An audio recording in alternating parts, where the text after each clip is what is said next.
Married Life with My Childhood Friend. Volume 2. By Hammerbane.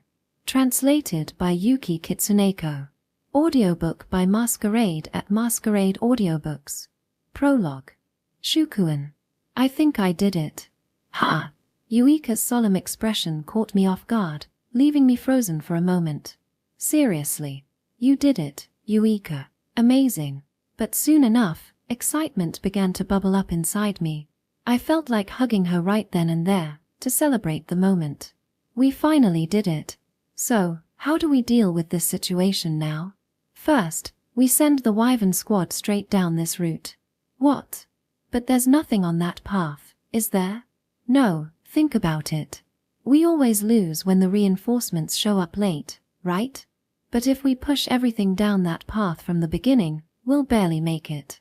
Okay, sure, but if we do that, how do we handle the enemy units coming from the opposite side? Won't they overwhelm us? That's where the trick is. We pull back little by little, baiting them into following us. If you calculate it just right. Oh, we lure them into this narrow path, retreat while taking them out one by one, and barely manage to wipe them all out. Exactly. After that, we surround the boss and finish him off. This is it. Finally, after 3 whole days of struggling, we'd cracked the strategy for this level. This simulation RPG, played on the hardest difficulty, was like solving a shogi puzzle. One wrong move and it was game over. So, the reason we got stuck for so long was that splitting our forces early on was the real key to setting up this scenario. Pushing all units down one route looked promising but was actually a trap. The developers must have had a good laugh designing this. We exchanged wry smiles. To reward you for coming up with this genius strategy, Yuika, I hereby grant you the anything card. Thank you, thank you. I mimed presenting a certificate, and Yuika solemnly pretended to accept it with exaggerated dignity. The anything card is exactly what it sounds like, a free pass to request anything from the other person. While we often used it as a wager during games, sometimes we handed it out spontaneously like this when the situation called for it. Still, solving something like this is so satisfying, isn't it? That aha moment is addicting. Totally. But I'm calling it now the next stage. I'm solving it first. Oh, we'll see. Shukuen, you get too stuck on doing things the conventional way. And you, Yuika, are always pulling off wild strategies that backfire. Haha, which means when we work together, we're unstoppable. I wouldn't go that far, considering it took us 3 days to figure this out. But yeah, if we team up, we'll clear the whole game for sure. Definitely. We shared a smug grin, full of confidence. Anyway, we've worked our brains hard enough. Let's refuel with some sugar. Agreed. We both stood up simultaneously and headed to the kitchen. Without saying a word, I made my way to the fridge while Yuika moved toward the stove. Bottom shelf. Got it. Without even looking back, she answered. I opened the fridge, pulled out the cake box from the bottom shelf, and grabbed some plates. Shukuen. On it. As I passed her, I handed her the container of tea leaves.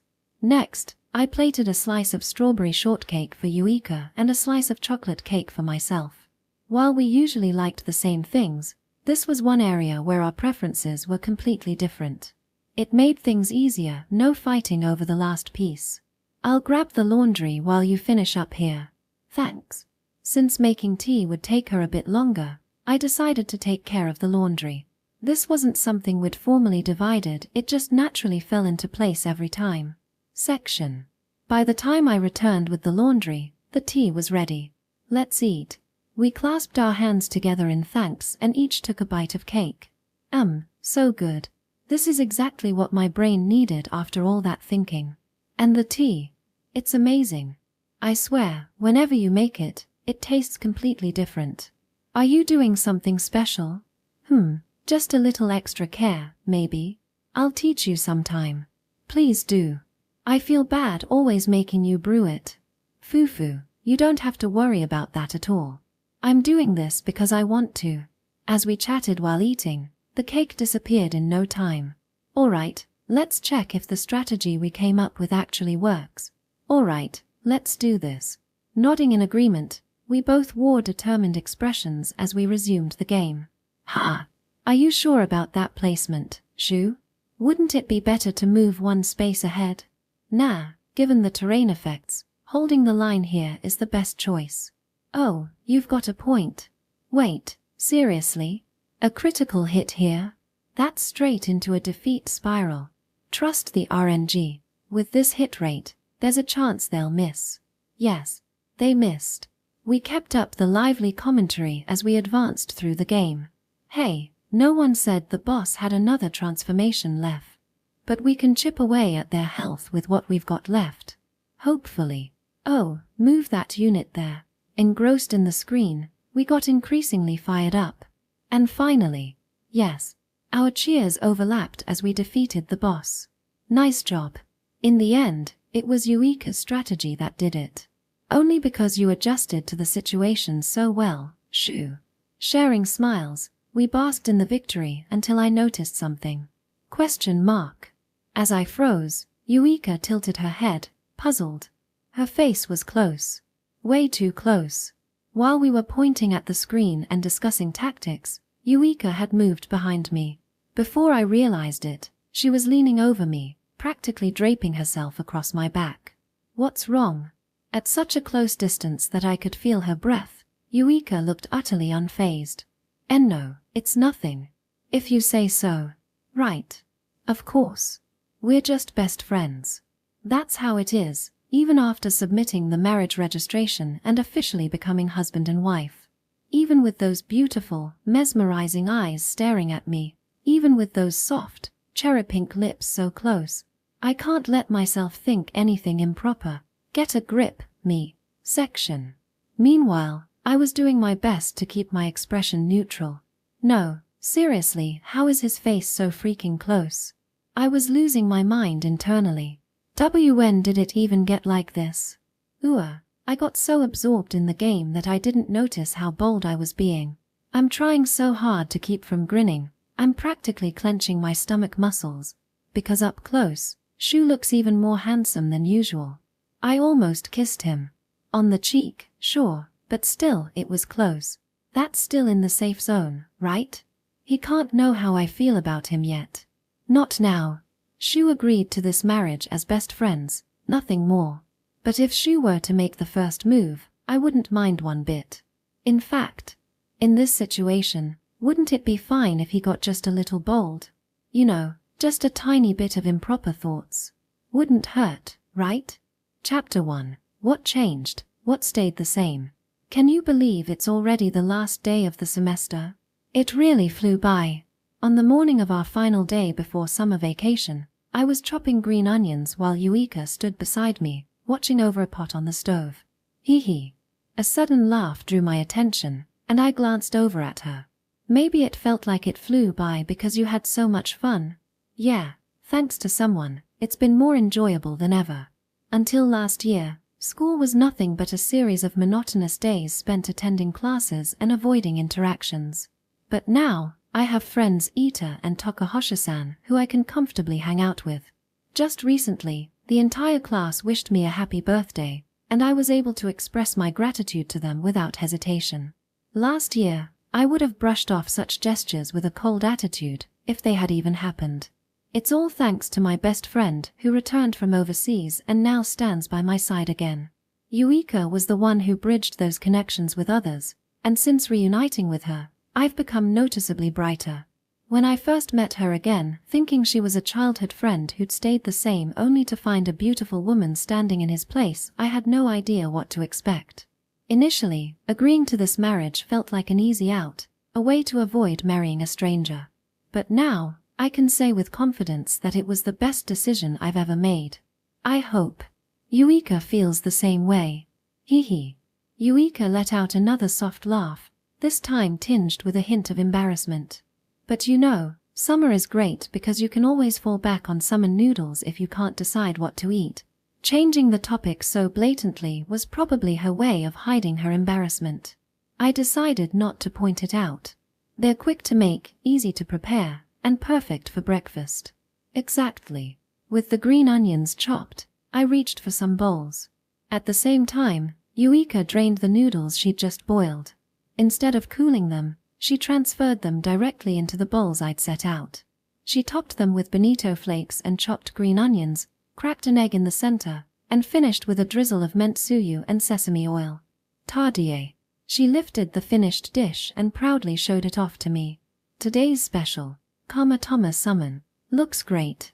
Summon's so versatile, you never get tired of it. I could eat it forever. If I had to choose one food to eat for the rest of my life, it'd be summon. Haha, that's a bit much. She carried the bowls to the table, and we both sat down. Let's eat. Our voices overlapped perfectly, as always, despite not planning it. By the way, it's great that Takahashi-san managed to avoid summer school this time.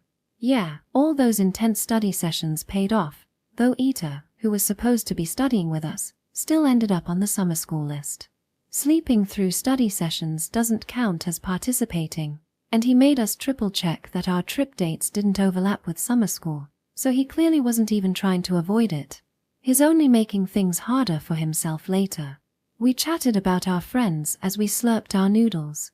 Scenes like this would have been unthinkable for me just a year ago. By the way, this Kamatama summon is amazing. I might get addicted to this. Right. My grandmother taught me the recipe just the other day. You two get along well, right? Well, it's still a bit awkward, honestly. Mostly on my end, though. 10 years ago, Yuika, or Yukuan, as I used to call her, was more boyish. It wasn't just her appearance, she deliberately acted that way. It was her way of rebelling against her grandmother, Heino-san, whose strict belief was that girls should act like girls. Recently, Yuika and I had a bit of a misunderstanding involving Heino-san, which was honestly pretty embarrassing. But in the end, it helped bridge the gap between Yuika and her grandmother, so it was worth it. Oh, I shared this recipe with Kazuha-chan, and she already tried it. She said it was delicious. Yeah, this seems like something Kazuha would love. My younger sister, Kazuha, has somehow grown close to Yuika. They're constantly on the phone, way more often than I ever talk to her. At this point, it feels like Yuika is more her sister than I am her brother. But when she tried to give me money saying, "Here's a super chat. Please accept it as payment for the recipe," I was a bit puzzled. I mean, Kazuha-chan tries to give me money at every opportunity. What's your family's educational policy, Shukuan? Don't ask me about lessons I clearly didn't get taught. Honestly, I still don't understand this strange side of Kazuha, which has become more frequent lately. And as her actual brother, I'm just as clueless as Yuika. Thank you for the meal. Once again, our voices overlapped as we finished eating. Am I the one leaving first today? Yeah, that's right. Given that our families are part of the upper class, there are a lot of considerations regarding when and how we announce our marriage. For now, we're keeping our relationship a secret at school, including the fact that we live together. That's why we leave and return home separately every day. Well, I'm off. Take care. And so, I saw Yuika off at the front door. Even so, I would leave the house myself after a short pause. I'm off. I said it to the empty house out of habit, but, of course, there was no reply. Honestly, I preferred the days when Yuika left after me and I could hear her say, "Take care." Section. Yuika-san. Ga. The moment I opened the classroom door, Takahashi Haina tackled Yuika with an energetic hug. It was a scene I was already accustomed to, so I simply smiled and headed to my seat, leaving them to their antics. Takahashi-san, can I ask why you're tackling me this time? I'm sad that I won't see you for a while, so it's a hug to express my feelings. In that case, wouldn't it make more sense to do this after school? Also, we're already planning to hang out tomorrow. And above all, a hug doesn't need this much force. Isn't it about time you realized that? Though Yuika laughed wryly, she didn't reject the hug. In fact, her expression showed a mix of genuine happiness. Born into a family valued for its utility, Yuika must appreciate having someone like Takahashi-san, who interacts with her so earnestly and without pretense, though whether the physical force is necessary is another matter entirely. Yo, Shu-chan. Yo. Next to arrive was Takeuchi Ita, who greeted me casually. Ita, Yuika's bodyguard, was one of the few people we could interact with without any hidden agendas, like Takahashi-san. Though in Ita's case, it wasn't just his lack of ulterior motives, it was simply because he was Ita. Listen, Shu-chan, I came up with an amazing idea yesterday. Oh, what is it? So, imagine this. Terrorists attack during remedial classes, and I heroically defeat them. Everyone's like, wow, you're a hero. Then they decide a hero shouldn't have to attend remedial classes and let me skip. Perfect plan, right? Yeah. If we ignore the feasibility, it might be perfect. Hey, are you saying I'd lose to some random terrorists? That's not the problem here. It's not that I agree with Yuika calling him an idiot. It's just his personality, you know? For the terrorist role, I could ask some of my dojo students to put on a good show. Stop. Don't even joke about that. Haha, I'm kidding. Coming from someone at this school, even jokes like that don't sound funny. Husen Academy is a private school filled mostly with the sons and daughters of prestigious families. Students like Takahashi-san, who came through external admissions, are the exception. Despite his casual demeanor, Ita also hails from a distinguished family that runs a dojo. Honestly, if he tried, he could probably pull off something wild. Not that I believe he'd actually do it. I trust him. Really. Don't do it, Ita. Good morning, Kono-kun, Takeuchi-kun. The next to greet us was Shiratori-san, the class representative.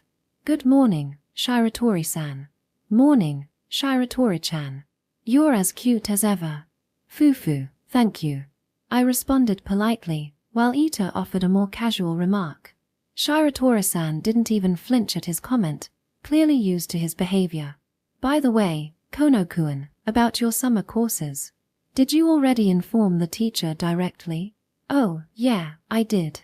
I won't be participating this year. Sorry, I guess it's just a habit. I'll make sure to let you know first next time. As long as I can confirm it, either way works.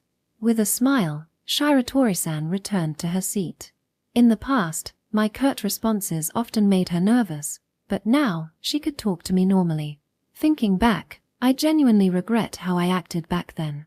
Hey, Kono, you're skipping summer courses? Must be nice to be top of the class, right? Next to approach me was Amama-san, who had started wearing her uniform more loosely now that it was summer. Despite how I'd treated her before, she was the one who organized my surprise birthday celebration, and she now spoke to me as casually as anyone else. Good morning. It's not that I have everything under control. I just want to focus on experiences outside of studying this summer. Ooh, spicy. What kind of experiences? Naughty ones? No, not naughty ones. Or, come on, let's talk about naughty stuff. Maybe you can have that conversation with Ita. Shu-chan, what do you take me for? Now that you mention it, Takeuchi, you don't really talk about naughty stuff much, do you? Even though you seem the type. What do you all take me for? After some light-hearted banter, Amama-san returned to her seat, waving playfully. Ah, good morning, Kono-kun, Takeuchi-kun. Noticing our arrival, Takahashi-san released Yuika from her hold and turned to greet us. Good morning. You two are already having some naughty conversations this early, aren't you? Not really. The only thing we talked about was how we're not having that kind of conversation. Yuika joined the group, prompting me to respond with a wry smile. Oh, that reminds me. Suddenly, Takahashi-san's expression lit up as if she had just remembered something important. There's one critical piece of information I need to share with everyone about our trip. We'd been planning a summer vacation trip for the four of us. Was there some kind of trouble? Our snack budget is 5,000 yen. With a serious expression, she delivered her important news, leaving the rest of us with awkward, bemused reactions. 5,000 yen? Isn't that basically unlimited? Honestly, carrying 5,000 yen worth of snacks would be exhausting in itself. Also, why are you acting like this was some difficult decision? Takahashi-san looked genuinely shocked at our responses. I thought you'd say something like, 5,000 yen isn't even enough for a single piece of caviar. I was even setting you up for that. So that's what she was going for. As usual, She has some bizarre image of us in her head. Ah. Sorry we didn't pick up on the setup. For the record, the world's most expensive caviar, almas, is about 3.3 million yen per kilogram. With 5,000 yen, you could buy about 1.5 grams. Eater, why do you only know random facts like that?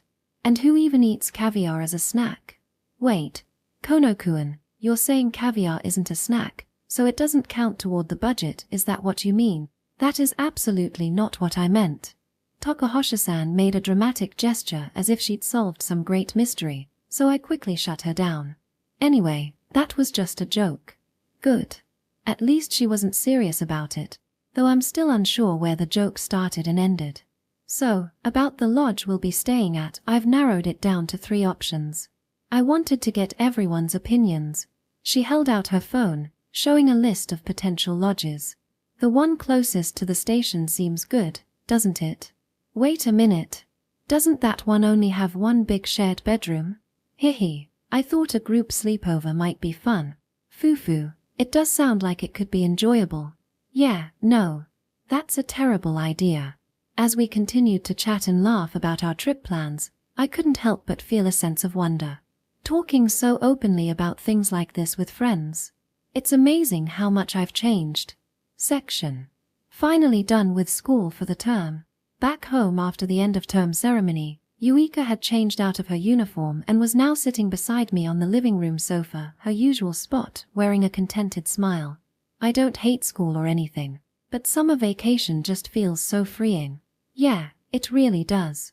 Technically, summer vacation didn't start until tomorrow, but for all intents and purposes, it had already begun. Alright, let's get started. Yeah. Yuika and I exchanged glances, nodding in sync. Time to tackle the summer assignments. Time to re-roll for my gacha pulls. And then we simultaneously said completely different things. You're as diligent as ever, Shukuin, Yuika teased, half admiring, half mocking. I just can't relax unless I finish them early. But isn't it more stressful not to re-roll? The entire game experience hinges on this process, you know? Yeah, I don't do re-rolling, so I couldn't help but laugh. Well, knowing Yuika, she'd handle her assignments efficiently enough before the deadline, so there was no point in nagging her. Still, I should probably check on Ita and Takahashi-san's progress soon. If they leave everything to the last minute and expect me to help, that'd be a nightmare. We spent the rest of the day doing our own things, taking breaks for meals here and there. I focused on my assignments while Yuika immersed herself in her game. Despite working on entirely separate tasks, the atmosphere between us was comfortable, even pleasant. Just having her nearby gave me a sense of peace. Phew. When I finally looked up, I noticed it was getting late. I'm going to take a bath and head to bed. Got it. I'll keep playing for a bit longer. Don't overdo it. Yeah. Yuika raised her head briefly to reply before immediately returning to her game, earning another laugh from me as I made my way to the bathroom. Section. The next morning, the official start of summer vacation. I woke up at my usual time, but Yuika was still asleep. She must have stayed up late again after last night. Yawn. Good morning, Shukuin. Just as I thought that, Yuika emerged from her room, rubbing her eyes. Morning, what? I turned to return her sleepy greeting but quickly averted my eyes. Ha! Shukuin, what's wrong? Her voice, still drowsy, sounded softer and more languid than usual. That was fine, but Yuika was wearing a thin t-shirt drenched in sweat, making it semi-transparent. Ah. You're, everything's kind of see-through. What? Her response was a small, clueless noise. Oh. Then, her tone shifted back to her usual self. I don't use the air conditioner at night, you know. Yeah, I know, but still. Besides, you've seen this much before, so there's no need to act so flustered. Just because I've seen it once doesn't mean it's suddenly okay every time. And anyway, this view is already yours, Shukuin. Her voice dipped into a strangely sultry tone, and for a moment, I found myself fighting off entirely inappropriate thoughts for such an early hour. Just go take a shower and change, okay? You'll catch a cold like that. I took a deep breath, steadied myself, and managed to respond calmly. Hee, sure thing. With a teasing chuckle, Eureka disappeared toward the bathroom. Phew. Only after she left did I finally realize how tense my body had become and let out a sigh of relief. This time of year, thin clothing is the norm, but I'm going to need to brace myself for unexpected encounters. Section. Phew. In the changing room, I exhaled deeply before clutching my head. I screwed up so bad. I kept my voice low, so Shukuin wouldn't hear me, but I couldn't stop myself from groaning. I managed to hide my embarrassment in front of him. Good job, me, but now I could feel my face burning red. Oh no, why was I wearing such plain underwear today? If he was going to see, I wish I'd been wearing something cuter or sexier. I'd completely let my guard down because it's summer break. If I'm going to show him, I should do it right. Lucky pervert moments need proper effort. Yes, that's my motto for this summer. Section. After sending Eureka off to the bathroom, I sat down to read a book and finally managed to calm my racing pulse. That's when her voice called out. Shukuin. Yeah. I looked up from my book and turned toward the bathroom. Can you grab the shampoo refill for me? I left it in the kitchen. Got it. I headed to the kitchen, where I quickly found the shampoo refill pack sitting in a plastic bag. Returning to the bathroom, I knocked on the door. I'm leaving it here, okay? Okay, thanks. I made sure to announce myself just in case. If Eureka happened to be in the changing area for any reason, I didn't want to risk an awkward situation. I've already cut the nozzle open, so it's ready to use. Avoiding anything unnecessary in my line of sight, I carefully placed the shampoo refill in front of the bathroom door. Once I left, she could. Thanks. Before I could react, the bathroom door opened, and I froze in place. Oh, sorry. My bad. Eureka poked her head out and reached for the shampoo. Is something wrong? Eureka tilted her head slightly as she watched me freeze in place. No, it's nothing. Okay, calm down, me. All I can see right now is her face and hands, nothing out of the ordinary, nothing to get flustered about. Stop imagining what's hidden or thinking about how droplets are trailing down her damp hair and cheeks. Just stop. No, seriously, I need to leave right now. Just as I turned to leave, I noticed the shampoo pack slipping from Eureka's wet hands. Whoa, careful. Eureka instinctively reached forward to catch it, leaning her body outward, revealing more of herself in the process. Exclamation point. I quickly averted my gaze, but not before catching a glimpse. Feeling awkward, I sensed her mischievous smile even before she spoke. As if I wouldn't at least have a towel on in this situation. Even so, it wasn't much of a towel. I couldn't stop the image from replaying in my head. No, stop it. Don't think about it.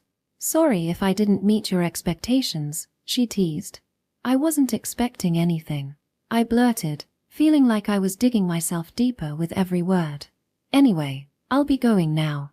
Still unable to shake the awkwardness, I turned and finally left the changing room. Thanks, Shukuin. Her cheerful thanks followed me as I closed the door behind me. Phew. Leaning against the door, I let out a deep sigh of relief. Don't let your thoughts wander, I told myself. Eureka trusted me enough to ask for help like this, and I needed to respect that. Section. Phew. After Shukuin left, I let out a sigh of relief. Even though I was wearing a towel, being practically naked and face to face with him felt strangely illicit. It stirred some weird feelings in me. But still, this time, I think I handled it properly, right? Section. I sat in the living room for a while, my heartbeat gradually settling after the earlier ordeal. All refreshed. Eureka returned to the living room, drying her hair with a towel. I quickly averted my eyes, feeling oddly self-conscious seeing her like this in the morning. You don't usually wash your hair in the morning. Normally, I don't have the time. This is a little summer vacation bonus, she replied with a grin. But drying my hair is still such a hassle. With a sigh, she picked up the hairdryer, her expression clearly showing how much she dreaded the task. Want me to do it? The words slipped out before I could think. It was such a normal thing to do when we were kids, but now, at our age, wouldn't it feel weird for a guy to touch her hair? I mean, I scrambled to take it back, but Yuika smiled brightly, showing no hesitation. Really? Thanks so much. That smile, genuine and grateful, left no room for doubt. So, I decided not to ask if she was sure. All right, pass me the dryer. Thanks, I'm counting on you. She handed me the dryer and sat on the sofa, her back facing me. I stood behind her and turned it on. Too hot? Nope, it's fine. As I carefully directed the dryer over her hair, I couldn't help but feel nostalgic. This feels familiar, Yuika said, her voice tinged with a soft smile I couldn't see. Whenever I stayed over as a kid, you always dried my hair for me, didn't you? That's because back then, you'd just leave it wet and forget about it. My philosophy was, it'll dry eventually. Hair. And then I'd have to dry it for you because you'd catch a cold otherwise. That was always how it went. It was the same setup as back then, but things were completely different now. Yuika's hair was longer, and I was much more conscious of her presence. I gently brushed through her hair with my fingers while moving the dryer. You've gotten better at this, Shukuan. Luckily, it seemed like I was doing a decent job. Her silky smooth hair flowed effortlessly through my fingers, showing just how well maintained it was, and how beautiful. Could it be? You're pretty used to drying girls' hair, aren't you? Was it just my imagination, or did her voice sound a little colder than usual? Well, I used to do Kazua's, and I've seen you dry yours plenty of times. Oh, really? This time, there was a playful, teasing lilt to her voice. You're always watching me, aren't you? Well, we live together, so you're bound to be in my line of sight. In truth, I often found myself captivated by her graceful movements. Still, your has gotten really long. I threw out a casual observation to steer the conversation elsewhere. Compared to the past, when it dried quickly, just using the hairdryer now took much more effort. There were probably other struggles she dealt with that I didn't know about. That's why, since she trusted me with even this small task, I made sure to handle her hair as carefully as possible. Section. Shukuan, do you prefer long hair or short hair on a girl? She asked casually, though there was a hint of nervousness in her tone. If Shukuan preferred short hair, I wouldn't hesitate to cut mine today. Yuika, I think you'd look great with either. Thut. His answer made me smile involuntarily. I wasn't asking if it suits me. I meant in general, you know? Oh. Wait, right, of course. Watching him flustered so easily, I couldn't help but giggle, pretending to tease him, though the real reason for my smile was something else. Anyway, if it's too hot or uncomfortable, tell me right away, okay? No, it feels great. Really relaxing. Shukuan's hands as he worked through my hair were so gentle, like he was handling something precious. Moments like this made me feel like a princess. More than anything, it made me realize just how much he cared. I've always loved it, you know, having Shukuan dry my hair. Having someone else do it for you feels that good, right? It's nice because you're the one doing it. Yeah, but I mean it, you know. How could I not smile? This kind of moment just makes me grin like an idiot. Section. Shukuan, let's go bug hunting. A voice rang out, high-pitched and somehow nostalgic, with a faintly sweet tone. Reaching out to me was a short-haired boy. Yukuan. Yeah, let's go. Without hesitation, I nodded and took his hand. Guess what? I found this tree swarming with bugs. There are rhinoceros beetles and huge stag beetles. I think I even saw a giant stag beetle. Really? I've only seen those in books. Me too. We've got to catch one. Yeah. Before meeting Yukuan, most of my time was spent at home reading books or playing with Kazua. But now, I spent much more time running around outside. The blazing summer sun beat down on us, but even as we got drenched in sweat, neither of us slowed our pace. We darted into the forest, leaping over roots and rocks. There, look. Yukuan pointed to a tree, and I followed his gaze. Sure enough, a swarm of bugs had gathered around the sap flowing from the bark. Wow, it's true. That really is a giant stag beetle. Amazing. Seeing it up close, just like in the books, I couldn't contain my excitement. Thanks for showing me, Yukuan. Hee. When I thanked him, Yukuan gave a bashful smile. This is our secret spot. okay? Yeah, of course. Not that I had anyone else to share it with. Besides Yukuan. Alright, let's catch it. Yeah. Wait, Yukuan. Are you seriously going to climb up there to catch it? We didn't bring a bug net. Actually, we don't even own one. Now that you mention it, neither do we. And this is the quickest way. Be careful, okay? Don't worry, I'm great at climbing trees. With that, Yukuan nimbly climbed up the tree without a hint of hesitation. Section. When I woke up, it dawned on me that what I had just seen was a dream. Though, it wasn't just a dream, it was a memory of something that had actually happened. Back then, Yukuan really caught that beetle with his bare hands. But since neither of us could keep it, we ended up letting it go. Still, just the act of catching it had been enough to satisfy us. Back then, we felt invincible. We did everything we wanted, laughed at our mistakes, and even when we got scolded for dangerous stunts, we'd forget all about it by the next day and get excited about our next adventure. But, well, maybe things haven't changed that much even now. Kaya. My thoughts were shattered by a loud scream. Eureka. Her voice didn't sound like an ordinary cry, and I jumped out of bed, rushing toward her room. I'm coming in. Deeming it an emergency, I didn't even bother knocking and barged in. Eureka, are you okay? What happened? Inside, I found Eureka collapsed on the floor, her face pale as she pointed shakily toward the wall. There. I quickly followed the direction of her finger, expecting something serious. But when I looked, there's nothing there. I felt a little let down but was quickly corrected by her trembling voice. That thing. It was there. Ah. That thing. Realization hit me. I wasn't a fan of those either, but someone had to step up. Stealing my resolve, I approached the wall where she'd pointed, and sure enough, a black insect clung to it. It must have flown in through the open window.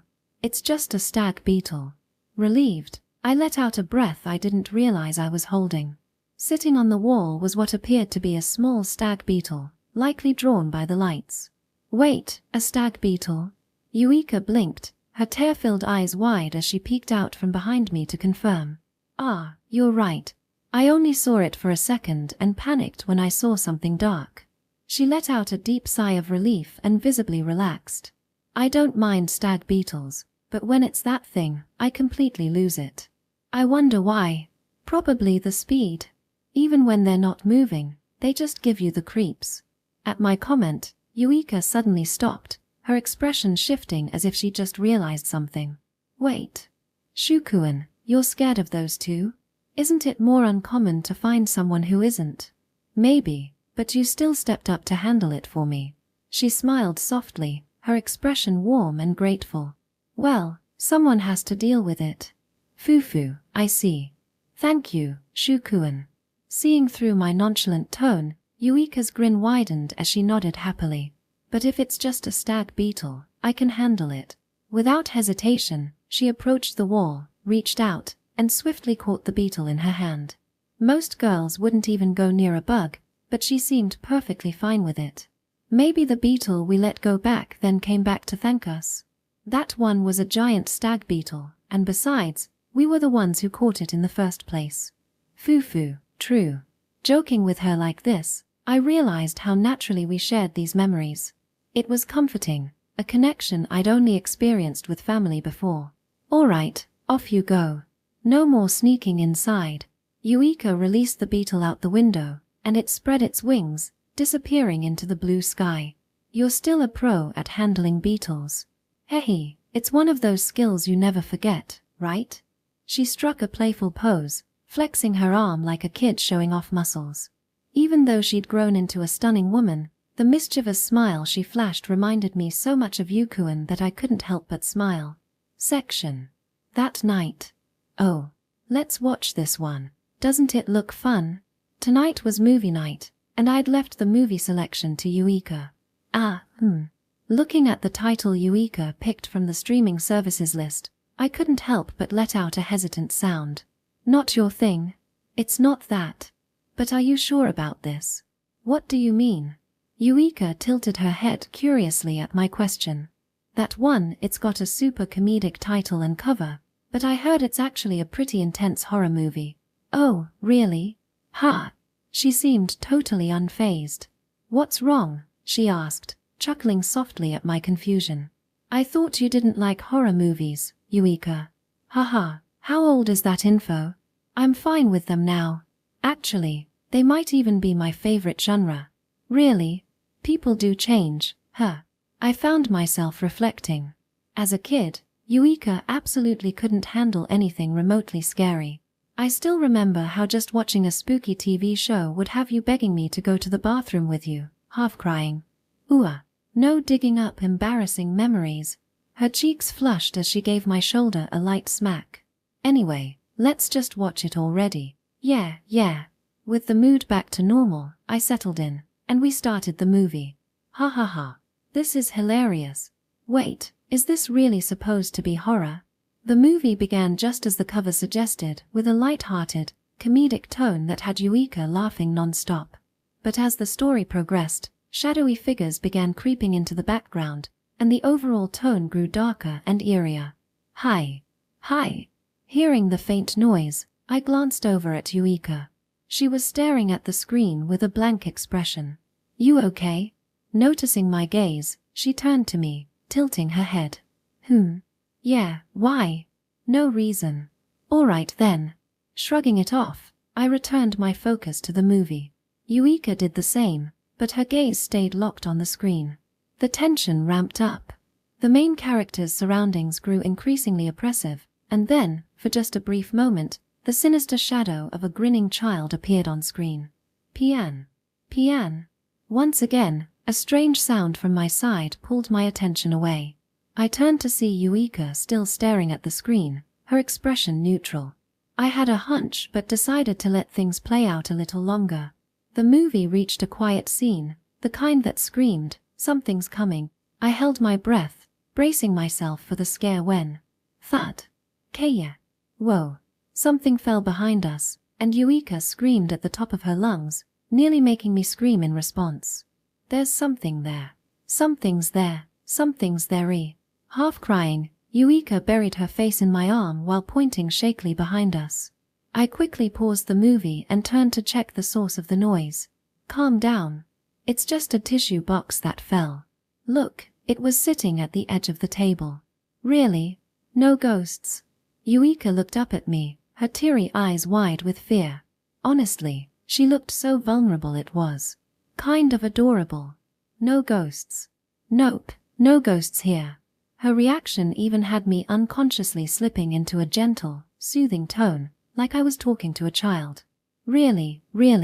Yep, really. See for yourself. With some coaxing, Eureka cautiously turned her head to look. Her gaze landed on the fallen tissue box, sitting innocently on the floor where I had pointed. Of course I knew that, she muttered after a long pause. Yeah, no, that's definitely pushing it. I couldn't help but call Eureka out on her overly casual attitude. She looked away, her expression slightly guilty. Why'd you act all tough? Because. Isn't it embarrassing to admit you're still scared of horror movies at my age? I don't think it's something to be embarrassed about. But how did you manage to say, they're practically my favorite now, when you clearly still can't handle them? I thought maybe, after 10 years, I might have changed. You can't overcome something you haven't even tried watching again, though. Yeah. Pressed further, Eureka slumped her shoulders in defeat. Well, everyone has things they're bad at, it's totally normal. I'm not that good with horror either. It's not like being unable to watch horror movies is some huge life obstacle. Feeling like I was bullying her at this point, I quickly tried to console her. You know what? Forget finishing this movie. It's getting late anyway, so let's just call it a night. Sound good? I stood up, ready to end the night, but Eureka grabbed the edge of my sleeve, stopping me. Shukuen. She softly called my name, looking up at me with pleading eyes. Can we sleep together tonight? If it's this bad, why did you even pretend to be okay with it? If she'd just said so from the start, I wouldn't have forced her to watch in the first place. Still, that wasn't the issue now. Fine. I let out a sigh, resigning myself to the situation. But in that case, don't expect to get any sleep tonight. Section. For a moment, I thought Shukuen meant that, and my heart skipped a beat. Ha ha ha. What an idiot I am. Turns out, he just meant, let's stay up all night watching comedies instead. Of course, that's what he meant. Even as we laughed at the silly movies, the earlier fear still lingered. But Shukuen seemed to understand, because he sat closer than usual, just enough for our shoulders to brush, letting me feel his warmth. As I leaned into that comforting presence, yawn. I started to feel sleepy. I could tell I was nodding off, swaying slightly as my eyelids grew heavier. Eureka! Are you asleep? Not yet, but probably soon. Shukuen sounded drowsy, too. Guess I've got no choice. What do you mean, no choice? That was my last thought before I felt my body being gently lifted, as if I were floating. The sensation lulled me into the world of dreams. Section. Morning. Ah. Yeah, good morning. When I stepped into the dining room, Eureka was already up and ready, catching me off guard and delaying my response. Since summer vacation started, I'd usually been the first to wake up. But today, it wasn't like I had overslept. I'd woken up at my usual time. On the table, breakfast was already laid out. And not just something simple, it was a proper, well-prepared meal. Sorry for leaving it all to you. I felt a little guilty. On my birthday, I'd been fine letting her take charge because it was a special occasion. But on an ordinary day like today, leaving all the work to her didn't sit well with me. It's fine, it's fine. This is my way of apologizing for yesterday. Apparently, that was her reasoning. Sorry for making you stay up late because I got all stubborn. Haha. I don't mind at all. I'd stay up late with you anytime. Still, I couldn't help but think it would have been better if she'd just been honest from the start. And, thanks for carrying me to my room after I fell asleep. This is for that too. Oh, in that case, I'll gladly accept. Even as I replied, I felt my face tense up for a moment. Shukuen? Noticing my reaction, Eureka tilted her head curiously. Then, as if something had clicked, a mischievous grin spread across her face. Wait a minute. Did you, maybe, do something naughty to me while I was asleep? I swear I didn't. The words flew out of my mouth reflexively, and then I realized something. Wait, didn't. The way I said that made it sound like I was admitting to something else entirely. Shukuen, you know. I wouldn't mind if it was you. In fact, I'd be happy with anything you did to me. With an oddly kind smile, Eureka continued, So, what did you do? Tell me. Her tone was playful, clearly, she was just teasing me. It was her way of showing she trusted me, and while I appreciated it, it was still flustering. Chem. I didn't catch that. Her grin widened as I hesitated.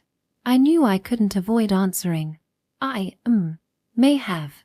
Carried you. Like a princess. What? Eureka blinked, surprised. She hadn't been expecting that answer. Carrying someone while they were asleep wasn't exactly appropriate behavior, right? At the time, I'd been too tired to think it through and decided it was the best option. But looking back, maybe I should have improvised a makeshift stretcher or something. As I braced myself for her reaction, like a condemned prisoner awaiting their sentence. That's amazing. I'm so jealous of yesterday's me. What? Her reaction was so unexpected, I blinked back at her in confusion. I mean, I was asleep, so I don't remember it at all. Wait, is this really something to be jealous of? Of course. It's every girl's dream. The fact that Yukuen, the old childhood version of her, was saying something like this made me realize just how much people could change. Hey, Shukuen. She looked up at me with those expectant, shining eyes. Can you do it again? Eureka held her arms out toward me, practically begging. A princess carry. Honestly, the only reason I'd managed it yesterday was because she'd been asleep. Doing it while she was awake, feeling that close contact, was complicated, to say the least. But then, come on, Shukuen. One more time, please. I knew I had a weak spot for Eureka's pleading gaze and soft voice. Oh, I know. I'll use my anything rights. I'm cashing them in. Alright, I'll do it. Yay. Honestly, rights or no rights, I'd probably have given in either way. Alright, sit down there for now. Okay. With an eager expression, Yuika obediently sat down in a chair. I knelt beside her, slipping one arm under her knees and the other around her back. Yuika wrapped her arms around my neck in preparation. Alright. Here we go. Ready when you are. Engaging my core, I lifted her in one smooth motion, well, mostly smooth. Whoa, whoa. Yuika tightened her grip, pressing closer to me to steady herself as I nearly lost balance. This feels a bit unstable, doesn't it? Yeah, it does. Up close, with Yuika smiling at me, I tried to keep my composure and responded briefly. Honestly, it's impressive I managed to pull it off while you were asleep. Usually, something like this requires cooperation. So, how'd you do it? Carry me while I was asleep, I mean? I kind of held you tightly to keep everything secure. Oh, can you show me? What? Right now? Please. Pretty please. This best friend of mine definitely knows how weak I am to her requests. Not that I mind, really. Fine. Like this. I gently pulled Yuika closer, cradling her head against my chest. Naturally, this increased the level of closeness between us. Her slightly damp skin and the subtle floral scent of her shampoo were hard to ignore, but no, focus. Just focus on lifting her. Hee hee. So that's how you held me last night, right? Could you not phrase it like that? What's wrong with how I said it? Nothing's wrong, that's the problem. With the nature of this conversation, staying composed was proving increasingly difficult. Alright, that's enough, I declared, setting her back down on the chair before reaching my limit in every sense of the word. Ignoring her complaints, I focused on regaining my composure. See? It's not that big of a deal, right? I tried to play it off with a wry smile, but Yuika leaned close, bringing her lips near my ear. It was amazing, she whispered softly. I worked hard to keep myself from interpreting her words in any strange way. This was definitely testing my self-control. Section. A princess, Carrie. Let me tell you the truth. Actually experiencing it. It was incredible. Like, 100 times better than I ever imagined. Sure, being so close to Shukuen made my heart race like crazy. But it wasn't just the closeness, it was his strength as he lifted me so effortlessly, the reliability in the way he held me. It made me realize how much Shukuen has grown from a boy to a man. Being enveloped in that strength, carried in his arms like I was the most precious thing in the world. It made my happiness meter max out completely. I felt like I could stay in that moment forever. But, at the same time, I was also relieved when he put me down. Honestly, I was at my limit in so many ways. Still, it's amazing how much things change. He used to be this small, cute little kid, someone I was stronger than. And now, well, he's grown into someone I can lean on. Really, people do change, don't they? Chapter 2, Outings Enhanced, Together Anywhere. Man, it's hot today. Wiping the sweat from her forehead, Yuika said this with a radiant smile on her face. You say that, but you seem to be enjoying yourself. Walking alongside her on the scorching asphalt, I couldn't help but let out a small sigh. Well, I love summer. Now that you mention it, you've always been that way. Any particular reason? Summer just feels so full of energy.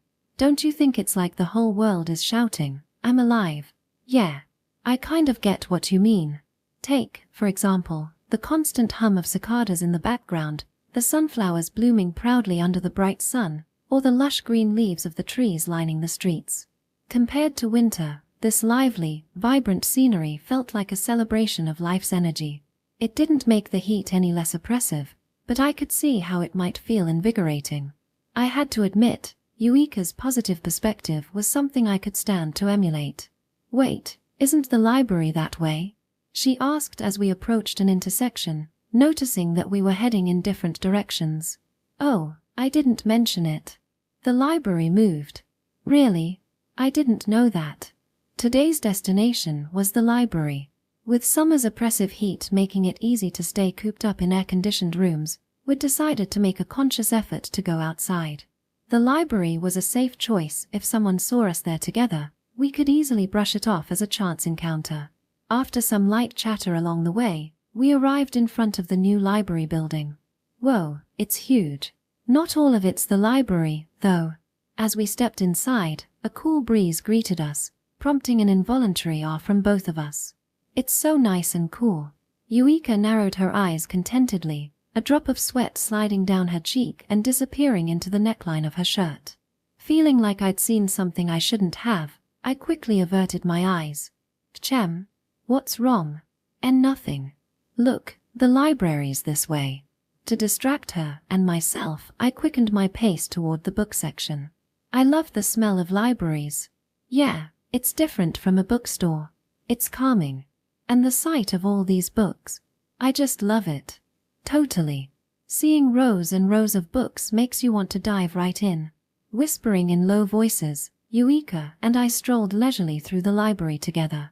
With the need to keep our voices down, we ended up standing quite close to each other, which was making me slightly nervous. Hey, how about we recommend books to each other?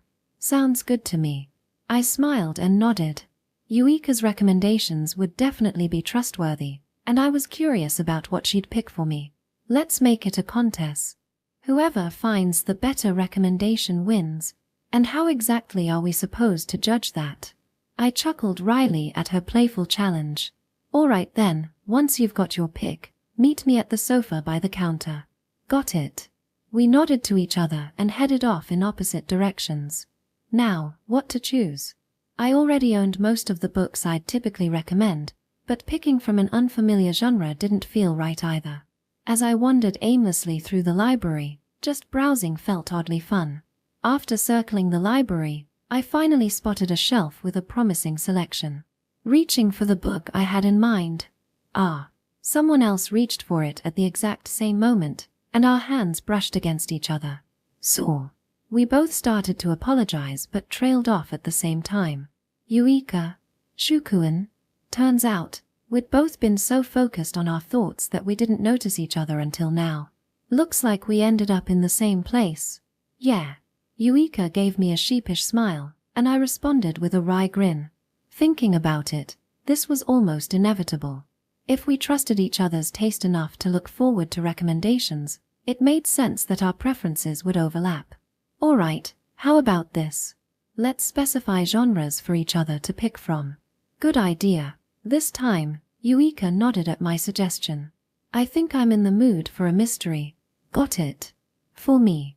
Let's go with fantasy. Roger that. With a playful salute, Yuika struck a mock-serious pose. And with that, we headed off in opposite directions once more. Alright. This one should do. After browsing the mystery section for a while, I settled on a book. I'd borrowed it before and remembered being impressed by its unexpected twists and compelling story. Flipping through it now, it seemed my memory hadn't failed me.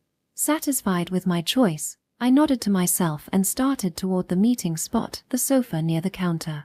But then, I stopped in my tracks, caught off guard by the sight before me.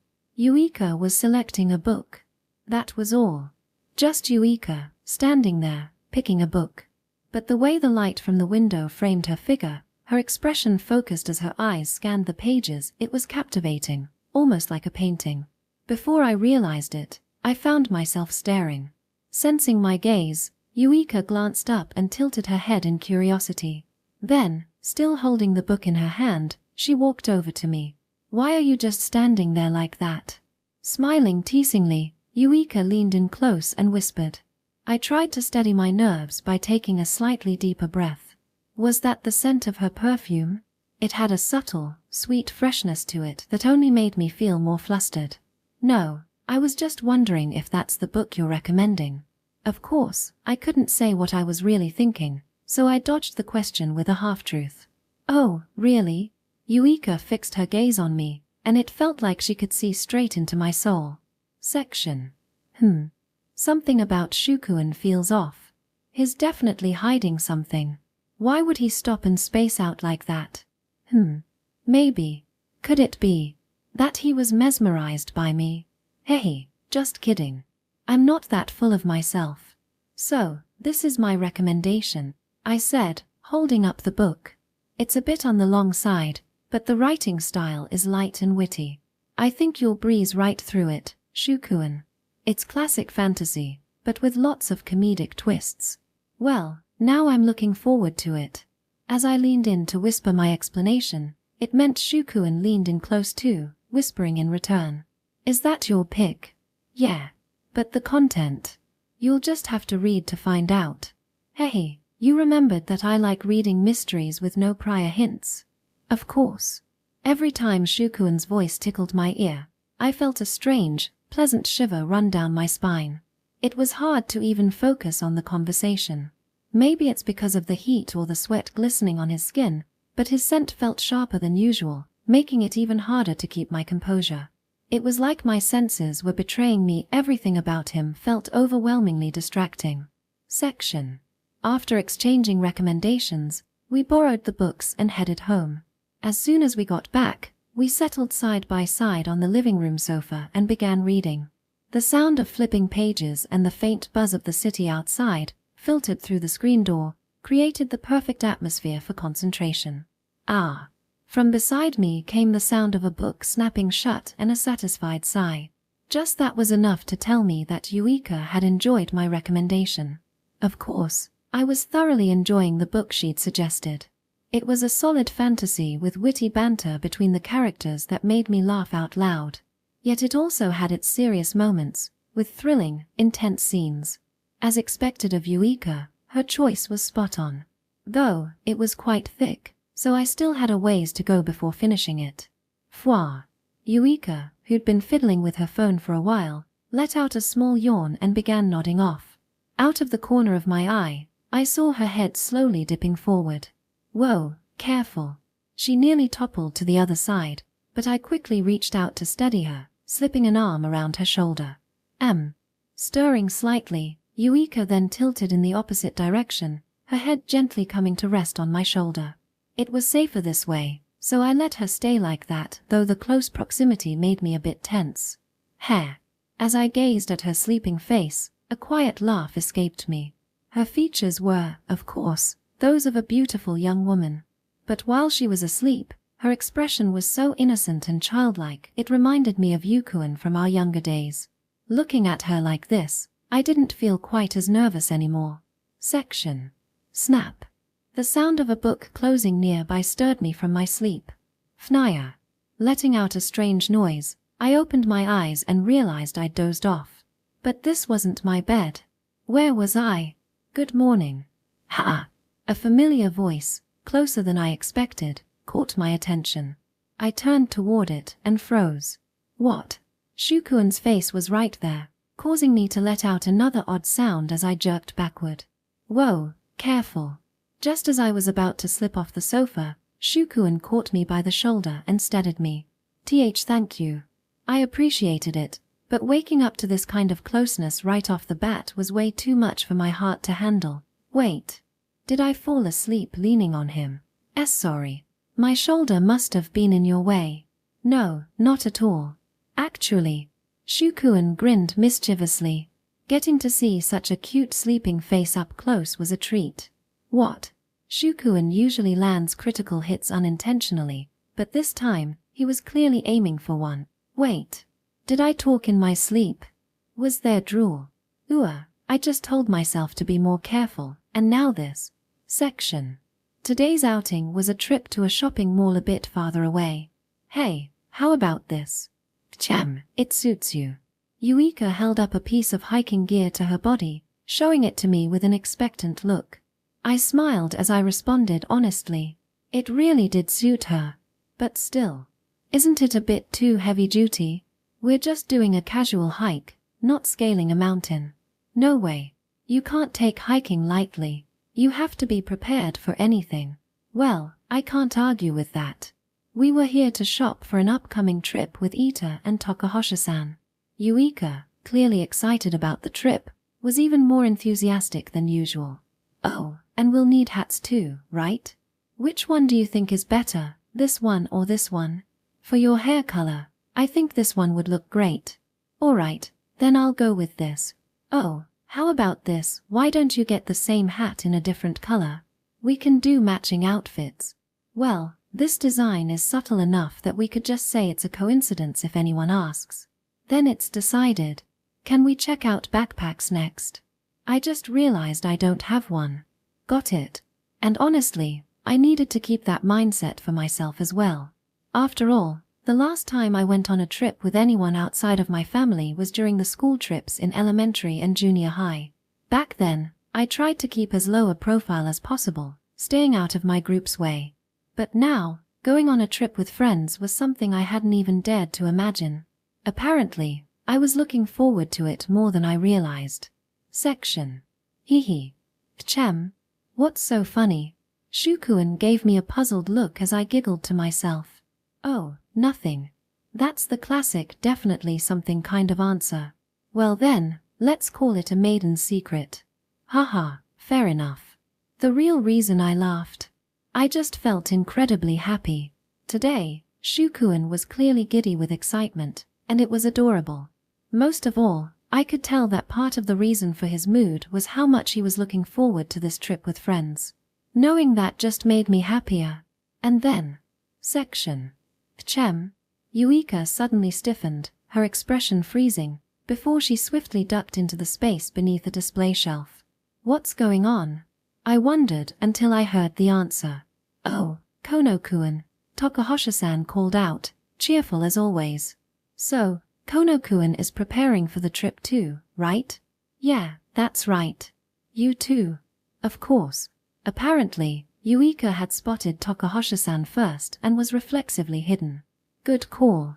Although, given that we're going on the trip together, we probably could have played it off as a coincidence if we were spotted.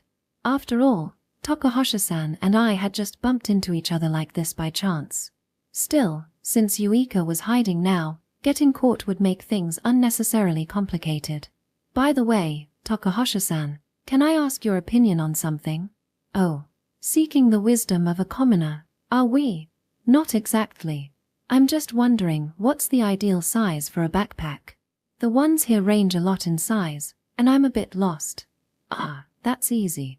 Carefully positioning myself so that Takahashi-san's back was toward Yuika's hiding spot, I asked the question. The answer is, the bigger, the better. Surely that's not true across the board. I, for one, chose the biggest backpack in the store without hesitation. You're serious about this, aren't you? It even has a built-in cooling feature, though I will admit it's a bit too boxy to be cute, which is its only flaw. Wait. Isn't that the kind of backpack used for food deliveries?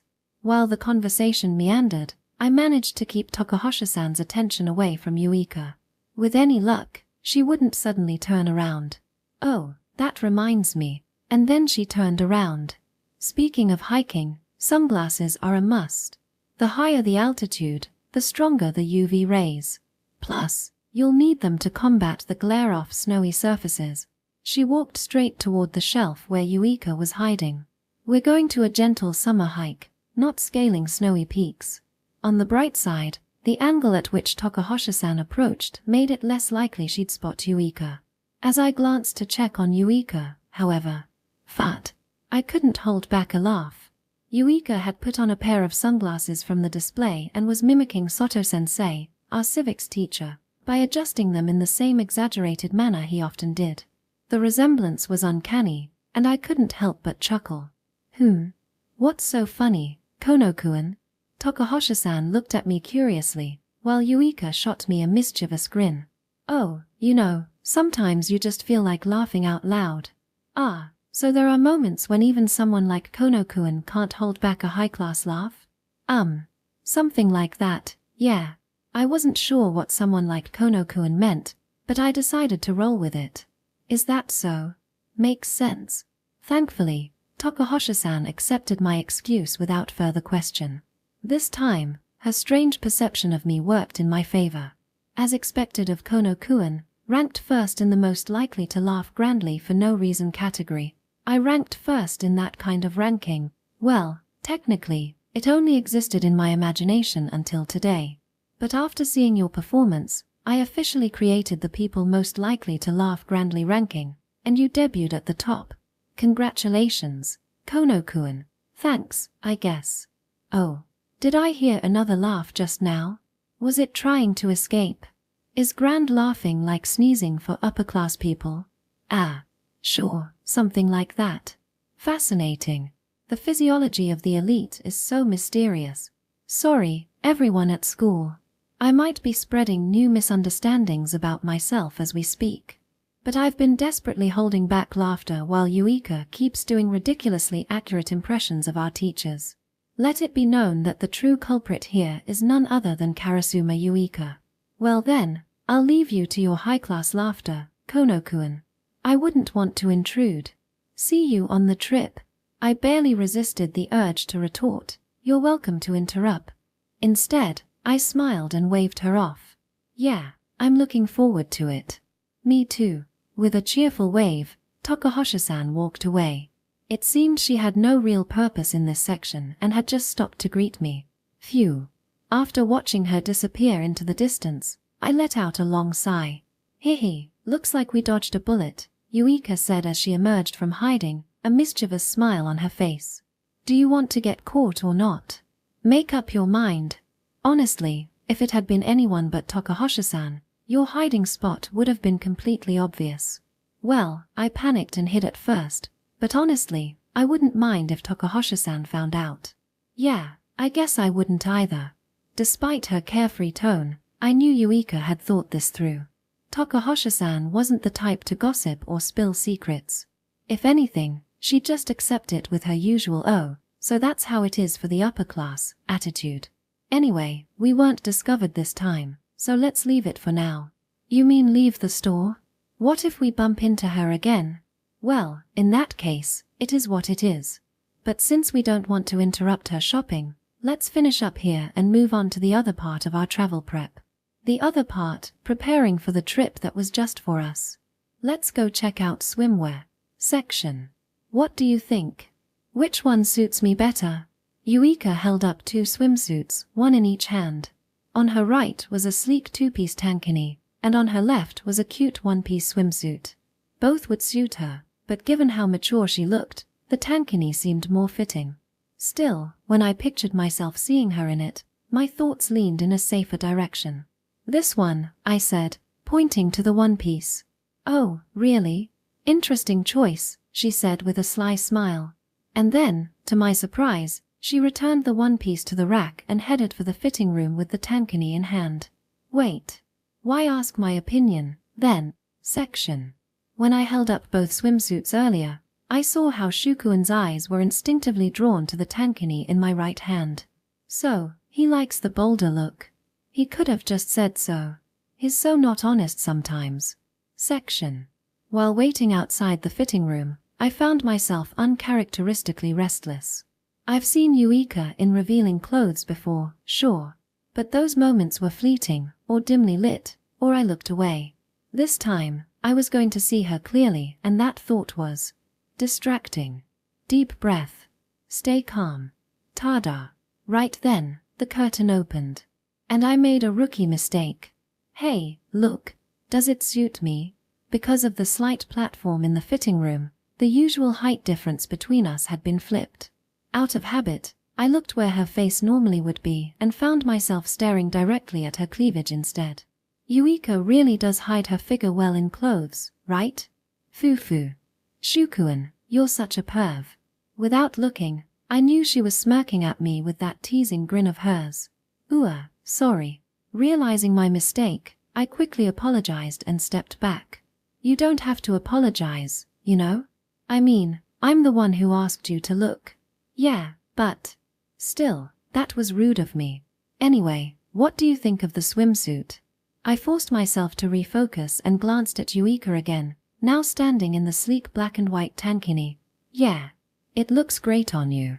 The simple monochrome design complemented her fair skin beautifully, and the modest cut was surprisingly easy on my racing heart, provided I avoided staring at anything I shouldn't. Really? Then I guess I'll go with this one. Well, since you're here, why not try on the other one too? Good idea. I'll do that. Section. Alright, I'll go change. Saying so casually, I closed the curtain, but as soon as it was shut, oh my gosh, that was so embarrassing. I pressed both hands to my flushed face, overwhelmed with second-hand embarrassment. Sure, I told him to look, but still, he stared so intently at certain parts. Shukuen, you perv. But I don't mind that side of him. In fact, I kind of love that he sees me as a girl now. Section. A few days before our group trip, after my evening bath, I stood on the bathroom scale.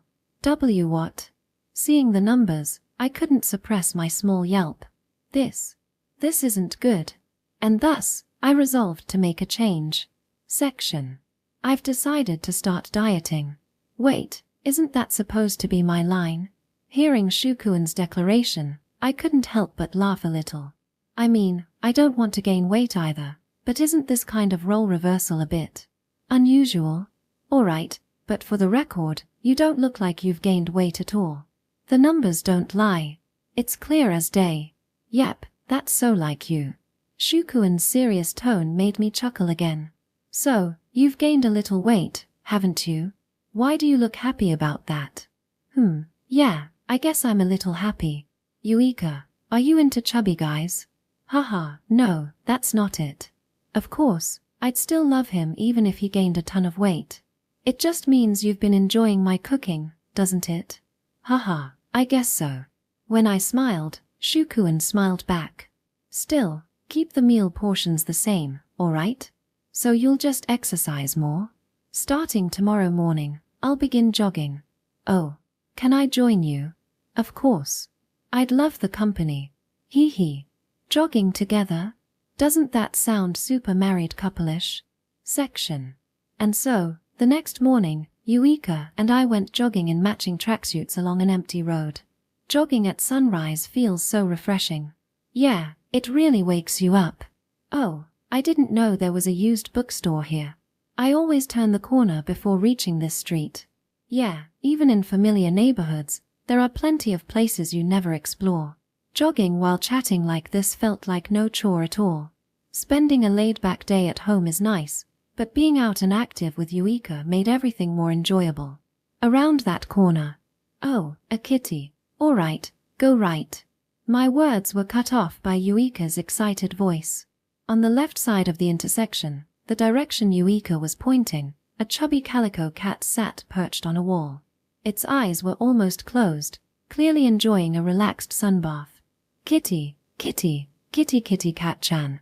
Eureka, ever the cat lover, began humming a mysterious tune as she stepped toward the cat. Or so I thought. She suddenly froze mid-step. This is Shukuen's jogging time, for his diet. I can't get distracted. Let's keep going. Which way should we turn? Despite her resolve, it was clear she was itching to approach the cat. Don't worry about it, let's go say hi to the kitty. Really? Yay. Kitty, kitty. Beaming, Eureka nodded enthusiastically and dashed toward the cat while humming. Wow, it lets me pet it. Thank you, Yin. Eureka reached out cautiously, but the cat didn't so much as flinch. It accepted her gentle strokes without a hint of concern. Actually, I wondered if it was even aware it was being petted. It was that nonchalant. I've always had a way with cats, haven't I? Yeah, they often come up to you on their own. As Eureka continued petting the cat, I leaned back and watched peacefully. Ah. The cat suddenly opened its eyes slightly, hopped off the wall, and began walking away. Bye-bye. Eureka waved as the cat ambled off, pausing now and then to glance back at us. Is it telling us to follow it? Maybe. What should we do? Do you even need to ask? Fufu, you're right. Eureka flashed a delighted smile. Let's go. And so, the two of us dashed after the cat.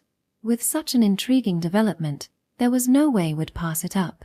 Seeing us give chase, the cat darted forward. Whoa, Kitty-chan, you're so fast. But it's stopping every so often to wait for us. It really feels like it's leading us somewhere. Panting, we ran after the cat, down roads and through narrow alleyways, over garbage bins and fences. After what felt like a full-on obstacle course, we eventually found ourselves. Meow. At the base of a long stone staircase leading to a shrine. The cat finally stopped and meowed for the first time. Phew. Is this the destination? Seems like it. Completely winded from the impromptu workout, Eureka and I struggled to catch our breath. The cat, unbothered, slowly walked around to the back of the shrine, and naturally, we followed. Wow, it's a cat gathering. So this is what it brought us to. We whispered in awe as we took in the sight of numerous cats lounging around the shrine. For a moment, their collective gazes locked onto us, and I tensed up. But they quickly lost interest and went back to doing their own thing, seemingly indifferent to our presence. Let's take a break here. Agreed. We found a nearby stone and sat down. Whoa. The calico cat promptly hopped onto Eureka's lap. Surprised but delighted, Eureka grinned as the cat made itself comfortable on her thighs. After letting out a big yawn, the cat squinted its eyes again. It didn't seem to be asleep, but it also wasn't going anywhere soon. Is it telling me to keep petting it? Gently stroking the cat's back, Eureka seemed utterly content. Fufu, sorry, Shukuan. My first lap pillow went to this kitty instead of you. There's no way I'd be jealous of a cat. Is that so? Eureka flashed a mischievous smile, her eyes gleaming like a feline ready to pounce. So if it were a person, would you get jealous, meow? Eureka tilted her head playfully, mimicking cat paws as she teased me. I realized too late the trap I'd fallen into. Well, that's more like a figure of speech, you know. Oh, is that so, meow? And so, I found myself at the mercy of Eureka's teasing once again. Still, surrounded by cats and basking in the tranquility of the shrine, it was a restful and oddly fulfilling moment. Section. That was so relaxing, wasn't it? Yeah, it really was. As the cats began to disperse, we said goodbye and left the shrine, descending the long stone steps. Well, shall we? Yeah, let's. As I stretched lightly and glanced over, she seemed to have understood my intent, nodding in agreement. But the real issue was, so, how do we get home from here? Yeah. Where is here exactly? Chasing the cat had led us through completely unfamiliar streets, and now we were utterly lost. To make matters worse, I'd left my phone at home to avoid losing it while running. Oh, there's someone we can ask. Just as we were at a loss, a 60-something woman with a golden retriever came into view. I jogged over to her. Good morning. Excuse me, but could we ask you for directions? Good morning to you too, my dear. Of course, I'd be happy to help. After a polite bow, the lady offered a kind smile and nodded. Could you tell us how to get back toward Hosensen Academy? Ah, yes. If you go straight down this road for a while, you'll see a police box. Turn right at the corner there. From there, follow the road until you reach a small park. Then, oh, what was it? My memory isn't what it used to be these days. Oh, that's more than enough. I think we'll figure it out from there. Thank you so much. I bowed deeply, gratitude spilling into my words. Thank you. That's a huge help. Shu also bowed deeply beside me. And then, it's my pleasure. Though I must say, it's quite rare to see young people like you two getting lost these days. Well, we were chasing a cat and ended up in an unfamiliar area. Oh my, you two are quite the mischievous pair, aren't you? Ha. I like to think I've calmed down a lot since I was younger. Even as Shu chatted amicably with the lady, he seemed a bit restless. Ah, I've got it. If it's all right. Could we pet your dog? I knew it. Shu, the dog lover, must have been itching for this. Honestly, if he wanted to pet the dog so badly, he could have just said so. Always so reserved in the strangest ways. Of course, go ahead. This one loves being petted. Thank you. Good boy, aren't you? Yes, you are. With the lady's permission, I crouched down and started stroking the big, well-behaved dog. Its tail wagged enthusiastically, even though it stood perfectly still, which was just too adorable. Come on, Shu, you too. Ah, yeah. Excuse me. At my urging, Shu gave the lady a polite nod before crouching beside me. Good boy. He gently patted the dog, his expression radiating joy. Honestly, it was as if I could see his own tail wagging energetically. Thanks. Anytime. We exchanged a quiet smile, no words needed to communicate our shared understanding. It felt nice. Have you two been together long? Watching us, the lady asked the question with a soft smile. Shu and I exchanged a quick glance. We've been childhood friends since forever, we answered in perfect unison. Oh my, I see. The lady placed her hand on her cheek, her smile widening. Ah, sorry to keep you so long. Thank you again for all your help. Not wanting to trouble her further, I stood and gave another bow. Oh, it was no trouble at all. I enjoyed our little chat. We did too. Thank you so much. Shu and the lady exchanged smiles before we said our goodbyes. Take care now, you two adorable friends. Thank you again. As we waved her off, Shu sighed in relief. She was really kind. We lucked out. Totally. But you know, if we hadn't gotten lost, we wouldn't have met her or her dog. Maybe getting lost isn't so bad once in a while. I wouldn't go that far. Shu chuckled wryly at my joking tone. But you know. I leaned in a bit, making sure to keep my tone playful. She thought we were a couple at first, didn't she? Do you think we look like one? I tilted my head, my heart racing slightly as I awaited his reaction. Maybe. I guess it's natural to think that when you see a boy and girl acting close. But I wondered what Shu thought about that. Maybe, just maybe, he was a little conscious of it. We should probably keep more distance when we're out in public. Oh no, that's the direction he took it. Section. Ever since summer vacation started, I might have let my guard down a bit. It was fine this time because the only one who saw us was a stranger, a kind older woman. But if we'd run into a classmate, things could have gotten messy. I'd even planned our jogging route with the possibility of being seen in mind, yet I'd completely forgotten about it when we got sidetracked chasing that cat. A guy and girl running around together like that. No wonder it looked like we were close. While I was mulling it over, Yuika's voice broke my train of thought.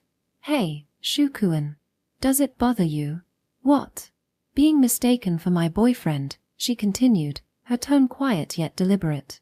Does that bother you? The way she phrased it earlier already hinted at what she was thinking, but now she was coming right out and asking. It doesn't bother me at all, she added before I could answer. Her gaze was steady, her eyes searching mine, as if trying to draw out my true feelings without asking further. There was no avoiding it. Well, it's not like I hate the idea or anything. My voice trailed off as a wave of embarrassment overtook me. Yuika chuckled, a playful smile spreading across her lips. Got it. She seemed satisfied with my answer. Yet her expression turned sly as she leaned in a little closer. But, you know, if we're worried about classmates seeing us, maybe we should keep some distance when we're out in public. Yeah, that's probably a good idea. The words stumbled out, awkwardly phrased, but Yuika nodded like she understood perfectly. When we're outside, we'll keep our distance, she murmured, her lips suddenly near my ear. But at home? Well. Her voice dropped to a soft, teasing whisper, carrying a sweetness that sent shivers down my spine. Right. I had no idea what she meant by at home or right. But with Yuika looking at me like that, there was only one thing I could do. Sure. And just like that, I gave in again. It's almost laughable how easily she wraps me around her little finger. Section. Got it, got it. So Shukuin doesn't mind being mistaken for my boyfriend, right? Someday, I want to ask something even bolder, something like, would you mind becoming my boyfriend? But for now, this answer is enough. Chapter 3, a group trip, all in for fun. Thanks to jogging with Yuika every morning, I've finally returned to my ideal weight. Shukuin, where'd we put that thing again? If you're looking for bug spray, it's on the 3rd shelf. Motion sickness meds should be on the shelf above that, toward the back. Thanks. I was looking for both. Oh, should I bring a raincoat just in case? Yeah, the weather forecast looked a little iffy. Alright, I'll pack one in your backpack too. Thanks, appreciate it. By the way, we're wearing those sturdy hiking boots today, right? Yep, those ones. Alright, I'll grab them while I'm at it. Thanks. Oh, and I should probably check the gas valve. All the locks are secure. Let's see, are we forgetting anything? Maybe the courage to embrace challenges. Haha, yeah, that's an important one. Don't leave it behind, okay? As we moved through the house, our conversation bounced back and forth while we finalized preparations, adding last-minute items to the bags we'd mostly packed the day before, double-checking everything, and securing the house. All right, I think that's everything. Should be good to go. After a final check of our luggage, we exchanged a satisfied nod. All right, then. Let's go. And so, our 2-day, 1-night trip with everyone began. Section. Wow, this is perfect weather for a trip, isn't it? It's super cloudy, though. Under the overcast sky, Takahashi-san's cheerful proclamation earned a wry smile from Yuika. Thankfully, no one had been late, and everyone was already gathered at the meeting spot, a plaza in front of the station. No, that's exactly why it's perfect. Traveling in the scorching summer sun would be unbearable. Fair point, Ita said with a nod as Takahashi-san enthusiastically made her case. Plus, she smiled brightly. No matter what the weather is like, today is the best day for a trip because it's the day we're setting out together. Yeah, you're right, I said, agreeing with her lovely sentiment. All right then, let's go. Yeah. Takahashi-san raised her hand high, and Yuika and Ita followed suit enthusiastically. Their attention turned to me, the only one not raising my hand, as if silently demanding I join in. Yeah, let's go. Reluctantly, I joined in, though doing it alone made it feel even more embarrassing. Hey, Yuika said with a grin, things like this are less embarrassing if you just go with the flow instead of overthinking it. Yeah, you're right. Yuika chuckled softly, and I could only offer a wry smile in agreement. We moved into the station. As we passed through the ticket gate with our IC cards, Takahashi-san suddenly let out a shocked gasp. What's wrong? Yuika tilted her head, curious, but Takahashi-san merely pointed at us, trembling slightly. You all. Her voice quivered with disbelief as she continued. You actually know how to ride a train? Of course we do. Yuika, Ita, and I exchanged exasperated looks and sighed in unison. I thought for sure one of you would mess up and get stuck. I was so ready for someone to go, oh my, is it broken, like in the stories. Takahashi-san's frustration was almost comical. I felt a little bad for not meeting her expectations, but even if one of us did mess up, none of us would have said, oh my, is it broken? Let's be real. I mean, I've seen that kind of thing in manga, Yuika admitted. Isn't that a common trope for rich people? Unless you're an incredibly sheltered heir or heiress, most people know how to ride a train. Yuika-san, you weren't one of those sheltered heiresses. Not really. I was more of a type to leap out of the box than stay in it. Despite her being with us and the evidence to the contrary, Takahashi-san's bizarre perception of us remained stubbornly intact. Eventually, we boarded the train without incident. Wheatstone Bridge.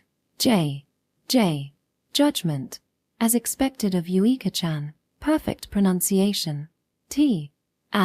Uniform circular motion. Law of conservation of momentum. Wow, Kono-kun, you're answering instantly. Empty set. Itsukushi Teitaro? Does that count? If it does, shouldn't it be Itautsukushu Teitaru as a full set phrase? As judge, I'll allow it. But since the tale of the bamboo cutter is studied in middle school, Takeuchi-kun, you're out. Was it really from middle school? The fact that I remember it so clearly proves it was. Takahashi-san declared with supreme confidence as Ita groaned and rubbed his head. At the moment, the four of us were enjoying a game of high school curriculum-themed shiratori in the box seats of the train. Takeuchi-kun, you're second to last again. Well, Takahashi-san is dead last, as always. Haha, you're right. Takahashi-san was an excellent referee, but her own knowledge of high school material was shaky at best, which left her at a constant disadvantage. She had suggested the game herself, so why this particular rule set? Then again, she looked like she was having fun, so maybe it didn't matter. Oh, we're almost out of snacks. Let's see, next up is. Noticing that the snacks scattered across the table were dwindling, Takahashi-san rummaged through her backpack, a sturdy one that looked like something a food delivery driver might use. Judging by the sheer amount of snacks she pulled out, it was packed to the brim. Right then, the train announcement began to play. All right, time to pack up. Next stop is ours. Let's clean up. Clean up. Got it. At Yuika's instruction, everyone began tidying up, collecting the trash and putting away their belongings. I thought we'd have a lot more time to kill, but it feels like the trip's flying by. It honestly felt like no time had passed, and I found myself muttering that thought aloud. Time spent with friends always passes in the blink of an eye. Yeah, you're right. If this had been me in the past, I might have responded differently. But now, I could wholeheartedly agree. And so, the trip was off to a smooth start. At least, it was up until that point. After transferring from the train to a bus, we finally arrived at our destination. At first, the hike up the mountain was pleasant, filled with laughter and easy conversation. But then, wait, is this? Takahashi-san's earlier cheerful declaration, "Any weather is perfect for a trip," was now being furiously contradicted by the person who said it. Who's the genius who said that ridiculous line? This weather is awful. The rain that had started a few minutes ago had quickly escalated into a full-on downpour.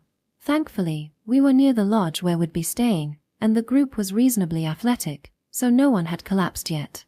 Takahashi-san, is that the lodge we're staying at? It should be.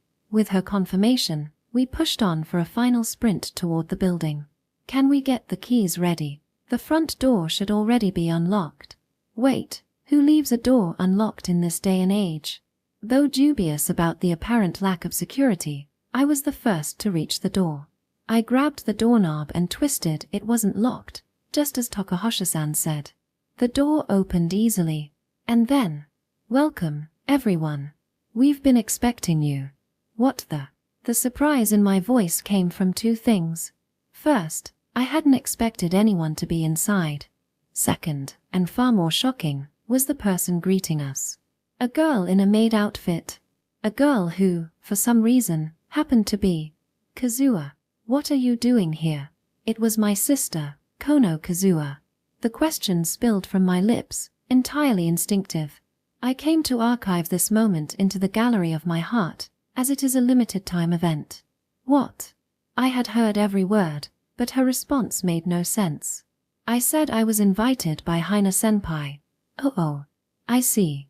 This time, I understood the words, but the situation still baffled me. Takahashi-san, why is Kazuha here? Ha! Well, she's your sister, Kono-kun. Of course I'd invite her. What? Her answer didn't clarify anything. Then it hit me. Could it be that in Takahashi-san's mind, the "a friend of a friend is a friend" rule extends to a friend's sibling is also a friend? Wait, Kono-kun, you didn't know Kazuha-chan was coming? Why does the one most involved know nothing about this? Yeah, that's exactly what I'd like to know. From the way Yuika and Ito were acting, it seemed like I was the only one left in the dark. My frustration spilled out naturally. Surprise. Kazuha, who had apparently been hiding a party popper behind her back, popped it with a bang. The streamers shot out and stuck to my damp hair and clothes. I thought my dear brother would be delighted to be welcomed by his little sister in a maid outfit. Wait, Shukuin. Is that your kind of thing? Don't go pinning weird labels on me while I'm literally soaking wet. For the record, I don't have that kind of hobby. Well, not really. Fufu, that's my brother's clever wordplay, combining the physical reality of your wet clothes with the metaphorical accusation. Very amusing. That wasn't a joke. And don't make it sound like I bombed a punchline. More importantly, Takahashi-san, how did you even get in contact with Kazuha? Well, I knew she went to the same school, so I just asked around the first-year classes. Your determination really is something else. Takahashi-san said it so nonchalantly, but how many people would actually go through with that? The fact that she didn't just ask me for Kazuha's contact info, the simplest route, made it clear this surprise was part of her plan from the beginning.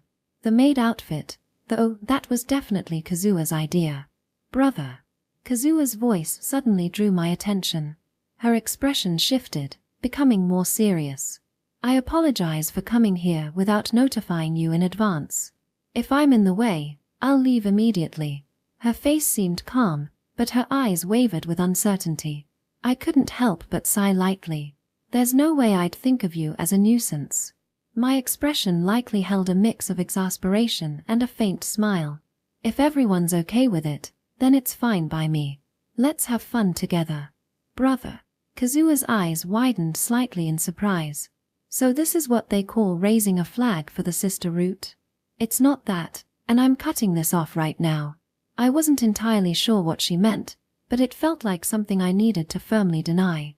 Section. I typically prefer a silent approach. Even when it comes to super chats, I throw them without a word. Interacting directly with those I admire feels at odds with how I interpret things. There was even a time when this habit caused a misunderstanding with my sister-in-law. However, in a group event like this, having one extra quiet participant blending into the background shouldn't cause any issues. With that in mind, I gratefully accepted Hina-senpai's invitation. Of course, I genuinely wanted to enjoy this time with everyone. But above all else, my true purpose was. Section. Alright. After splitting into the boys' and girls' rooms to drop off our luggage, we regrouped at the shared spaces table. What should we do next? What indeed? What's the plan? Hehe, I wonder what we'll do. The four of us, Yuika, Takahashi-san, Ita, and I, sat across from each other, discussing what to do with the rest of the day. Our original plans had assumed clear weather, but not going to sit down, Kazuha? While the four of us had taken our seats, Kazuha remained standing by the table. There was a single empty chair right beside her, but she didn't seem inclined to use it. I am fully committed to my roleplay, so I'll be standing. Now then, everyone, would you care for something to drink? Today's recommendation is tea. I'll have some tea, then. As you wish. Kazuha bowed politely and headed to the kitchen. Well, if she's enjoying herself, there's no harm in letting her do her thing. Oh, has the rain let up? Now that you mention it, it does seem to be easing. Maybe it was just a passing shower? Takahashi-san pointed to the window, and Ita turned to check, nodding in agreement. I glanced outside as well. The rain had indeed weakened considerably. Just as I was about to comment, I felt a light poke on the back of my hand resting on the chair. What is it? Turning to ask, I was met with Yuika holding a finger to her lips in a silent shh.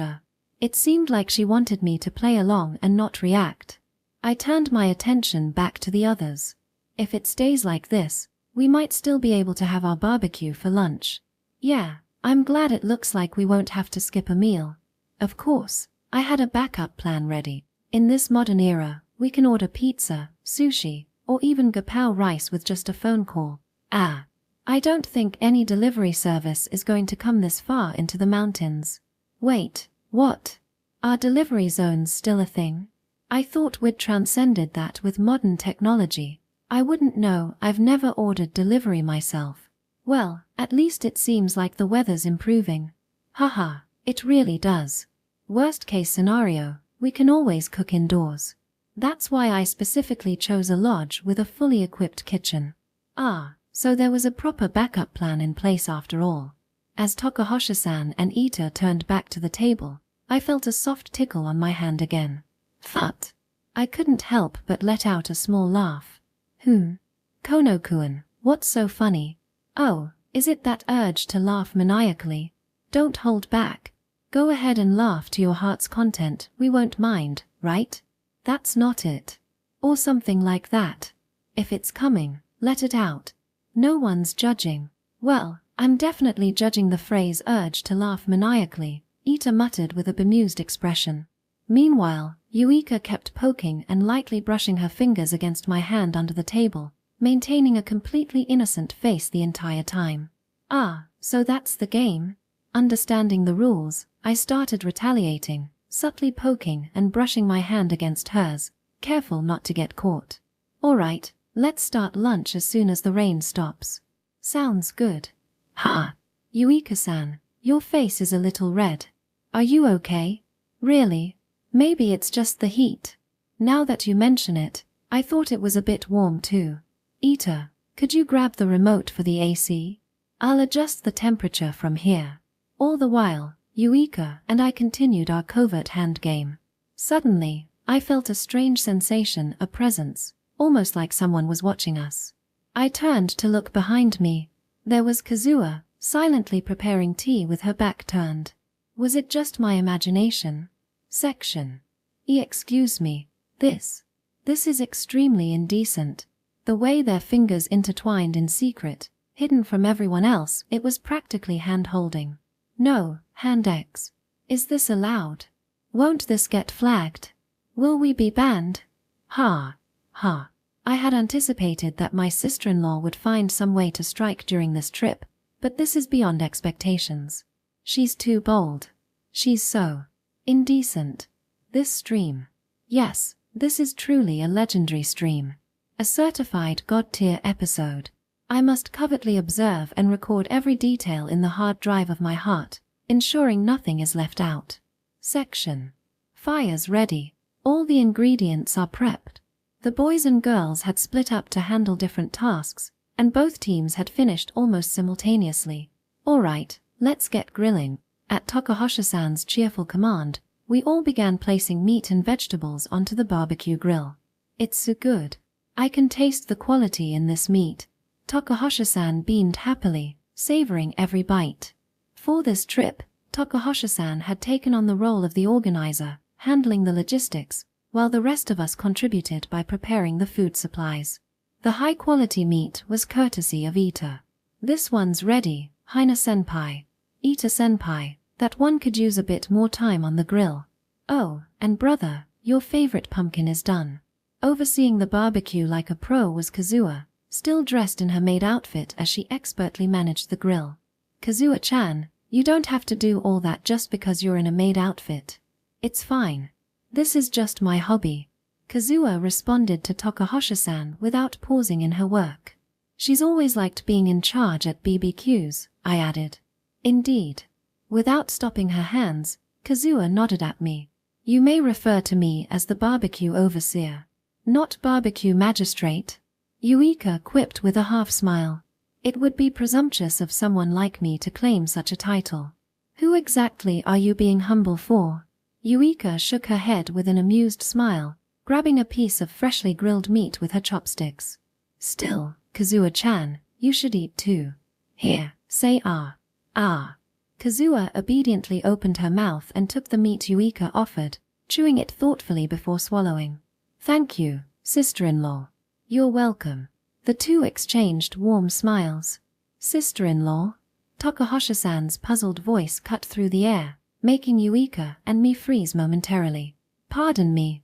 I must have been voicing my wishful thinking about having a wonderful sister like Yuika-senpai, Kazuha said smoothly, her expression unchanged. Oh, I see. Kazuha-chan, you can call me your sister anytime. I apologize, Hina-senpai, but I don't feel much of a sisterly aura from you. Sisterly aura? With a surprisingly apologetic look, Kazuha introduced this bizarre concept, leaving Takahashi-san wide-eyed. I mean, I am an only child, but so is Yuika-san, right? Wait, did I never mention it? I actually have a younger sister. The secret behind the sisterly aura revealed. Takahashi-san exclaimed, her mystery solved.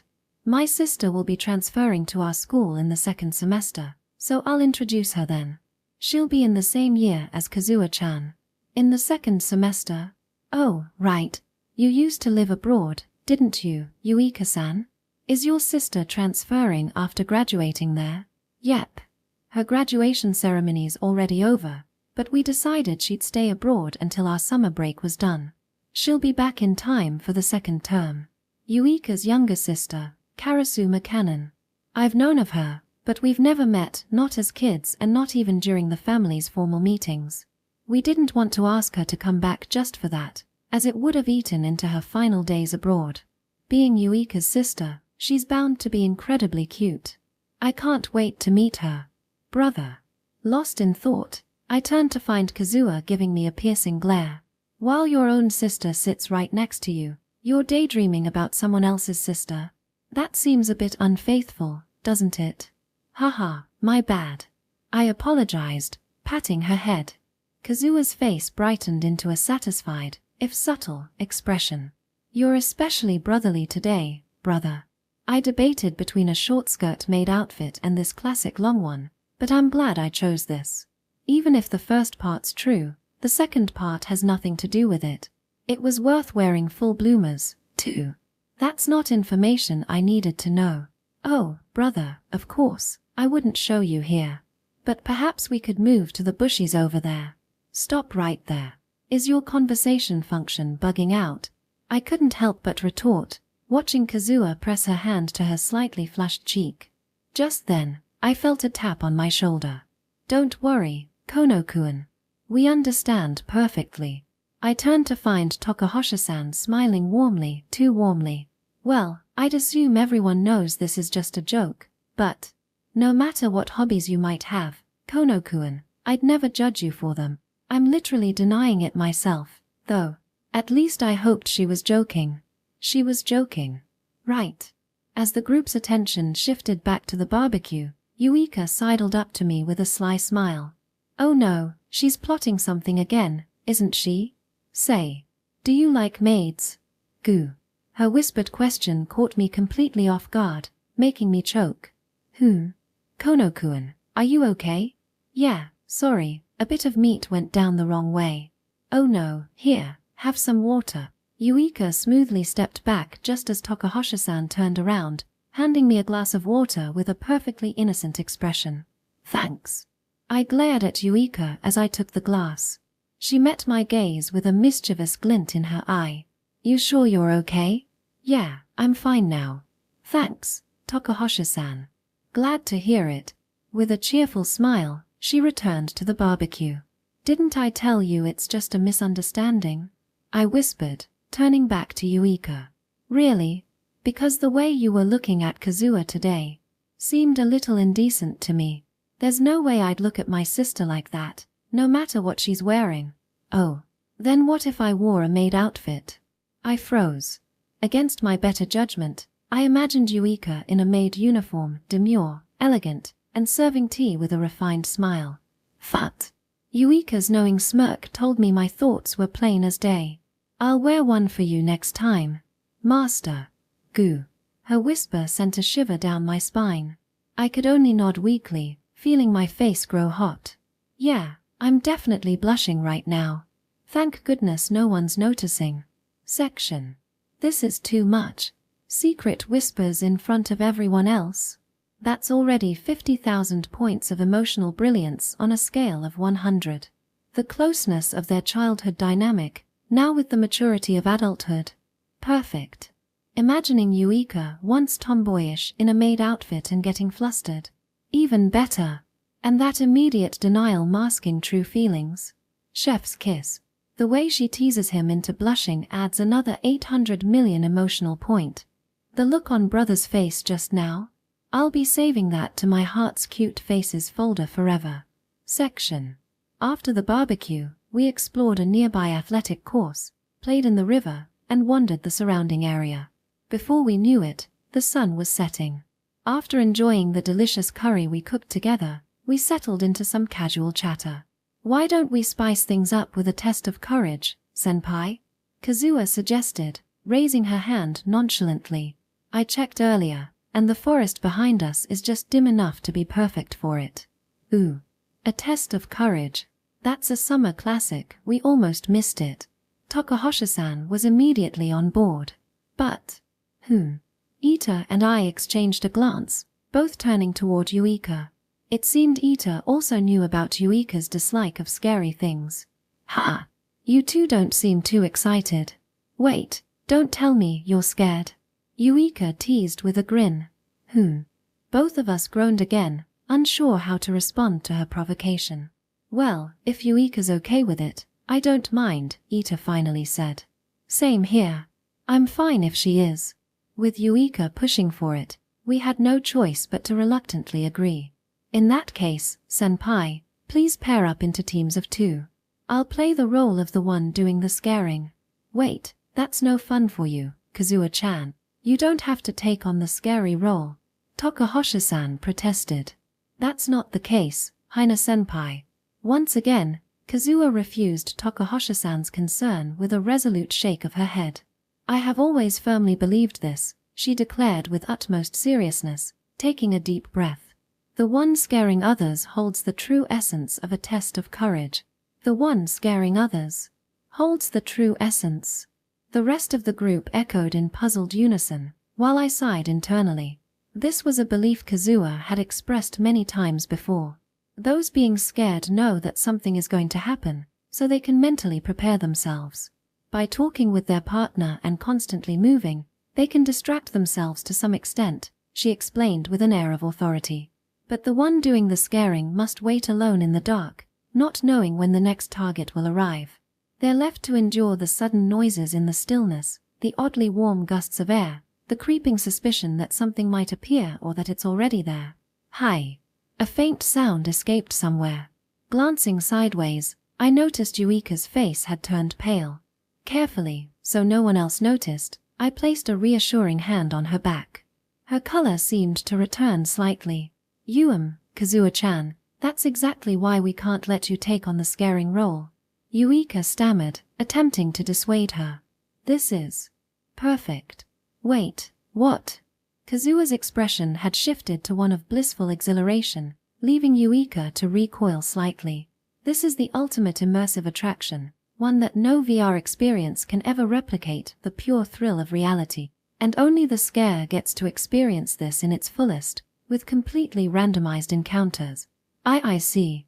Yuika nodded reluctantly, clearly overwhelmed by Kazuha's intensity. I, too, was equally dumbfounded. Thanks to the straws Kazuha had secretly prepared, the pairs were decided, Yuika and I, Takahashi-san and Ita. Yuika and I were the second pair to venture into the forest. Hehe, it's just a little dark. Nothing to worry about. If that's how you feel, could you maybe let go of my sleeve? You're wrinkling it pretty badly.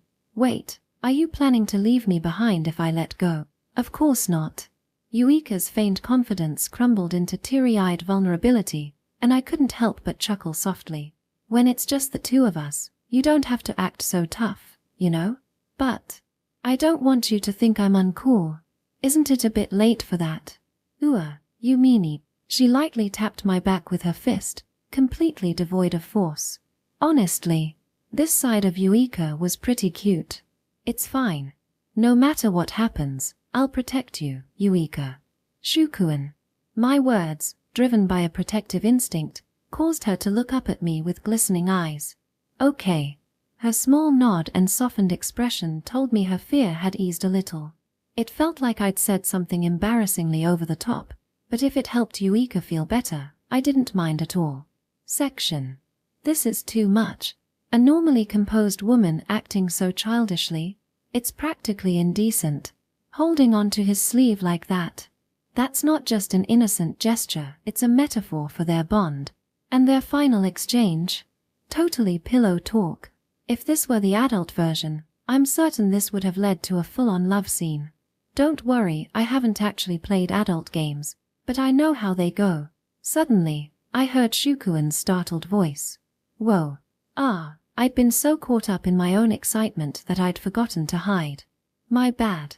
Both of them turned, wide-eyed. Kazuha, is that you? For a second, I thought you were some kind of monster. That heavy breathing made it even worse. And were your eyes glowing just now? No, it must have been a trick of the light. Right. I'm sure, I was a little breathless from excitement, but I don't think that warranted such a dramatic reaction. And of course, my eyes don't glow. They must have been more nervous than they realized. Either way, I'd succeeded in scaring them, so. Mission complete.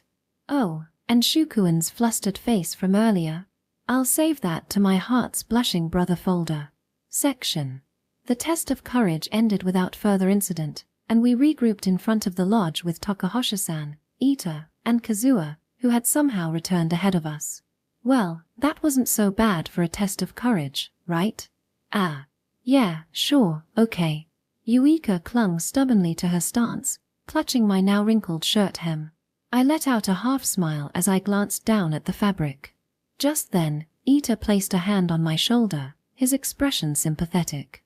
He seemed to understand what I was going through. So, how'd it go on your end? I asked. Nothing. Supernatural, at least, Ita replied, though his tone and tired expression hinted otherwise. So, there was something else. Takahashi-san kept saying things like, "I think I sense a ghost coming from over here," and then plunging into random bushes. I had to stop her from blazing her own trails every single time. Sounds like a puppy on its first walk. Shoo, that's a little. Oops, my bad. That was rude, wasn't it? Honestly, puppies actually listen better. Ah, so I was being unfair to the puppies. We shared a laugh at the expense of Takahashi-san, who was off in her own world. All right, now that the test of courage is done. Takahashi-san clapped her hands and gave us a mischievous smile. The night isn't over yet. Apparently, I'd let my guard down too soon.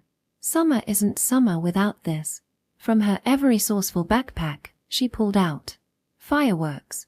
And so, woo, I'm dual-wielding sparklers. That's nothing, I'm rocking 8 sparklers. Whoa, Takeuchi-kun, you've got one between every finger. Kids, don't try this at home. This is dangerous, even for trained professionals like me. Next, let's line up the dragon fireworks and light them all at once. We've got a ton. Oh, I'm down for that. Let's make a Niagara Falls out of fireworks. While Takahashi-san and Ita were hyped up, Kazuha, this perfect motion, I could watch it forever, was quietly mesmerized by the snake fireworks. She'd been staring at them for ages. Is that really so interesting? I muttered. Well, as long as she was enjoying herself, I supposed it didn't matter. Something about sparklers is just so calming, Yuika murmured beside me. Yeah, I get that.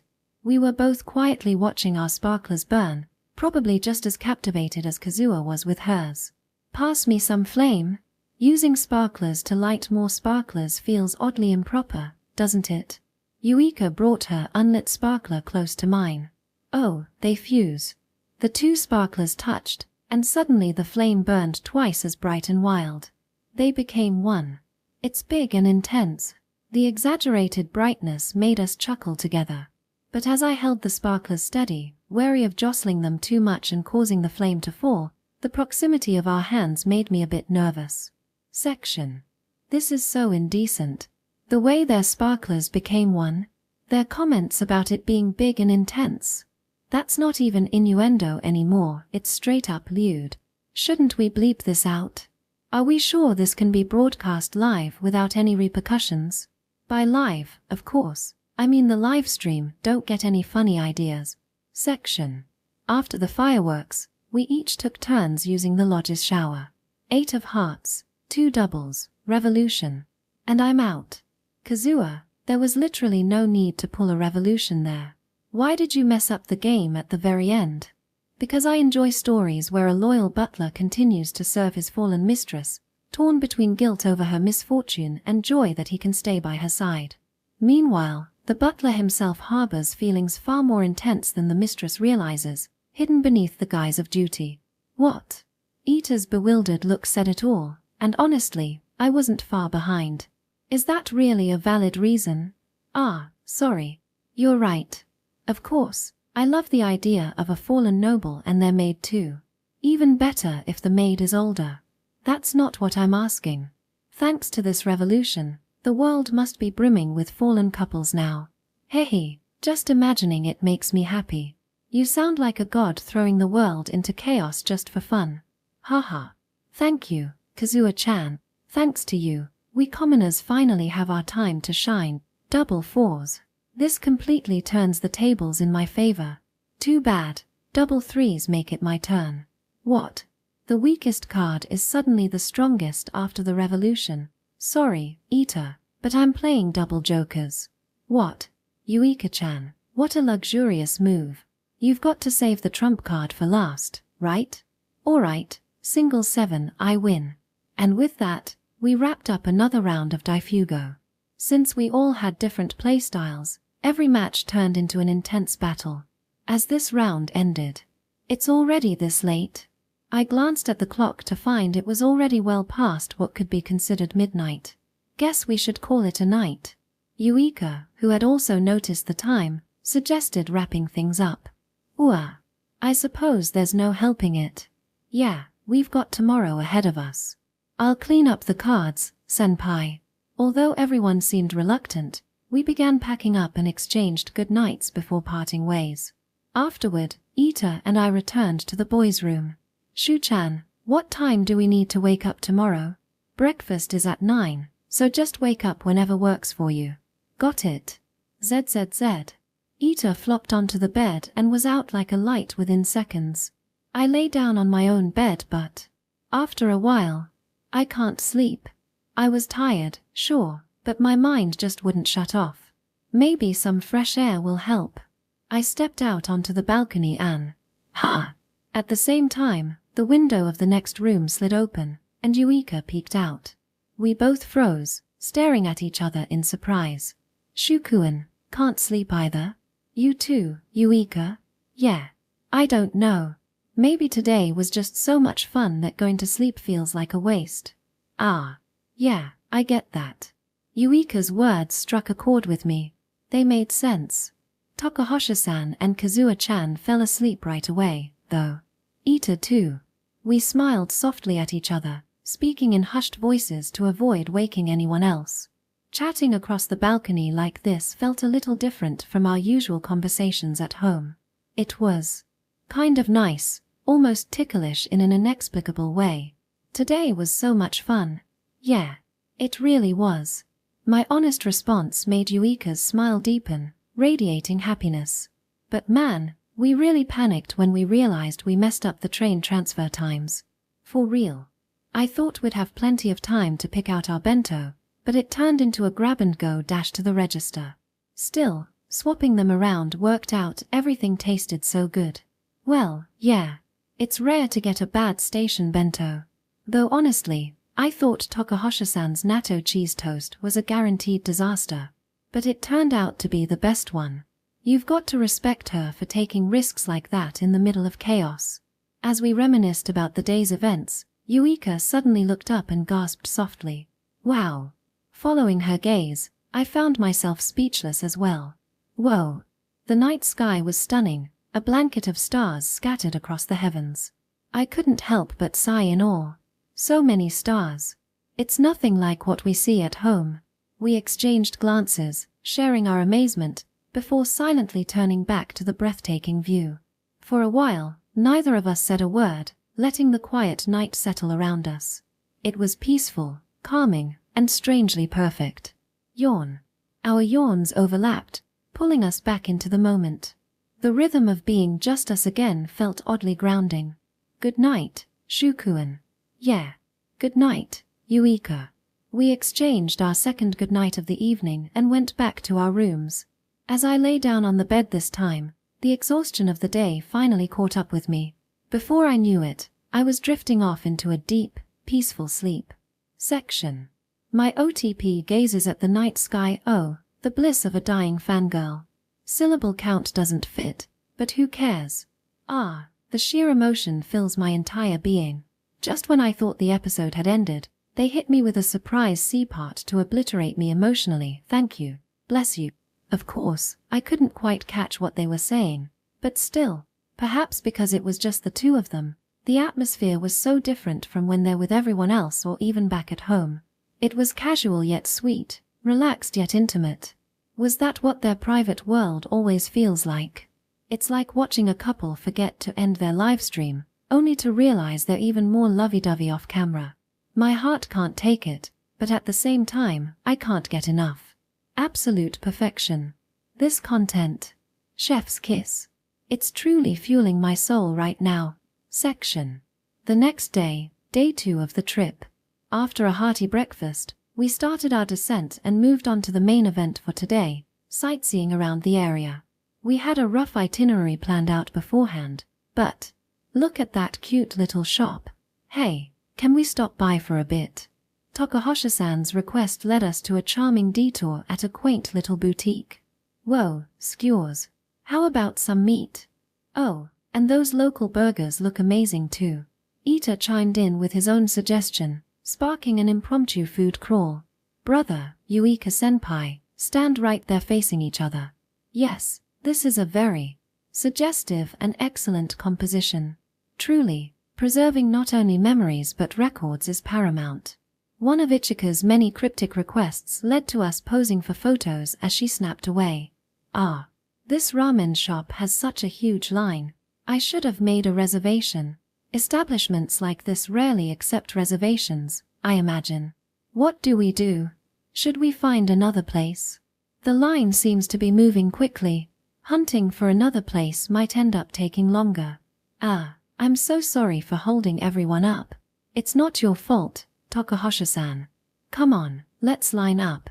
These small delays weren't catastrophic on their own, but stacked together, they started to eat into our schedule. Wait, what? How is it this late already? Oh no, we'll have to speedrun the museum if we don't want to be late for everything else. At that point, I suggested an alternative. How about we just skip the museum? That should be enough to get us back on track, I reasoned. But the museum was your suggestion, wasn't it, Kono-kun? Some things are about timing. If it didn't work out this time, it just means today wasn't the day. I see. In that case, I'm so sorry. I'll adjust the plan. Really, I'm sorry for this. Don't worry about it. Takahashi-san looked so genuinely apologetic that I couldn't help but chuckle. Truthfully, the museum wasn't a must-see for me, so I wasn't bothered at all. Okay then, for our last activity, let's do some souvenir shopping. Let's meet back here in 30 minutes. Got it. Since everyone had different ideas about what they wanted to buy, we'd already planned to split up for this part. As the others scattered off in various directions, I found myself wondering, what should I do? Section. Are you going to buy that? Chem. Nah. Just looking. When I saw Shukuen holding a mysterious keychain, probably a local mascot, I called out to him. He answered and placed the keychain back on the shelf. So, you're not planning to buy any souvenirs, Shukuen? My social circle is basically limited to the people on this trip. He replied with a wry smile. Fufu, same here. Not even for your family. Our house is always full of souvenirs people bring us, and we can't keep up with them. Ah, yeah. Same for us. His wry smile deepened. Families end up with all sorts of gifts from different connections. It's always like that, huh? So, I've just been killing time. Oh, in that case. 30 minutes would probably fly by if we stayed together, but an idea popped into my head. How about we buy souvenirs for each other and then exchange them? That could be fun. Shukuen's lips curved into a faint smile. Let's see who can pick the better souvenir. And how exactly do we judge that? His expression turned to an exasperated smile, but I could tell he didn't mind. Well then, let's get started. Yeah. With that, we headed off in opposite directions. Now, what should I pick? Section. The trip back wasn't without a hitch. We almost boarded the wrong train and nearly ended up in another prefecture, but somehow, we're home. We made it back to our house safely after just one day away. Ah, home is the best. Yeah, it really is. Yuika plopped onto the couch after dropping her backpack, and I followed suit, sitting down next to her. Even though it had only been a day, being back gave a surprisingly strong sense of homecoming. Oh, right. Let's do the souvenir exchange before I forget. Judging by that confident face, I'm guessing you're feeling pretty good about your choice. Fufu, who knows? Yuika smirked mischievously, but honestly, I felt pretty confident about my pick too. All right, here you go. We handed each other the bags at the same time and noticed something immediately. The designs were identical. It seemed we'd shopped at the same store, just at different times. Both bags were palm-sized. We exchanged a look and nodded before opening them, only two. Haha. We both chuckled awkwardly, glancing at each other. This is a draw, isn't it? Yeah, a complete tie. After all, I didn't expect us to pick the exact same thing. Yeah, that was unexpected. Both of our souvenirs were keychains featuring a beautifully polished, light brown imitation stone. It was clear that our inspiration was the same, the day we parted as kids. Back then, I had given Yuika a capsule toy, and she had handed me a stone in return. Back then, it was just an ordinary pebble, but this time I chose your birthstone. Oh, really? Thanks. I should have thought things through more. Then I could have picked something different. So, why did you choose this one, Shukuen? It reminded me of your eye color. Fufu, that's a good enough reason. Besides, I like that they match. It makes me happy. Yeah, you're right. The stone she gave me back then felt like a piece of her was with me, giving me strength whenever I looked at it. But at the same time, it also reminded me of how much I missed her. This time, though, these matching souvenirs are proof of the feelings we now share. I'm sure every time I look at this, I'll remember this trip and smile. Chapter 4, Childhood Friends and the Shore. Everything falls into place. A few days after we returned from the trip, Pchem, I tilted my head slightly, noticing something unfamiliar on the living room table. An album. There were several stacked on top of each other. They obviously weren't mine, so, oh, that. I brought them back when I visited my grandparents the other day.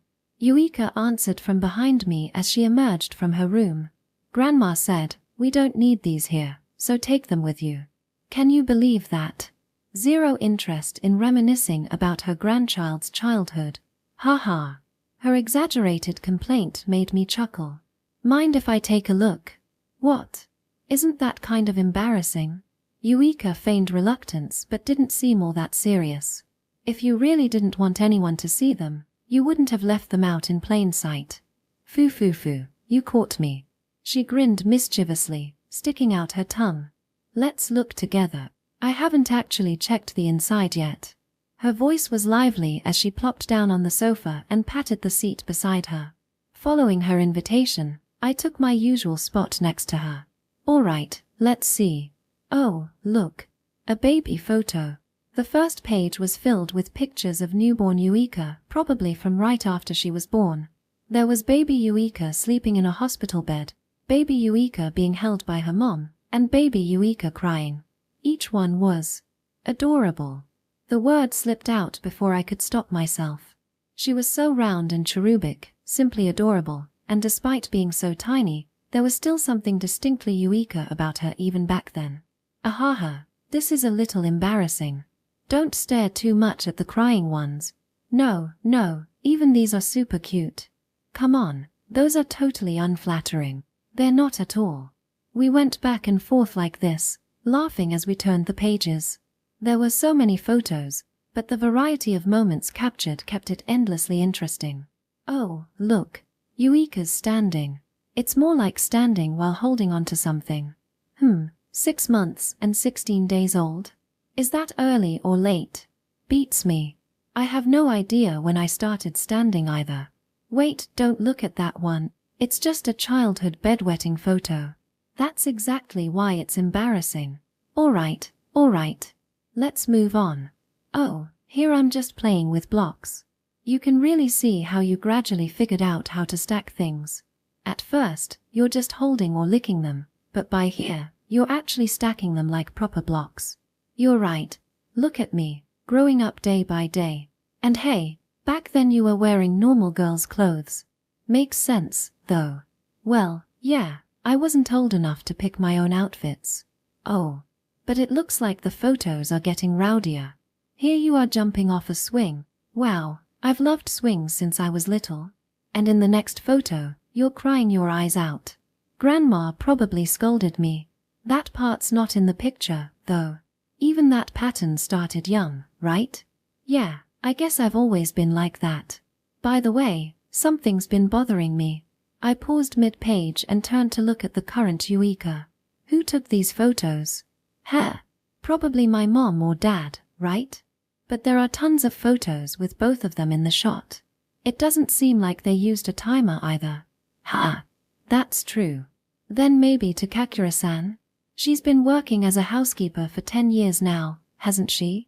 That means she wouldn't have been around when you were this little.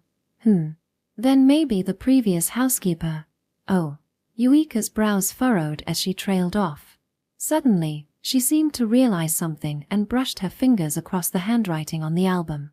Not only did the album contain photos, but every entry was meticulously labeled with dates, locations, and even short descriptions in elegant handwriting. Whoever put this together must have been very detail-oriented. This is Grandma's handwriting." Her voice was soft, almost as if she were speaking to herself rather than to me.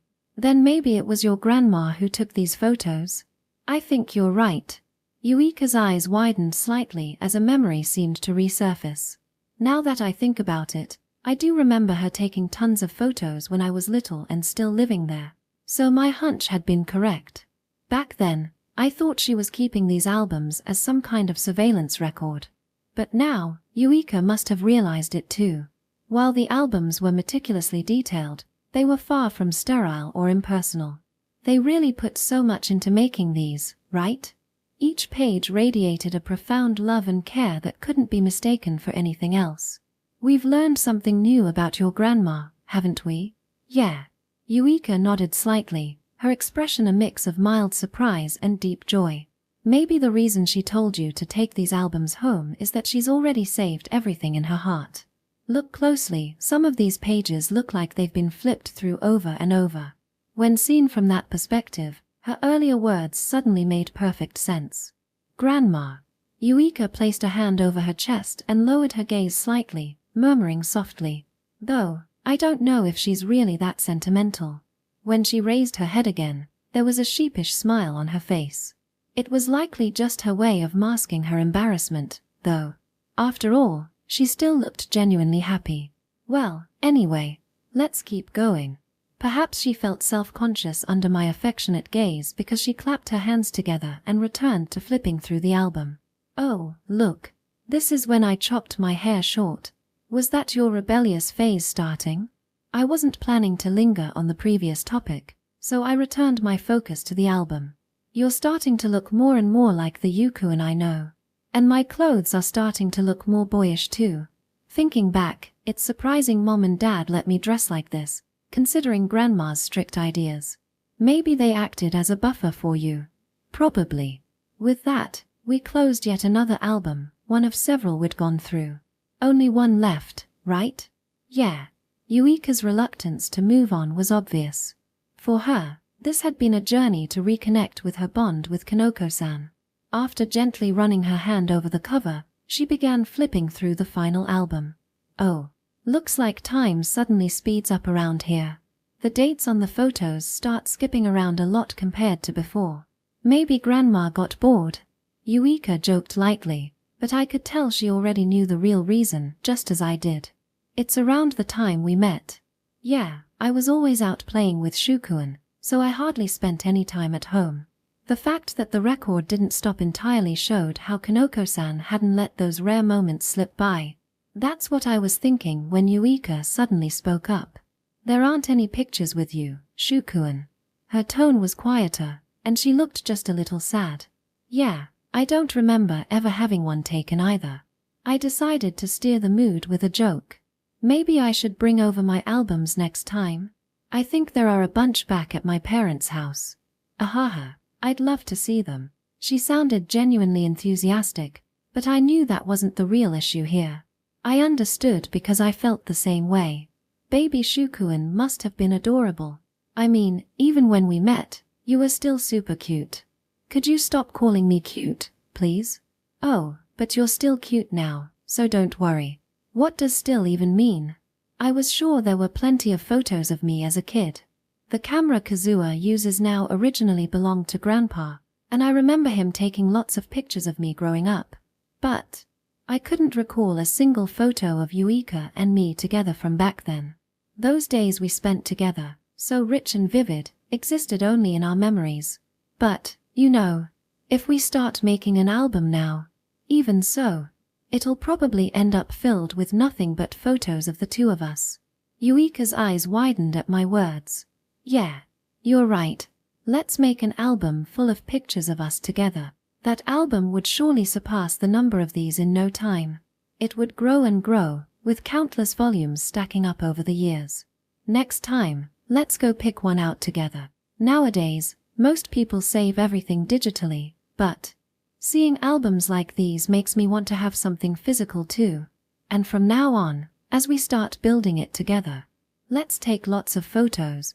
Yeah, starting with tomorrow's trip. That's where it would begin. Section. The next day. See ya. Yuika and I shouted toward the ocean, playing out the classic cliché. This time, it was just the two of us on a trip. The Karasuma family owned a vacation home along the coast, which we planned to use as our base.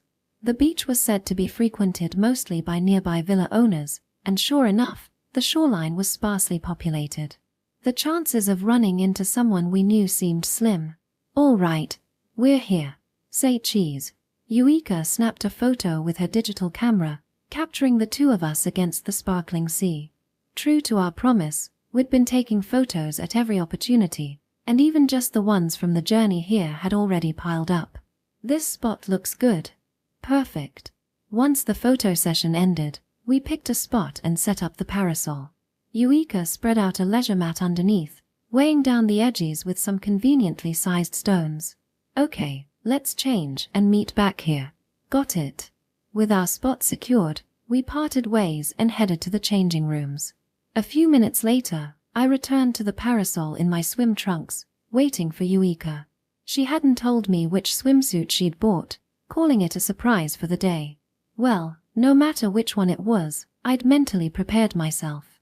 Shukuen, sorry to keep you waiting. Hearing her voice, I turned without thinking. The sight of Yuika left me speechless. I immediately averted my eyes. She was wearing a bold black bikini with a floral pattern, far more daring than the tankini she'd shown me before. Ha! Shukuen, what's wrong? Even without looking, I could hear the teasing grin in her voice. It's just, isn't that a bit bold? Flustered, I could only blurt out the honest truth. Oh, so you're saying it doesn't suit me? No, it suits you perfectly. But the fact was, with her great figure, Yuika pulled off the bold swimsuit effortlessly. And maybe that was the problem. Section. Oh no. Oh no, no, no, no, no. I might have gone too far with this swimsuit. After showing him the tankini before, I thought I needed to step it up for the real deal. I was so confident when I picked it out, but now that I'm standing here in front of Shukuen, I'm suddenly overwhelmed with embarrassment. This is basically underwear. I'm trying so hard not to fidget. And Shukuen isn't even looking at me properly, although, seeing him like this up close. Wow. Shukuen really does have an amazing body. He's slim but muscular, and you can tell how fit he is. His chest. His abs. I kind of want to touch them. Would it be okay? I mean, he's mine now, right? Just a little. Yuika. Eek. Sorry. His voice startled me out of my thoughts, and I instinctively blurted an apology, realizing I'd almost reached out without thinking. Ha! Sorry for what? Thankfully, Shukuen just tilted his head, looking genuinely confused. Phew. So he didn't realize what I was thinking. No, it's nothing. What's up? Well, sorry to ask, but could we move the parasol and mat to the other side of that rock? Ha! Sure, but why? Now it was my turn to tilt my head in confusion. There are fewer people over there. Not that it's crowded here. Even with a quick glance, I could see there were only a few scattered beachgoers. Still, he trailed off, looking uncharacteristically uncomfortable. I don't want anyone else to see you like this. His words hit me like an arrow to the heart. Does that mean he wants me all to himself? Foo. Don't worry, Shukuen. This swimsuit is only for your eyes anyway. Still, maybe choosing something this bold was worth it after all. Section. I might have just said something really embarrassing. But, no, it's not like I'm being irrationally possessive or anything. It's just, if other guys saw Yuika like this, she'd definitely get hit on, right? I mean, this is just about risk management. Yeah, that's it.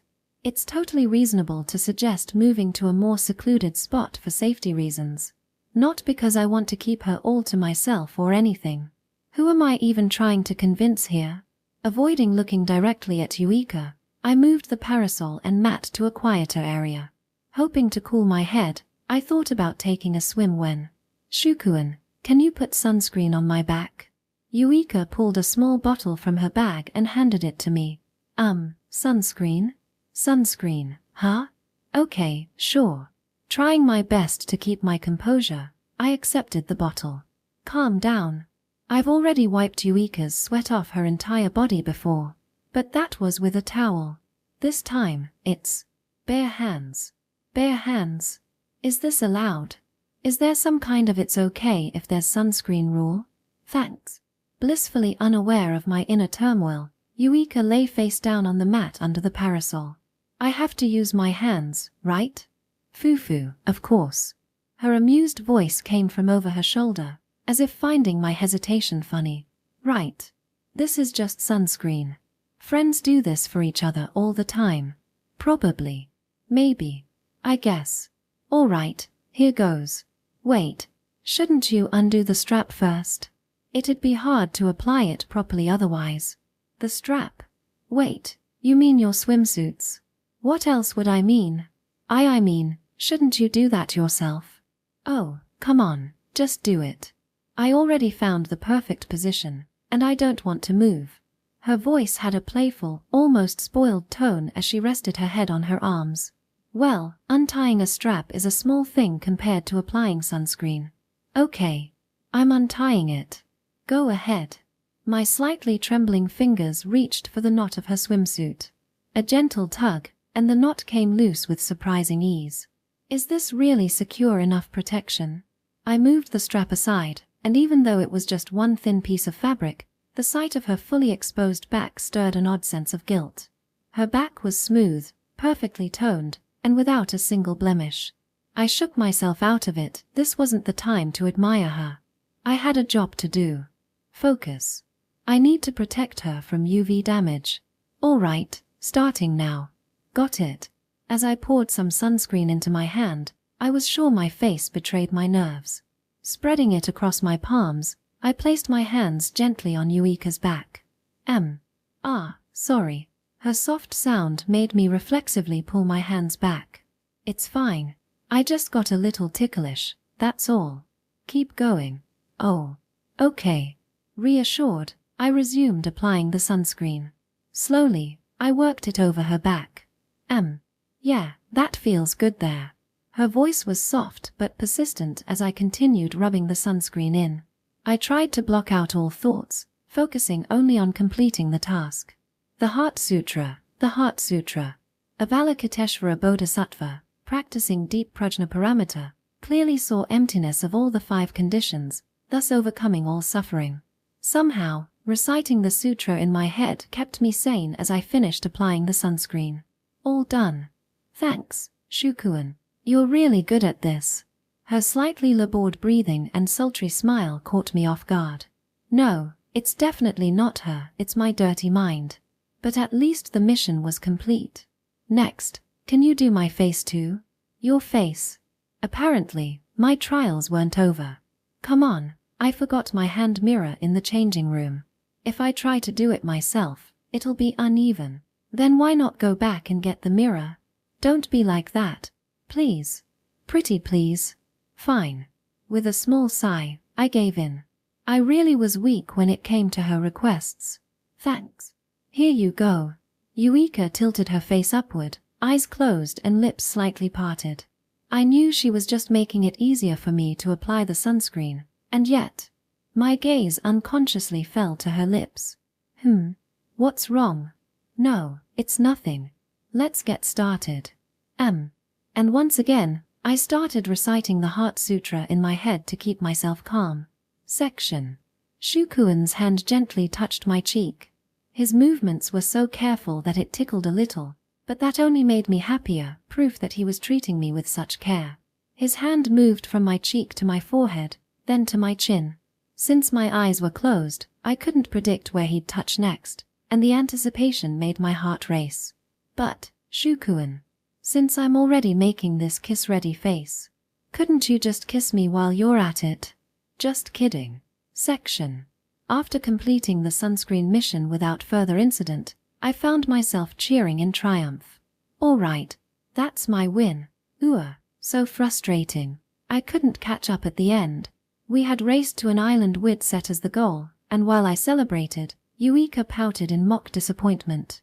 Initially, we'd just been splashing around in the shallows, doing typical couple-like things, but somehow it escalated into a long-distance swimming contest. That was so like us. Let's swim back at a slower pace. Yeah. Yuika's faint smile carried a tinge of exhaustion, and I could feel my own fatigue catching up too. Hey, how about we take a break and explore this island? Sure, but are you sure it's safe? In every sense of the word. It's fine. This is a tiny uninhabited island you can walk around in no time. People used to live here, so it's not dangerous, and I even got the landing permit in advance. Of course, you'd have everything prepared. I couldn't help but let out a soft chuckle at how thorough she was. We could have even camped here overnight, you know. Yeah, but the weather might have been an issue. Exactly. It'd be a pain if we couldn't leave as planned. Oh, but don't worry about today, 0% chance of rain. You're even preemptively destroying any bad luck flags. We strolled side by side along the sandy beach, the conversation flowing easily. But Yuika suddenly quickened her pace, turning back to look at me with a playful grin. Even if we got stuck on a deserted island, I think I'd still have fun as long as I'm with you. Yeah. When I imagined it, I couldn't help but agree. With Yuika, I felt like we could overcome any challenge and enjoy it, too. Even if we had to spend the rest of our lives here, just the two of us, I think I'd be fine with that. Oh. I might have said something embarrassing again. Section. Fufu, let's at least try to escape at some point. Good idea. From behind me, Shukuin's voice sounded slightly awkward. I kept walking forward as I spoke, mostly to hide the grin spreading across my face. Seriously, how can he just say stuff like that so casually? The rest of our lives, just the two of us. That's basically a proposal. Actually, it's not basically, it's totally a proposal. And, well, I already accepted it a long time ago. Out of his sight, I allowed myself to grin as much as I wanted. After walking for a while, with me slightly ahead, we strolled along the coastline. Man, but still. Yeah. With just that exchange, we both knew we were thinking the same thing. There's nothing here. That's right, there were no uninhabited island-style events at all.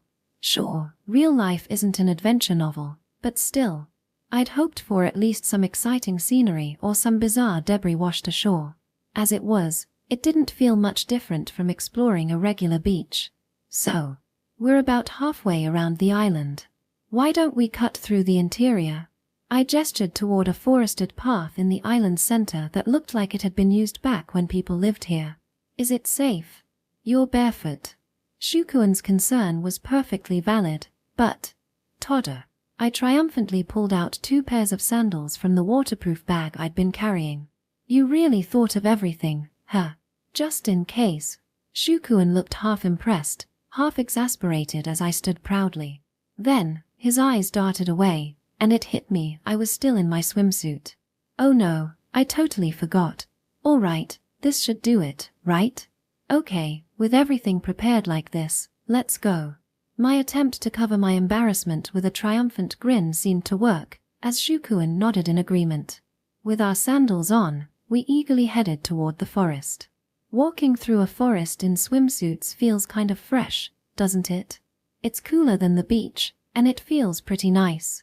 We walked on, chatting lightly, until rustle, rustle. A nearby bush shook unnaturally, making both of us instinctively tense. Whatever it was didn't seem to be charging at us, but it definitely caught our attention. Maybe it's a wild animal. Let's go check it out. That's too dangerous. There shouldn't be any poisonous or dangerous animals around here, so at worst, we'll just get a little scratch. Accepting a little scratch as an outcome is already a problem. I whispered excitedly, but Shukuin remained cautious. Fine. I'll go first. In the end, he took the lead. I can't let anything happen to your skin. His words sounded more like he was convincing himself, but that dependable side of his was one of the things I loved about him. Of course, I couldn't let him get hurt either. Stepping lightly to avoid making noise, we moved closer. As soon as Shukuin peeked through the bush, he froze. It didn't seem like there was a dangerous animal. Curious, I leaned in beside him and peeked as well. Chew. Ha. What we saw was a young couple in swimsuits, suppressing their voices as they, well, passionately kissed. They seemed oblivious to our presence, lost in their own little world. Our eyes met, and then, just as quickly, we looked away. Without a word, we carefully but hastily backed away, doing our best not to make any noise. Once we were safely out of the bushes, we sprinted back to the beach as fast as we could. Phut! Ha ha ha! We burst into laughter, though neither of us really understood why. So, turns out we're not the only ones here. Yeah, apparently not. Still, the realization hit me our outfits weren't much different from that couple's. In fact, my swimsuit was even more revealing than hers. Which meant that, theoretically, if we were in the mood, we could, do that. I sneaked a glance at Shukuen. My eyes landed on his toned chest, and I couldn't help but imagine myself leaning against it, held in his arms. Someday, we'll probably. Arg, just thinking about it makes me blush. But I'm sure it'll be an incredibly happy moment when it happens. Race you back to the beach. Challenge accepted. When you're overwhelmed with thoughts like these, the best cure is to move your body. With a burst of energy, I took off running, and this time, I narrowly beat Shukuen. Maybe the difference in our finish times was the weight of our lingering thoughts. Section. By the time we swam back to the mainland, the awkwardness had mostly faded. Still, after swimming back and forth like that, I was completely drained. Hey, how about we call it a day and have an early dinner? Agreed. I don't think I can move much more. This was one of the great things about traveling as a pair, we could adjust plans on the fly. While traveling with friends was a blast, there were always schedules to stick to, which sometimes made things a bit hectic. But what should we do for dinner? I didn't see any restaurants around here. To be honest, this trip was almost entirely unplanned. We'd decided to just go with the flow, and that approach had worked perfectly for us so far. There's an evening fish market nearby, it should be open right about now. How about we grab some fresh seafood and have a barbecue? Maybe we can even get some sashimi. That sounds great. Oh, in that case, remember that soy sauce specialty shop we passed on the way here? We could pick up a few types and compare them with the sashimi. Genius idea, let's do it. Just like that, our plans came together effortlessly. A moment ago, I thought I couldn't move another step, but now, just talking about it had me feeling excited and ready to go again. We had so much fun picking out seafood at the market and soy sauce at the specialty shop that by the time we returned to the Karasuma family's villa, it was the perfect time for dinner. While Yuika prepared the fish, I got the barbecue ready. Before long, we sat down to enjoy our meal. We relished the fresh seafood, debated which soy sauce was the best, and even made a quick agillo dish on Yuika's suggestion. Dinner was an absolute delight. Once we'd cleared our plates and let our food settle, we chatted for a while. Well, shall we head to the bath? Ha! Aren't we just using the shower here? The way Yuika phrased it, it sounded like we were heading out somewhere, which made me tilt my head in confusion. There's a hot spring just up the hill behind the villa. Not many people go there, so if you reserve ahead of time, you can get it all to yourself. Wow, that sounds amazing. I'd love to check it out. Being a secret fan of hot springs, I nodded enthusiastically. Let me make a reservation real quick. No need. I already booked it for us. As expected of you. She'd even factored in my response and planned ahead. She really knows me too well. Oh. Suddenly, Yuika leaned in with a mischievous glint in her eye. Bringing her lips close to my ear, she whispered, "Since it's private, we could make it a mixed bath, And what exactly would that change?" I tried to sound composed, but my voice came out stiffer than I intended. "Fufu, I thought you might prefer that." "Of course not." "Right. Yeah, I figured." Despite my response, she didn't pull away. Instead, she murmured right into my ear, her breath brushing against my skin. "After all, we can always bathe together at home." Her soft whisper sent a shiver down my spine. What am I even supposed to say to that? Section. We arrived at the hot spring, and of course, Yuika went to the women's bath while I went to the men's. Phew. Having finished washing my body and hair, I let out a relaxed sigh as I settled into the steaming water. I'd chosen a spot close to the partition separating the men's and women's baths. "Shukuan, are you there?" Yuika's voice called out from the other side of the wall. "Yeah, I'm here." Her voice had sounded closer than expected, and I could tell it startled her a bit. It seemed like she was sitting just on the other side of the partition. "Feels great, doesn't it?" I managed to keep my voice steady, despite the situation. "Yeah. I really like the temperature just on the hotter side." "Me too. Oh, and this spring has amazing skin benefits, you know? In that case, I'll soak until my skin is flawless." "Fufu, me too." We chatted casually, but I started to feel my face grow hot, not from the heat of the bath, but from the situation itself. After all, we were both completely naked right now, and so close. Separated by a single wall, we were still sharing the same water. Wasn't this practically a mixed bath? Section. "The view's beautiful, isn't it?" "Yeah, it's incredible. Having it all to ourselves feels so luxurious." Yuika and I gazed out at the scenery from the open-air bath. On the other side of this partition, Yuika is naked. I thought I'd gotten used to seeing her in a swimsuit today, but this was different. Now there wasn't even a swimsuit between us. Stop thinking about it. Desperate to clear my head, I focused on the view outside. Steam rose from several spots, suggesting there were other hot springs in the area. Some of them looked completely natural, not part of any organized bathhouse. And then, "Yuika, look over there, a monkey. It's soaking in the hot spring. They actually do that. And it looks so relaxed." "Really? Where?" "Where? It's over there, but..." "Oh, sorry, you probably can't see it from your side of the partition." "Oh, lucky you. Can I come over to take a look?" "No, you can't." "Fufu, I'm just kidding." Obviously. We laughed and talked loudly, maybe a bit too much, as if trying to drown out any unnecessary thoughts. Trying not to overthink things was definitely a challenge for me. And me alone. Section. After our somewhat noisy bath time, we emerged refreshed. Side by side, Yuika and I downed bottles of chilled milk we'd bought from a vending machine. "Yep, milk after a hot spring is a must," Yuika said with a satisfied grin.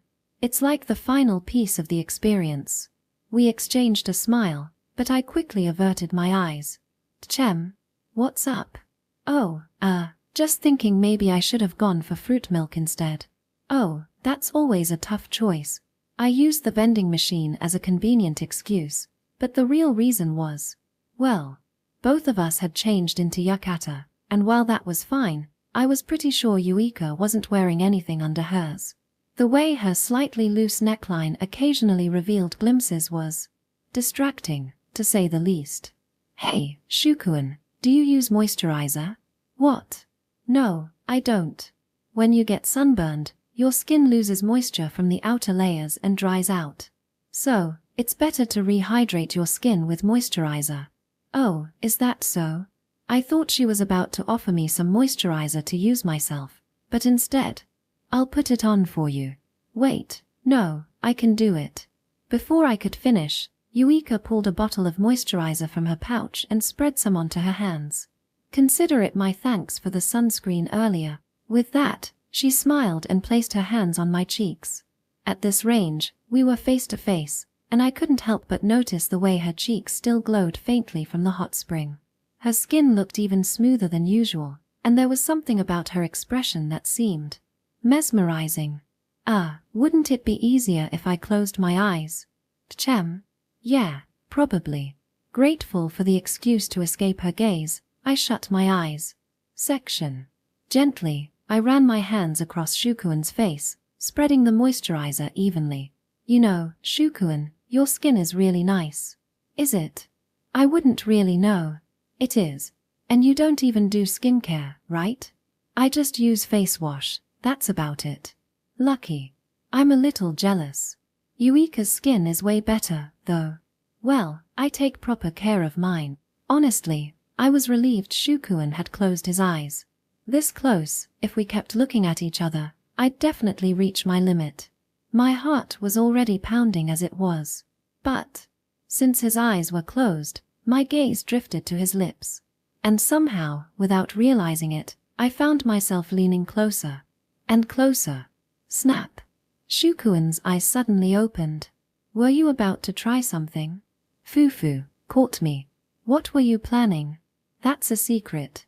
That was close. I almost kissed him. No, wait, I did try to kiss him. It wasn't his face that was moving closer, it was me. But, well, his face was right there, looking like he was waiting for a kiss. No, no, no. I can't skip steps like that. There's an order to these things. Section. Afterward, back at the villa, we spent the evening playing cards. And that's my third win in a row. You've got to be kidding me. Yuika, you've always been ridiculously fast at speed. You're just too careful about checking your numbers, Shukuin. Maybe, but honestly, you're just way too fast.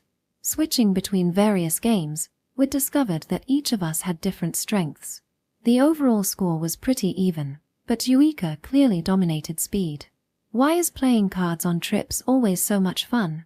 Probably because we're still riding the travel high. Fufu, maybe. Yawn. Yawn. Her yawn was contagious, and I couldn't help but let one out too.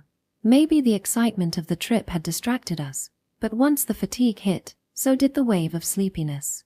Let's call it a day, shall we? Yeah, sounds good. We nodded to each other, but before moving, we yawned in unison again. Ah, it feels like such a waste for today to end, Yuika murmured, rubbing her sleepy eyes. Despite her exhaustion, there was still a lingering reluctance in her expression. Well, this trip's 2 nights and 3 days. Tomorrow's the real highlight, we've got the entire day ahead of us. Ahaha, you're right.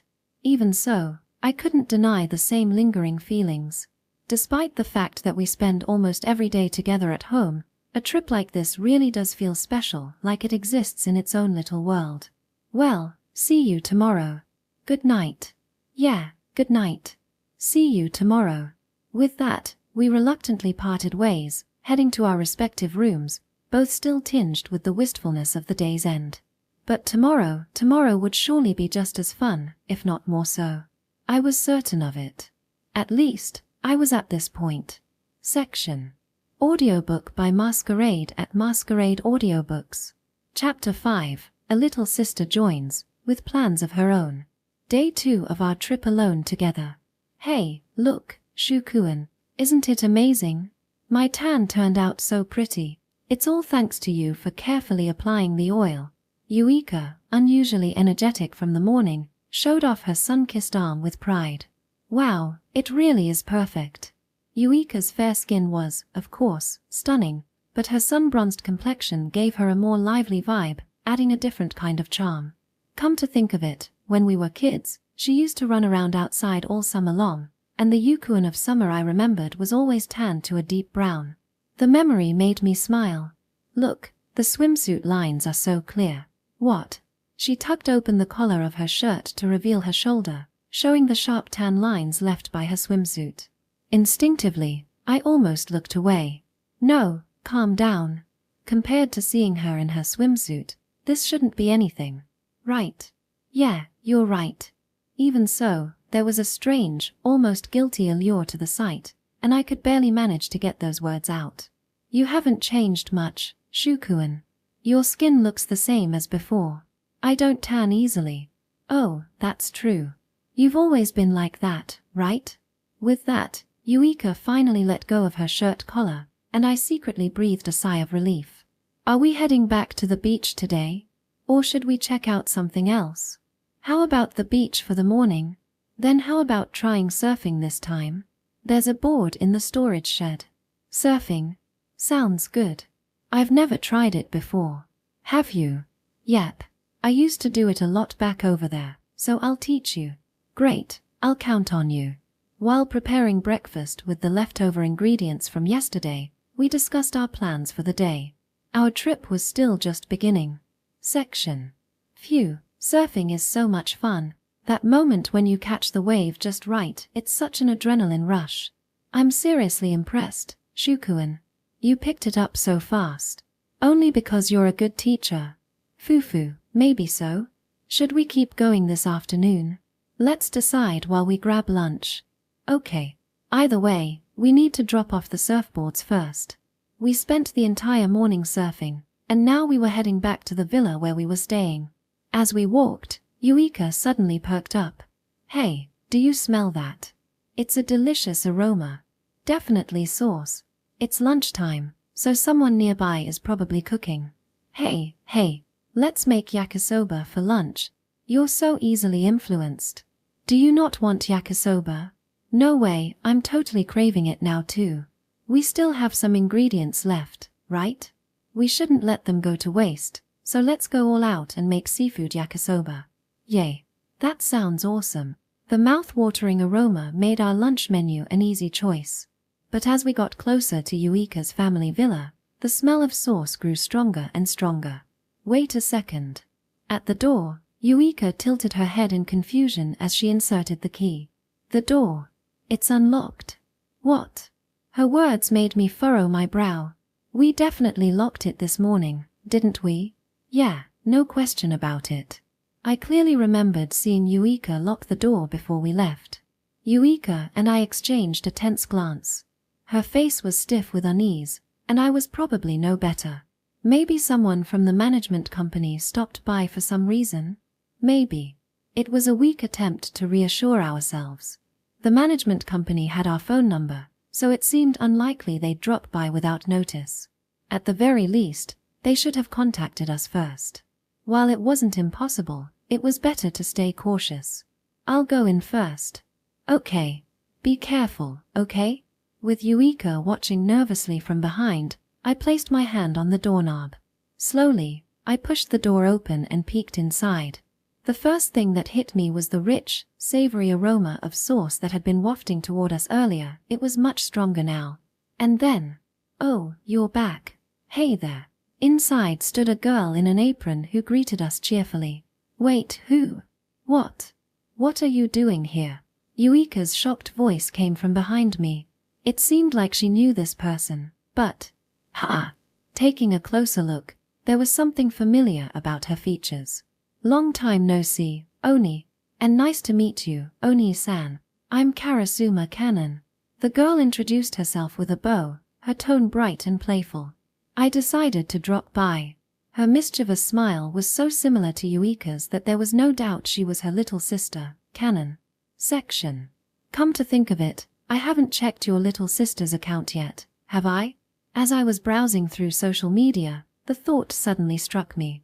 A few days ago, I mentioned to my sister-in-law that I was curious about her younger sister, especially since there was a possibility she might join our class starting next semester. In response, after getting her sister's consent, she had kindly sent me the ID of her social media account. But with our conversation shifting to more casual topics afterward, I had completely forgotten about it. And so, I quickly opened the message from my sister-in-law. Tchem. This ID looks familiar somehow. Remembering an account ID rather than just the username suggested it was someone I'd interacted with to some extent. Could it be that we'd already crossed paths in the vast ocean of the internet? Foo-foo, what an intriguing twist of fate. This could be the start of a great friendship. Now, who could it be? What? Feeling a mix of curiosity and excitement, I entered the ID and opened her profile. The moment her page loaded, I froze in place. This wasn't just familiarity. This was beyond that. This girl is my sister-in-law's little sister. Wait. Does that mean? Could it be? The 10-year obsession she's always posting about is. Hold on a second. This post. Yesterday, when I saw this post, I had merely thought, oh, what a coincidence that she's heading in the same direction as my sister-in-law and the others. But if I consider this girl's behavior up until now, no, this is serious. I need to message my brother immediately. Oni, this girl is dangerous. Section. Oni, I missed you so much. We were only apart for a few months. Besides, we've been talking on the phone regularly. But I'm playing the role of the lonely little sister here. Playing the role, Cannon clung tightly to Eureka, planting a quick kiss on her cheek before rubbing her face against her sister's. Yuika could only offer a strained smile as she let Canon do as she pleased. Is there some unwritten rule that every trip Yuika and I take must involve her little sister showing up? The thought made me chuckle slightly to myself. Ah. Nice to meet you, Canon-san. I'm Kono Shuichi. I introduced myself formally, and Canon detached herself from Yuika, spinning around to face me with a bright grin. Nice to meet you too. Looking forward to getting along. Whoa. Before I could process her response, Canon threw her arms around me, catching me off guard and causing me to stumble back a step. Then, just like she had with Yuika, she leaned in and kissed my cheek. Hey, Canon. What are you doing all of a sudden? What do you mean? It's just a greeting. Yuika's face stiffened with frustration, but Canon tilted her head innocently, as if genuinely confused. We don't greet people like that in Japan. Now get off him. But Oni-san doesn't seem to mind, right? Haha. It's fine. I get it, it's just Canon-san's way of saying hello. Exactly. See? Oni-san totally gets it. You're the best, Oni-san. Grr. Don't tell me, Shukuin, you're actually enjoying this. Well, I wouldn't say it feels bad to have my little sister-in-law being friendly with me. That's not what I meant. Wait, hang on. Shukuin, why are you casually patting Canon's head? It's so natural I didn't even notice at first. I guess it just reminded me of how Kazuha used to cling to me like this when we were younger. Sorry about that, Canon-san. Realizing I had started patting her head unconsciously, I quickly pulled my hand away. Even if she's my sister-in-law, it's probably rude to go around patting her head like that without asking. No need to apologize. Actually, I'd love it if you kept patting my head. Haha, Canon-san, are you a bit of a spoiled one? Fufu, maybe. Plus, I've always wanted an older brother. Section. Wait a second, Canon is my little sister. Right. But somehow, doesn't she look more like Shukuin's real sibling? This is so complicated. Am I seriously jealous of both of them right now? Fu. As I was spiraling into my own thoughts, Canon glanced at me and flashed a mischievous smile for some reason. But she quickly turned her attention back to Shukuin. You're even cooler than I imagined. Oni-san, you're totally my type. Oh, and by the way, just so you know, I'm the kind of girl who falls for someone and then decides their face is her type. Ah, thanks. I guess I'm glad you think that. It's true Shukuin is handsome, but why is Canon blushing a little? Hey, Shukuin, your number one is my sister, right? Of course. I couldn't help but feel overjoyed at how quickly and firmly he nodded. It made me happy, really happy, but still, I have no intention of getting in the way of you two. So, you know, I'm okay with being second. Second is fine. So, Canon, what are you even talking about? And how long are you planning to keep clinging to Shukuin? Oni-san, please love me too, as your number two. Canon, what are you saying? And let go of him already. I couldn't just stand by anymore, so I pulled Canon away from Shukuin. Second place, her. Shukuin murmured, as though pondering her words deeply. Yeah, I think it would be nice to build a strong bond with Canon-san too. I knew, without a doubt, that Shukuin meant as family. I knew that. But at the same time, there was something else I understood. Yay, that makes me so happy. Okay, first, can you stop calling me so formally? Then, how about Canon-chan? Canon. Why? For now, I'll allow that. Why are you making the face of a girl in love? Section. Between me, known online as One Leaf, and Canon-san, whose account name is BFF Couple of a Samurai, there exists a history fraught with a certain tension. It all began when we followed each other, drawn together by a shared love for the same oshi. Back then, I'd say we had a very positive relationship. There were even nights when we stayed up late, passionately discussing our oshi in exhaustive detail. But then, the truth came to light. A single, solitary truth. And yet, it was devastatingly irreconcilable. Between us lay a deep chasm, one that could never be bridged. That girl, BFF Couple of a Samurai, was the Excuse me for a moment. Hearing the vibration, I pulled out my phone to check it. A message from Kazuha had come in, and when I opened it, "Oni, please be careful. That girl is the type of hardcore fan who uses red super chats to demand love messages from her Oshi. And this is important, she's also been revealed to be one of your Oshi's top-tier veteran fans. Oh, but don't forget, I am the ultimate veteran fan, so let's not confuse that point." What did I just read? Section. Lunch turned out to be something Canon had prepared beforehand, so we decided to enjoy her cooking. Yakisoba is the ultimate beach food, don't you think? Not that I'd know, I've never actually been to a Japanese beach before. Apparently, that was the reasoning behind her choice. Coincidentally, it aligned perfectly with the menu we had been planning ourselves. This is really delicious, Canon-chan, Shukuan complimented. Yay. Her bright smile in response to Shukuan's gentle expression was undeniably adorable. Even I, her sister, couldn't help but think so. Honestly, I wouldn't be surprised if any ordinary guy fell for her on the spot. Isn't it the best feeling when someone you like tells you your food is delicious? Yeah, I guess that's true. And yet, Shukuan showed no sign of being flustered. He probably interpreted her words as familial affection, as expected. "Thanks for the meal. Sorry, I'll be right back, I need to use the restroom." As everyone finished their meal and clasped their hands in thanks, Shukuan stood up from the table. "Canon." Pissed. "Canon, over here." Taking advantage of the moment, I motioned for Canon to come closer and lowered my voice.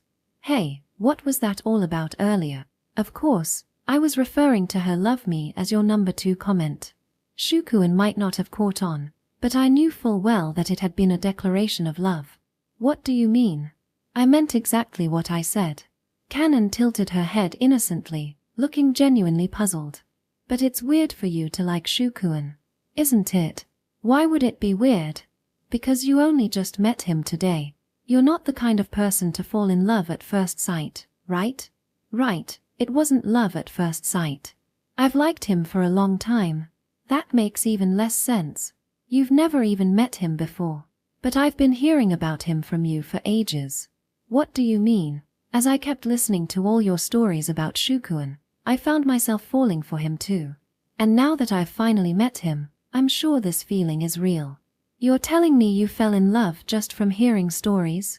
Is that even possible? You didn't even know what he looked like.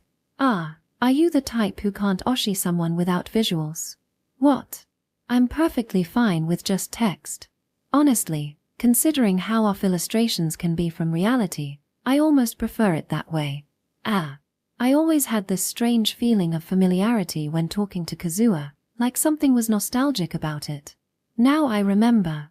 My own sister says things like this too. I guess I'd just forgotten since it hasn't come up much recently. Anyway, I'm the type who immerses myself completely in the protagonist's feelings, right? I wouldn't know. And since your stories about Shukuan are essentially love stories told from your perspective, at some point, your feelings for him became mine too. So, I created this monster myself. It's true I've been sharing stories about Shukuan with her for a long time, but still. And since you've been back, it's always Shukuan and I did this, or Shukuan and I did that, isn't it? I do apologize for that. No, I enjoy listening, so it's not a complaint. It's just, the whole time, I kept thinking. For some reason, Canon's eyes sparkled as she continued. I want to experience that too. Her expression was so innocent that it was hard to find fault with her words. When it's limited to the two-dimensional world, all I can do is hope for a lucky red super chat message. But now that the stage is this full-dive VR game called reality, I can finally join in. Well, there's no VR or game, it's just regular reality. Wait. Oh, I see. Oni-chan, you haven't realized the truth yet. I'm sorry. Stop it. That cryptic tone is seriously unsettling. Anyway, that's why I'm here. Ignoring my protests entirely, Canon flashed another mischievous smile. I understand your point now. Regardless of how it started, it was clear Canon was serious. As her sister, I couldn't entirely dismiss her feelings, even if this was her first love. Maybe, but still. Don't worry, Oni-chan. Canon's smile deepened as if she could read my inner conflict. I'm not into NTR, so you can relax. I feel like Kazuha said something similar recently. What even is that supposed to mean? I'm saying I have no intention of stealing Shukuen from you. Of course, you're his wife, and I have no plans to take that spot. If anything, never mind. Her tone was oddly meaningful, but she left it at that. Like I said, I'm fine being number 2. But I want to experience this love too. Is that okay? After all, it's not a real marriage, right? Honestly, given the circumstances, it's hard for me to outright refuse her. After all, I'm the one who's been treating this marriage as a superficial arrangement. If Canon respects that stance, there's no real reason for me to forbid her from approaching Shukuen. It's not like I have the right to deny my friend the chance to fall in love. At the very least, I can't openly oppose her in front of Shukuen. Right. Section. After lunch, the 3 of us, now including Canon-chan, returned to the beach. Hey, Oni-san, let's play beach volleyball together. Canon-chan had changed into her swimsuit, a white bikini as daring as Yuika's, and was now holding a beach ball in one hand while clinging to my arm with the other. Her casual openness about physical contact was impressive, though it made the boldness of her outfit even harder to ignore. Hey, Canon, don't you think that outfit combined with that level of closeness is, a bit improper? You know, things like modesty are important for girls, right? Haha, Oni. You sound just like Grandma. Goo. Yuika grimaced, clearly realizing she'd just said the very kind of thing she'd always denied in the past. Unsure of how to continue, she fell silent. Maybe I should step in and say something. Well, Canon-chan, it's probably not the best idea to act this way with guys. You could give people the wrong impression, or worse, make someone misinterpret your intentions.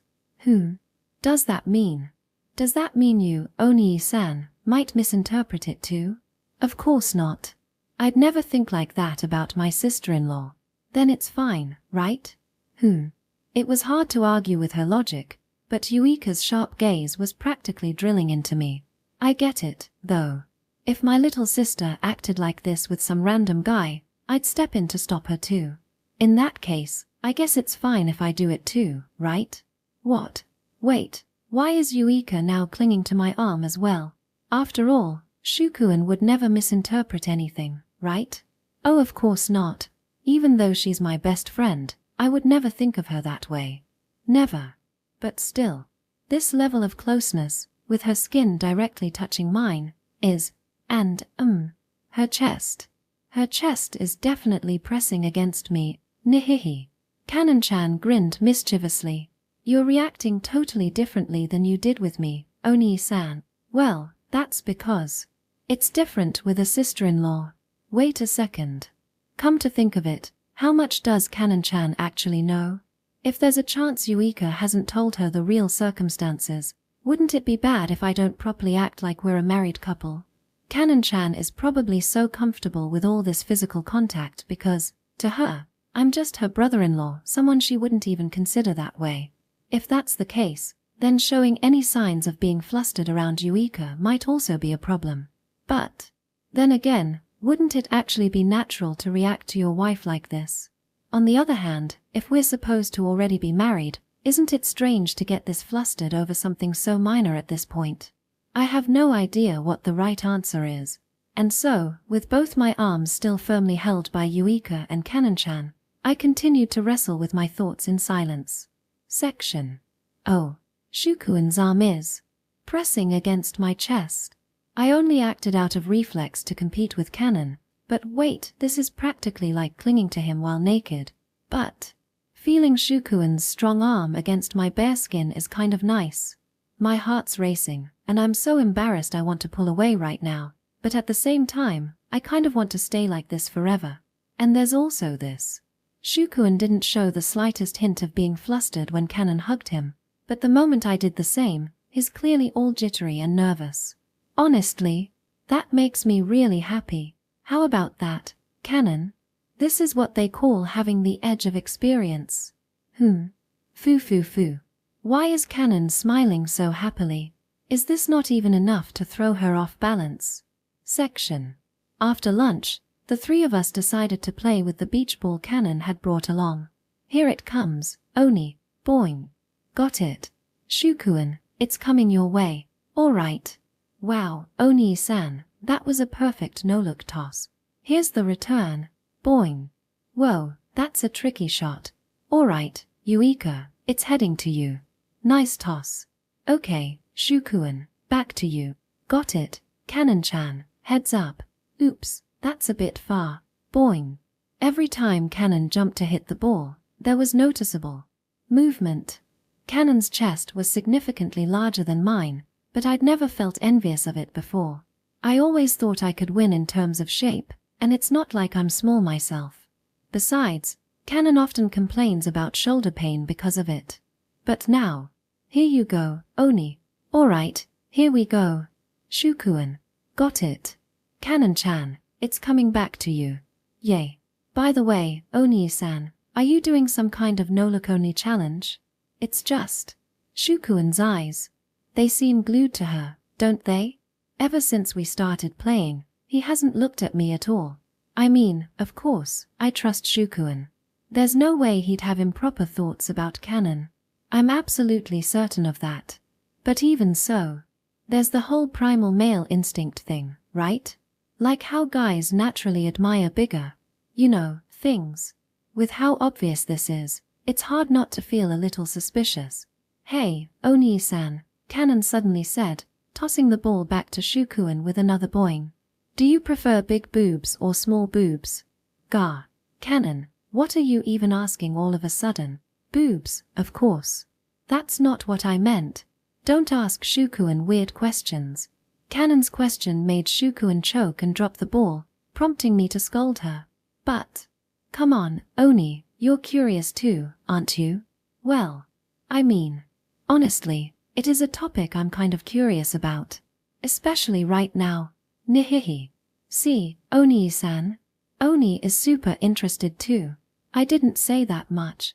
And yet, I didn't stop her from pressing the topic further. Come on, it's just a simple either-or question. Hurry up and answer. Faced with Canon's relentless pestering, Shukuin glanced at me, then let out a resigned sigh. Well, if I had to choose, I'd say I prefer bigger ones. Ha! Oh, is that so, Shukuin? Even though I knew that would be his answer, I couldn't stop a slightly sharp tone from slipping out. Yeah, I figured. After all, you've been staring at Canon's chest the whole time, haven't you? You've barely looked at me once. No way, Oni-san, is that true? That's so naughty. But don't worry, I don't mind you staring at mine as much as you like. Canon briefly covered her chest with her arms, then puffed it out proudly, causing yet another noticeable boing. Ooh, this is the worst sense of defeat I've ever felt.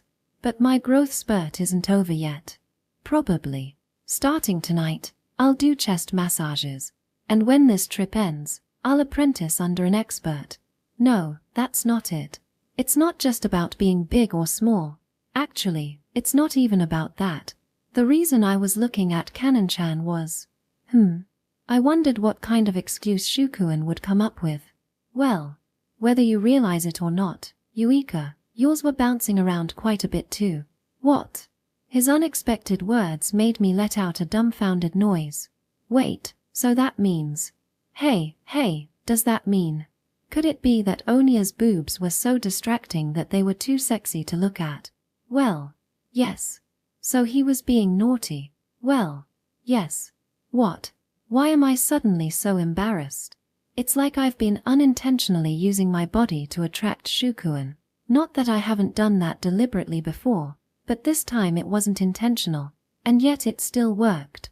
Then why won't you look at me that way? Canon piped up. Well, because you're my sister-in-law.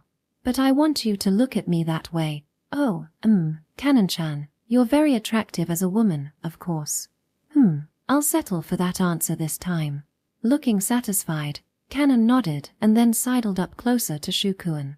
By the way, Oni-san, if it's not just about size, then what's your ideal? Come on, tell your cute little sister-in-law.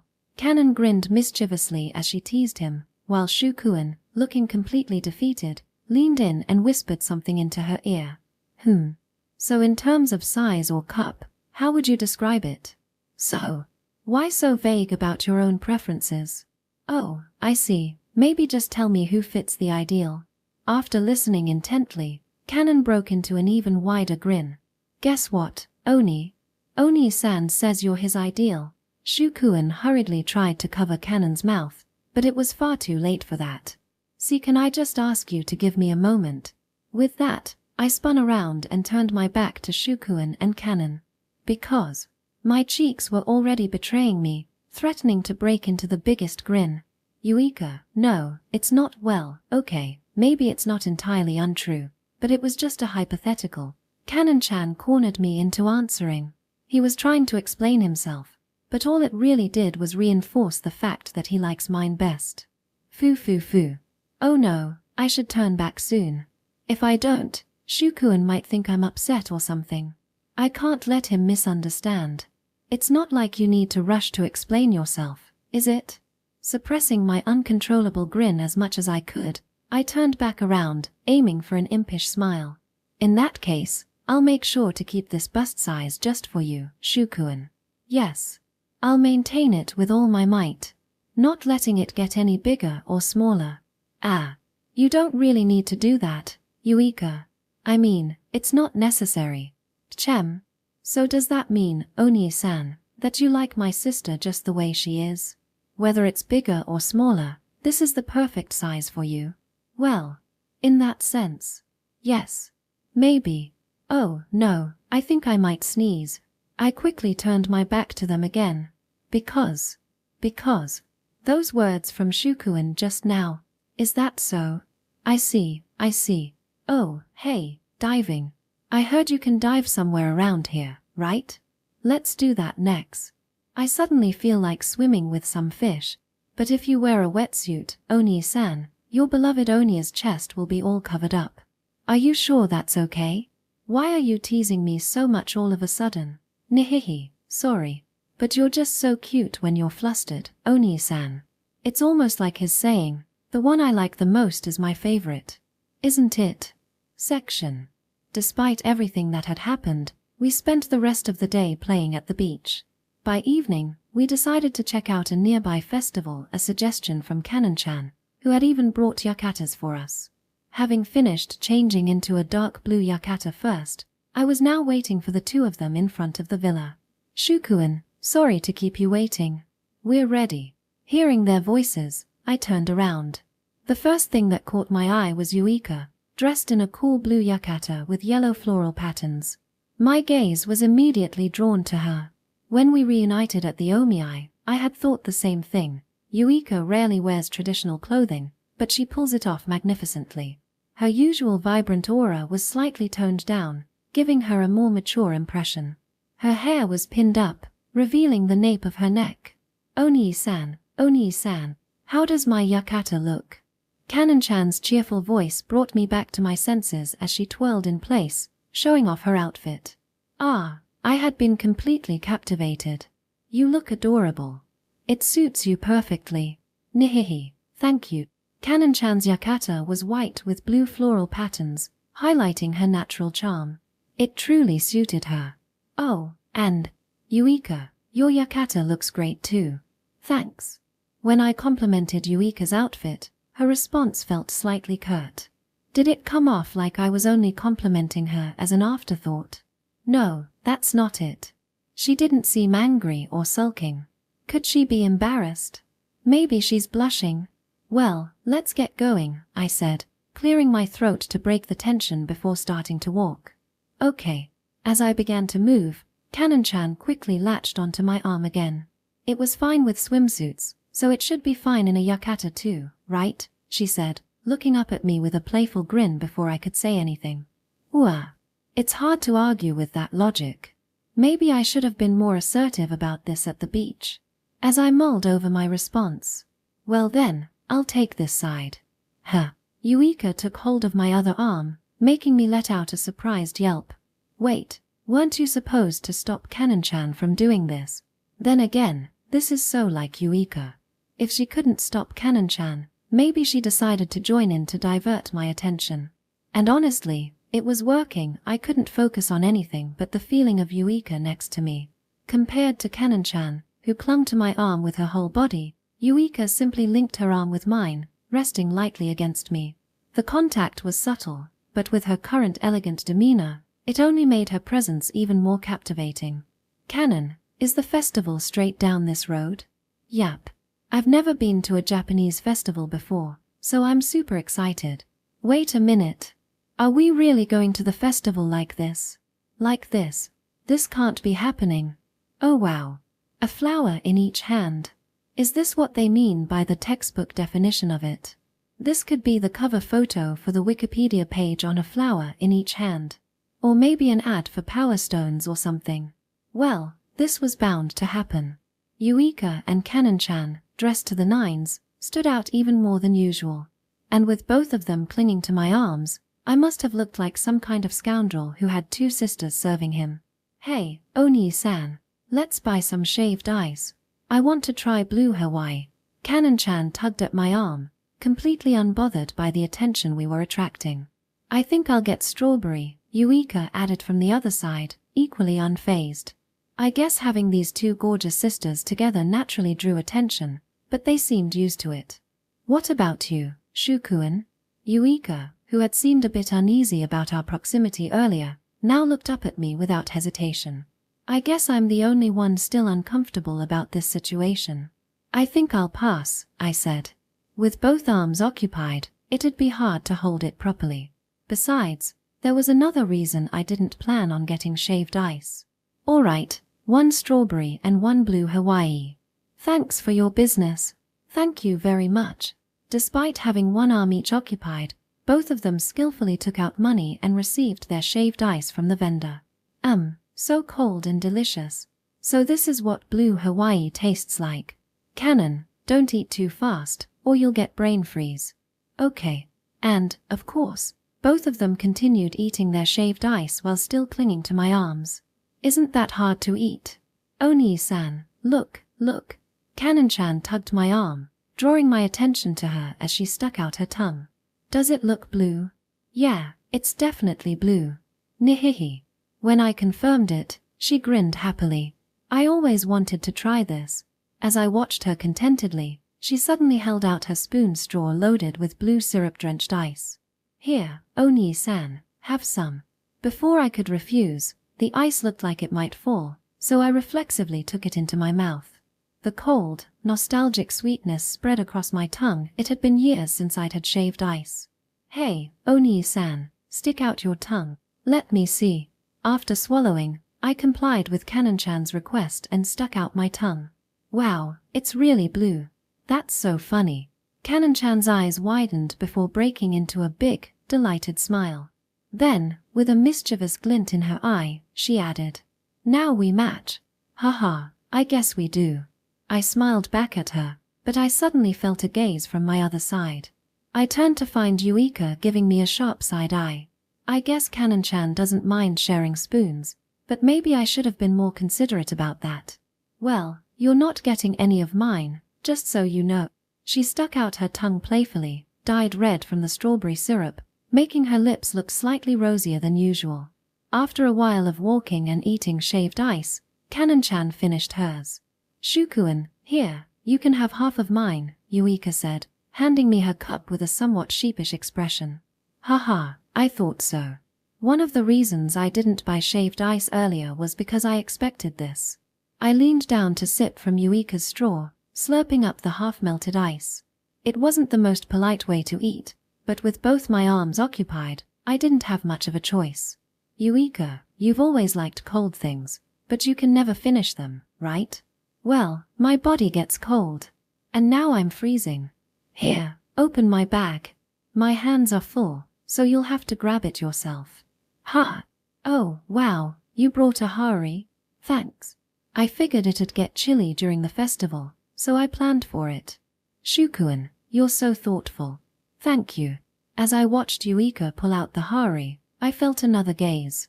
Turning to the other side, I locked eyes with Kanan-chan, who was beaming at me for some reason. Oni-san, you really understand my sister, right? Well, not everything about her. Section. After finishing our shaved ice, the three of us continued wandering around the festival, exploring the stalls. Isn't it about time for the fireworks? Shukuin said. Oh, you're right. I checked my phone and confirmed that the fireworks were set to start soon. Oni-san, Oni, why don't you two go on ahead? I want to grab a few more snacks first. With that, Kanan-chan casually let go of Shukuin's arm. Got it, he replied. I nodded in agreement, but are you sure you'll be okay on your own? We could come with you. Oh, Oni-san, come on. I'm not such a kid that I'd get lost. Well, that might be true, but what about being hit on? You'll probably attract a lot of attention. Kanan-chan blinked at Shukuin's concern, then broke into a mischievous grin. I could already see exactly where this was going. Oh, so Oni-san thinks I'm super cute, so cute that I'd get hit on left and right, huh? Well, yeah, you're really cute, after all. AR. Kanan-chan looked momentarily flustered at Shukuin's straightforward answer. So, this is what they call the infamous oblivious type. Smiling gently, I placed a hand on Kanan-chan's shoulder. See, it gets to you, doesn't it? That was the message behind my gesture. It played out just as I expected. After all, I've taken plenty of hits from this myself. What's going on? Shukuin asked, furrowing his brow at us. Seriously, that's exactly it, isn't it? Well, anyway, thanks for worrying about me, but I've got my own ways of dealing with pickup attempt. And with that, Kanan-chan recovered her composure and disappeared into the crowd before Shukuin could say anything else. Just before vanishing completely, she turned back and gave me a quick wink. Does this mean she's leaving us alone for the fireworks? So she really wasn't lying when she said she wouldn't get in the way. Do you think she'll really be okay? Shukuin's outstretched hand hung awkwardly in the air, as if he tried to stop her but was too late. His worried eyes turned to me, and I responded with a sharp side eye. Hey, don't you think you're being overly soft on Kanan? Well, I guess I do have a soft spot for little sisters. Maybe I've been spoiling her a bit. She's my sister, though. Which makes her my sister too, doesn't it? Well, I mean, yeah, I guess.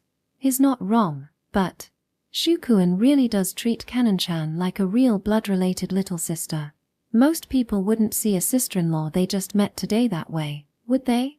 Let's respect her independence, then. It seemed Shukuin had settled on a conclusion for now. So, where should we watch the fireworks? Shukuin asked, clearly trying to shift gears. Kanan mentioned that the shrine over there might be a good spot. She scouted the area before coming to meet us. Then let's head there. She probably planned to watch from that spot too. We started walking together. As much as I didn't want to let go of his arm, my heart was racing, and I felt like I was about to hit my limit.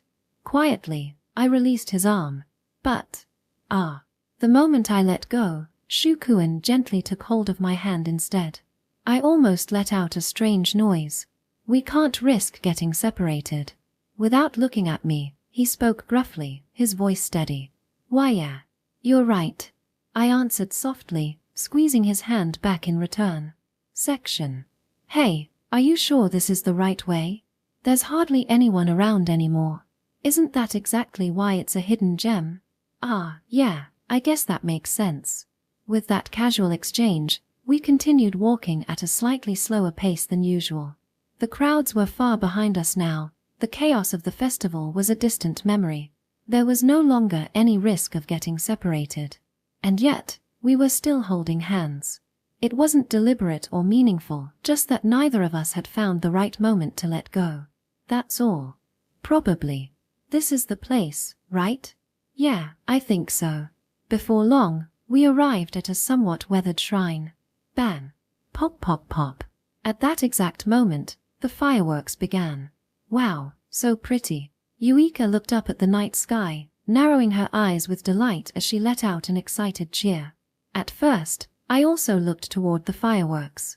But at some point, my gaze shifted to her, and before I realized it, I was captivated by her profile, illuminated by the bursts of light. They're going up so fast now. Ha! Oh, yeah, I stammered, hurriedly responding when she turned to me before forcing my eyes back to the sky. With this, I finally kept my promise.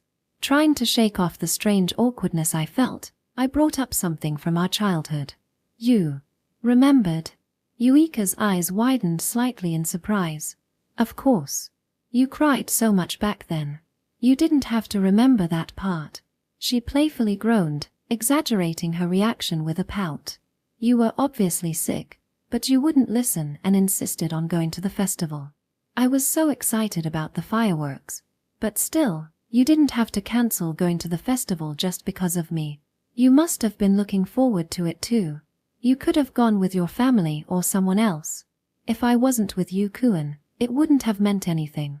I repeated the same words I had said back then. We had promised to go together the following year, but before that could happen, we were separated. This time, for real. Yeah.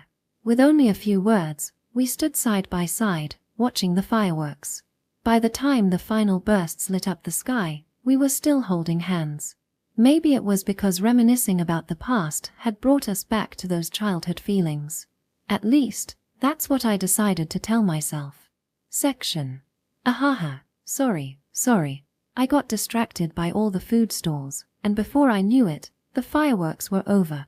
I mean, seriously, how greedy can I get, right? Kanan-chan appeared at the shrine right after the fireworks ended, scratching her cheek sheepishly. Well, as long as you didn't get lost, it's fine. I told you, I'm not a little kid. Haha, my bad. And no trouble with being hit on?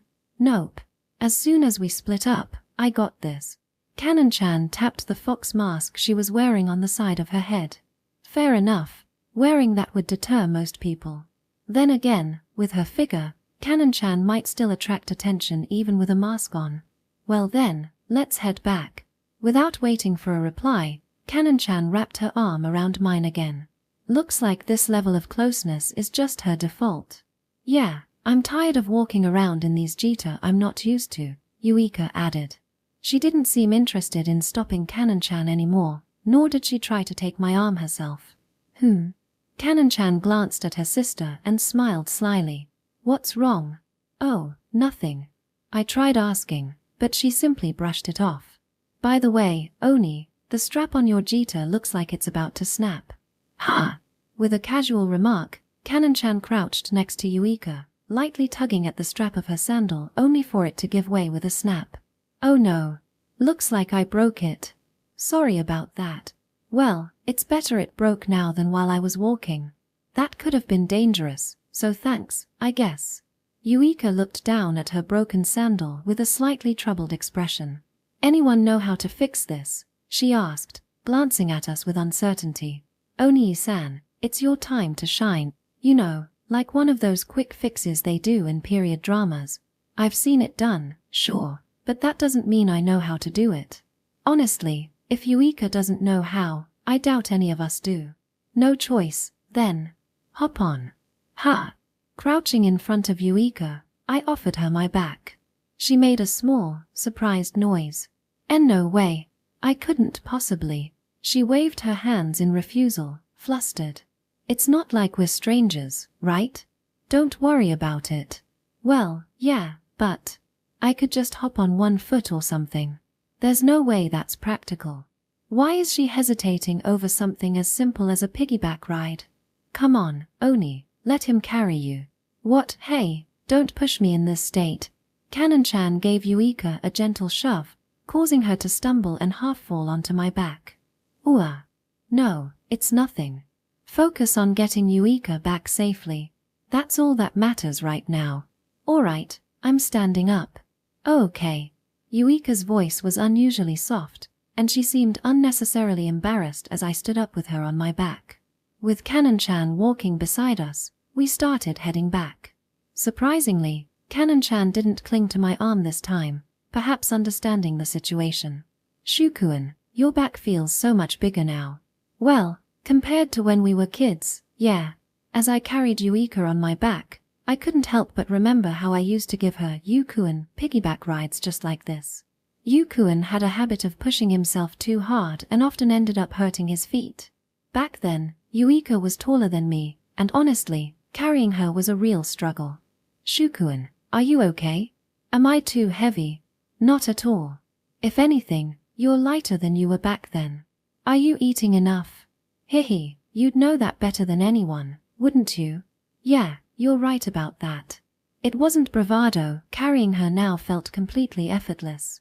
That realization filled me with a quiet sense of pride. But Shukuin, you're sweating a lot. Am I really not heavy for you? That's for a different reason. And sorry if I smell bad. No, not at all. Actually, you smell kind of nice. There's no way that's true. It totally is, though. As we chatted, the awkwardness from earlier began to fade away. So, you know, Kanan-chan, who had been cheerfully watching our exchange with a grin, suddenly spoke up in an oddly casual tone. Then, she dropped the bombshell. Right now, Oni isn't wearing any underwear. Gah. Why would you bring that up now, Kanan? I choked on my breath while Yuika practically shrieked. And then it hit me, of course. The softness I'd been feeling against my back was far too, well, soft. Just when my racing heart had begun to calm down, it picked up speed again, thundering in my chest. That's not it.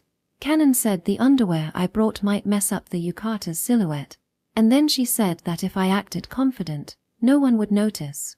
So, because you wanted Shukuin to see you at your prettiest, right? Kanan, that's something you don't need to say. I see. The image started to form in my mind before I quickly banished it. Well, I mean, it's not like it matters if she's not wearing any underwear. Why yeah, it's really not a big deal. Our attempt to brush off the topic came out a little too high-pitched and unconvincing. Nihihi. Watching us, Kanan-chan let out a delighted laugh. Looks like she considers this a prank well played. Chapter 6. Unexpected Actions, Another Hidden Intention. Partway through the walk back, I gave in and decided to enjoy Shukuin's back. Or rather, I focused on chatting happily with him as we returned to the villa. Tonight, as always, though this time with Kanan joining us, we headed for the onsen. As we walked and chatted, Kanan suddenly pointed something out. Ha! Wait, Oni, isn't the only towel you've got a bath towel? What? I checked the bath set I was carrying, and, sure enough, the face towel I usually brought to use inside the bath wasn't there. You're right. Haha. Yuika, you can be surprisingly careless sometimes. I couldn't deny it, I do tend to make little mistakes like this. Well, I'll just go grab one real quick. Alrighty, we'll go ahead and wait for you inside. After exchanging those words with Kanan, I turned back toward the villa. Still, I could have sworn I packed the face towel. Did I drop it somewhere without noticing? Section. After a bit of a mishap, some time later, as I relaxed in the onsen, the sound of the door to the dressing room sliding open reached my ears. Footsteps followed, signaling that someone had entered. Wait, wasn't this a private reservation? Oh, I didn't check with Yuika today. Maybe she forgot to book it. Well, it's not like having someone else here is a big deal. It's just, if it's not private, I can't openly chat with Yuika like yesterday, which is a little disappointing. Hearing the faint sound of a shower running in the washing area, I let my mind drift, enjoying the warmth of the onsen and the view of the night sky. After a while, the shower stopped, and the sound of bare feet padding closer reached me. Kanan, sorry for the wait, huh? Wait. That silhouette. Wait. No, this voice. Yuika. Ha! I spun around at her voice, just in time to lock eyes with Yuika as she emerged through the steam. She clutched a towel, barely managing to cover herself. It didn't help much, her figure was still very much visible beneath it. Don't look, don't look, don't look. I reflexively turned my gaze downward toward my own lower half. From this angle, she shouldn't be able to see anything. Hopefully. Shukuin. Her shout echoed through the open-air bath. Wait, why are you in the women's bath? I mean, sure, I said mixed bathing was fine, but I didn't expect it without warning. And Kanan's here too, so wait. Were you in here with Kanan alone? Hold on, hold on, hold on. Yuika's rapid-fire accusations left me scrambling to defend myself. No, I swear I double-checked the sign. It said men's bath when I came in. You know, one of those systems where they swap the men's and women's baths depending on the day? Canon went into the other one. What, seriously? I must have walked in here out of habit because it's the same one I used yesterday. I mean, I was a bit distracted. Eureka sounded genuinely shocked, but I was absolutely certain my memory was correct this time. Sorry. Her footsteps hurriedly retreated, and moments later, the sound of the dressing room door sliding shut echoed hollowly. A little while later, still soaking in the onsen, I heard the door to the women's bath open and close. It was probably Eureka returning. Wow, Oni, you really pulled a classic move there, didn't you? It seemed the earlier chaos hadn't escaped Canon-chan's attention. Well, considering how loudly we were yelling, that's not surprising. I can never show my face again. Didn't you already show everything to your future husband? That's true. So maybe it's fine. Eureka still sounded utterly frazzled. Hey. So, what was Oni-san's? You know, like, I didn't see anything. Oh really? Then why is your face so red? I only asked what shampoo he uses, you know. Well, he uses the men's version of the same brand as mine. Oh wow, you really know everything about Oni-san, right? Not everything, obviously. Like how big Oni-san's, you know, is. What do you mean by you know? His marathon. Like I'd know that. I was just asking about his marathon time, but somehow you've gone and misunderstood again, haven't you? Oni, you can be a real closet perv, can't you? I am not. And anyway, Shukuan's best time for a full marathon is 3 hours, 29 minutes, and 38 seconds. Whoa, you actually know his exact time? That's kinda intense. Like, I want to know everything about my boyfriend. Is that it? Isn't that a little heavy? I just happened to remember, and for the record, I'm the kind of woman completely free of heaviness.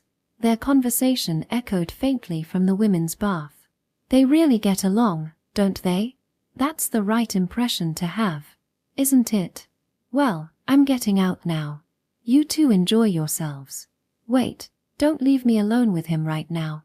What can I say? I'm about to pass out from the heat. It sounded like Canon-chan had left, swapping places with Eureka. Should I get out too? But leaving Eureka alone after everything that just happened feels off. Shukuan? While I was hesitating, Eureka's hesitant voice came from the other side of the divider. It felt a little more distant than yesterday. I'm really sorry. You were right. The sign said men's bath. Yeah. Well, it's no big deal. Don't worry about it too much. Okay. Her response came, but her voice still lacked its usual energy. But, just so you know. Suddenly, her tone rose in volume. I really didn't see anything, okay? Why yeah. Right. Good to know. That's important, I guess. Also, she continued, her voice trailing off as if struggling to find the words. Did you see anything of mine? And no, not at all. The towel covered everything, and I looked away right away. I didn't see anything, I swear. Why would I? I hadn't seen anything, but my over-the-top denial probably made me sound suspicious. Shukuan. Eureka's voice sounded even more dejected than before. Right. Even if we're close friends, having a guy see her like that at our age would be a lot to handle. Do you ever want to see me, you know, like that? Oh no. She went there. I mean, saying why would I, probably came off as implying she's not attractive. But how do I even answer this? Is admitting it even okay? I think I'd want to. Maybe. A little. After much internal debate, I cautiously gave my reply. If I were being completely honest, a little wasn't even close, but admitting that outright would have been too much. Right. Hehe, I see. Whether or not it was the right answer, her voice sounded a little brighter. You know, this time surprised me because it was so sudden, but if you tell me in advance, I'd really be okay with mixed bathing. Actually, she might have recovered too much. Regarding that, I'll think it over and get back to you eventually. How am I supposed to respond to that? Section. After that, the evening passed peacefully without incident. By the time we realized it, the three of us had been chatting for so long at the villa that it had gotten quite late. Deciding it was time to call it a night, we all headed to our respective rooms. Yawn. The moment I lay down on the bed, a wave of drowsiness washed over me. A lot had happened today. Yeah, especially today. It felt like it had been eventful from morning until night. Knock, knock, knock. Just as I was about to drift off to sleep, a knock came at the door. Yeah, come in. Expecting it might be Yuika with something to tell me, I raised my head slightly to respond. Hope I'm not disturbing. But the one who entered was Kanan-chan. What's up? Oh, no need to get up. I started to sit up, but Kanan-chan quickly approached and gently pushed me back down by the shoulders. It's more convenient if you stay just like that. What? I frowned, unable to grasp her meaning or intention. Oni-san. Kanan-chan climbed onto the bed and straddled me. The hem of her yukata shifted, revealing her thighs. I averted my gaze and focused on her face instead. Something about her expression seemed different from earlier. I've come for a little night crawling. What? She's joking. Right. Of course, she's joking. Hey, do you remember what I said earlier? Right at the beginning? Earlier? You mean? The most memorable thing she said that came to mind was, "Love me second," that line? Bingo. She smiled warmly, clearly pleased that I remembered. So, I've come to be loved. I frowned again, unsure of what she was really after. While I tried to figure out her intent, Kanan-chan reached up and opened the front of her yukata wide. I steadfastly kept my gaze on her eyes, determined not to let it wander. You haven't done anything like this with Oni, have you? I wasn't so innocent that I couldn't understand what she meant. And if she's saying this with such certainty, then I know the truth. That you and Oni aren't really married. I see. That meant Yuika had told her. So, you're not going to make a move on her, are you? Of course not. After all, our true relationship is best friends, not a romantic one. But you're a guy, right? Don't you ever get pent up? It's not like I couldn't deny it outright. Especially today, considering all the mishaps involving Yuika. If you need to let it out, why not use me? What? You can just hold me when you're feeling frustrated. I mean, as your wife, you can't exactly go having an open affair, right? But with me, it wouldn't seem strange for us to be close. So, in other words, you're saying you're offering yourself in place of your sister? What? When I asked, Kanan-chan blinked in genuine surprise. Hee. Oni-san, your self-esteem is seriously too low, you know? She followed up her words with a cheerful laugh. I'm saying this because I want to. With none other than you, Oni-san. Her gaze locked onto mine, unwavering at this close distance. Her playful expression began to take on a more serious tone. I love you, Oni-san. And no, not the like kind of love. The real thing, love. She had hinted at something like this when we first met, but I had brushed it off as a joke. But now, with the look in her eyes, could she actually mean it? Just call me, and I'll come anytime.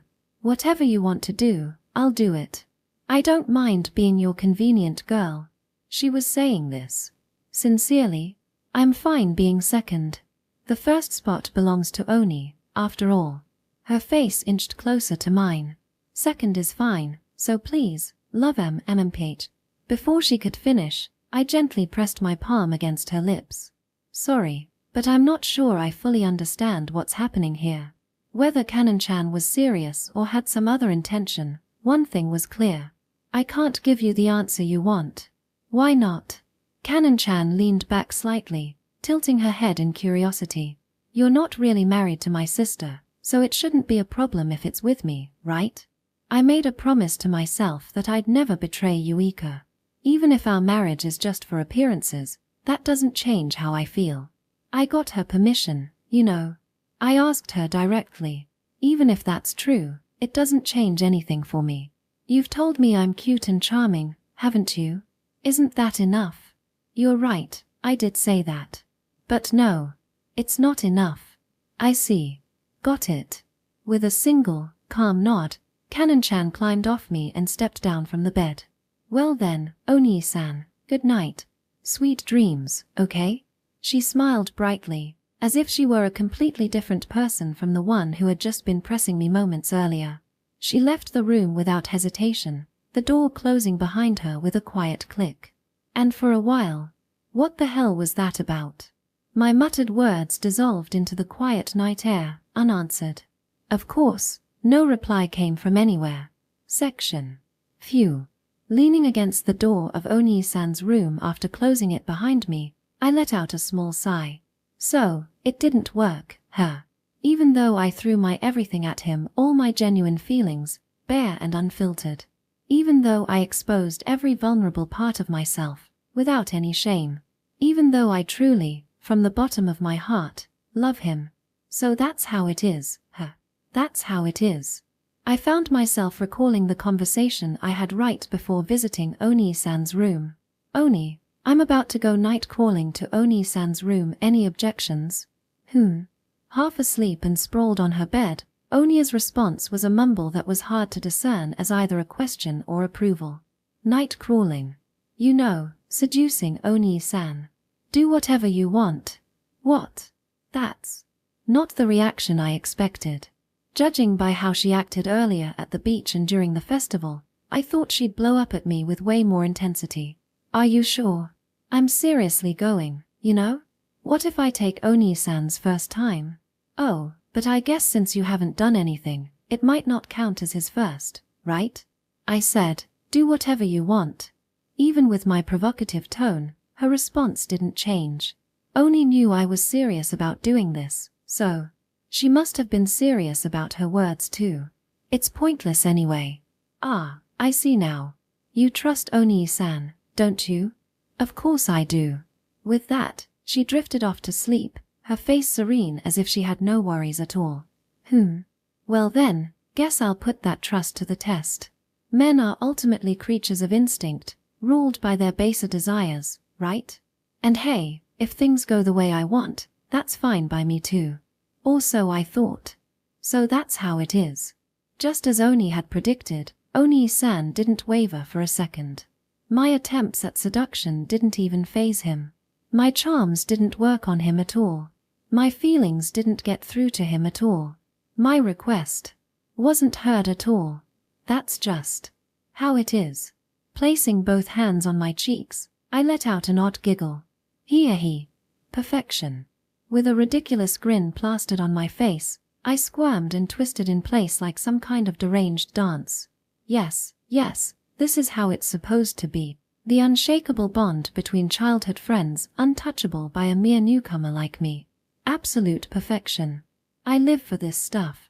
Still, he was even more unshakable than I thought he'd be. Honestly, I expected to at least make him hesitate or flustered, but nope, not a chance. Oh. I noticed the notification light blinking on the phone tucked into my yukata sash. Checking it, I found a flood of messages waiting for me. Haha, it's all from One-Leaf-chan. She's in full panic mode. It seems she figured out not only that I'm Onia's sister but also that I'm here. She probably even guessed my intentions for coming. One-Leaf-chan knows my quirks very well. Are you with brother and Oni-san? Public confrontation is unacceptable. What are you planning? I won't forgive any interference. Do not touch the subject of your affection. Message after message, all along those lines. And finally, check your DMs. It looked like she was worried I might disrupt their relationship. Which isn't entirely wrong. I do want to deepen my bond with Oni-san, and to One-Leaf-chan, that's absolutely unacceptable. For me, though, turning a pure love story into a harem isn't a bad ending at all. But One-Leaf-chan has one major misunderstanding. I'm not just some delusional fan who wants her crush to love her back. Well then, with everything in place, I smiled mischievously to myself, ready to set the next part of my plan into motion. Section. Click. Thud. The sound of the door opening and closing brought my drifting consciousness back to the surface. It seemed I'd dozed off while mulling over everything that had happened earlier. Wait. Is Canon-chan here again? A murmur, too soft to make out, preceded the figure making a beeline toward my bed. Before I could react, they slipped under the covers. Ah, Canon-chan, no matter how many times you... Shukuen? Wait. What? Yui okay? I'd assumed it was Canon-chan, but even without looking closely, this was obviously Yuika. Shukuen. Hold on, Yuika. Her eyes half open, she gave me a gentle, serene smile as she wriggled closer beneath the blanket, eventually draping herself over me. Then, as if to seal the deal, she wrapped her arms tightly around me, the faint scent of shampoo tickling my nose. What was this? Could it be that? This time, it was Yuika who was night crawling. Is this some sort of Karasuma family tradition? Regardless, what am I supposed to do here? No, wait, is this okay? Stop it, me. What am I even thinking? Yuika and I don't have that kind of relationship. We're just friends, right? But if this is what Yuika wants, should I respond? No, that's still a strange way to think about it, isn't it? After all, when it comes to Yuika, then, is it okay? If this is truly what Yuika wants. Almost unconsciously, I reached out toward her. I moved to gently return her embrace. Only for snooze. Yuika drifted off to sleep. Haha. Of course. My hand, now awkwardly frozen midair, felt utterly ridiculous. Of course, it was nothing more than a simple mistake. Yuika, half asleep, had stumbled into the wrong room. It was the most obvious explanation, something I should have realized immediately. After all, this wasn't even the first time something like this had happened. But because Canon-chan had been here earlier, my brain leaped to the dumbest possible conclusion. Haha. I let out another dry, self-deprecating laugh. And yet, all of that aside, what am I supposed to do now? I buried my head in my hands, completely at a loss. Section. My awakening felt hazier than usual, as if caught in a soft dream. Slowly, I opened my eyes, and right in front of me was Shukuen's face. Ah, I'm still dreaming, aren't I? If that's the case, it's okay to gaze a little longer. Right. A face so familiar, yet never one I could tire of. Afraid it might vanish, I reached out and gently touched his cheek. The slightly damp texture of his skin, soft from a faint sheen of sweat, felt real under my fingertips. My hand slipped just a little, brushing against his lips. I'd always been careful not to touch them, not even when applying lotion, but this was a dream. So, just a little poke wouldn't hurt, right? Wow, this feels incredibly realistic. Foo-foo. I wonder if Shukuen's real lips are like this. While I'm here, maybe I should try a little practice kiss or something. Wait a second. This feels way too real. He hasn't said anything this whole time, but he's been staring straight at me. Good morning, Yuika. In that moment, I understood everything. Ah. So, this isn't a dream after all. Section. Sorry, I was completely out of it. I know. Yuika, visibly awkward and flustered, spoke to me with clear discomfort. And frankly, I felt just as awkward responding. Last night, I'd thought there was no way I'd be able to sleep in this situation. But fatigue had won out, and before I knew it, I'd fallen asleep. Naturally, I woke up first.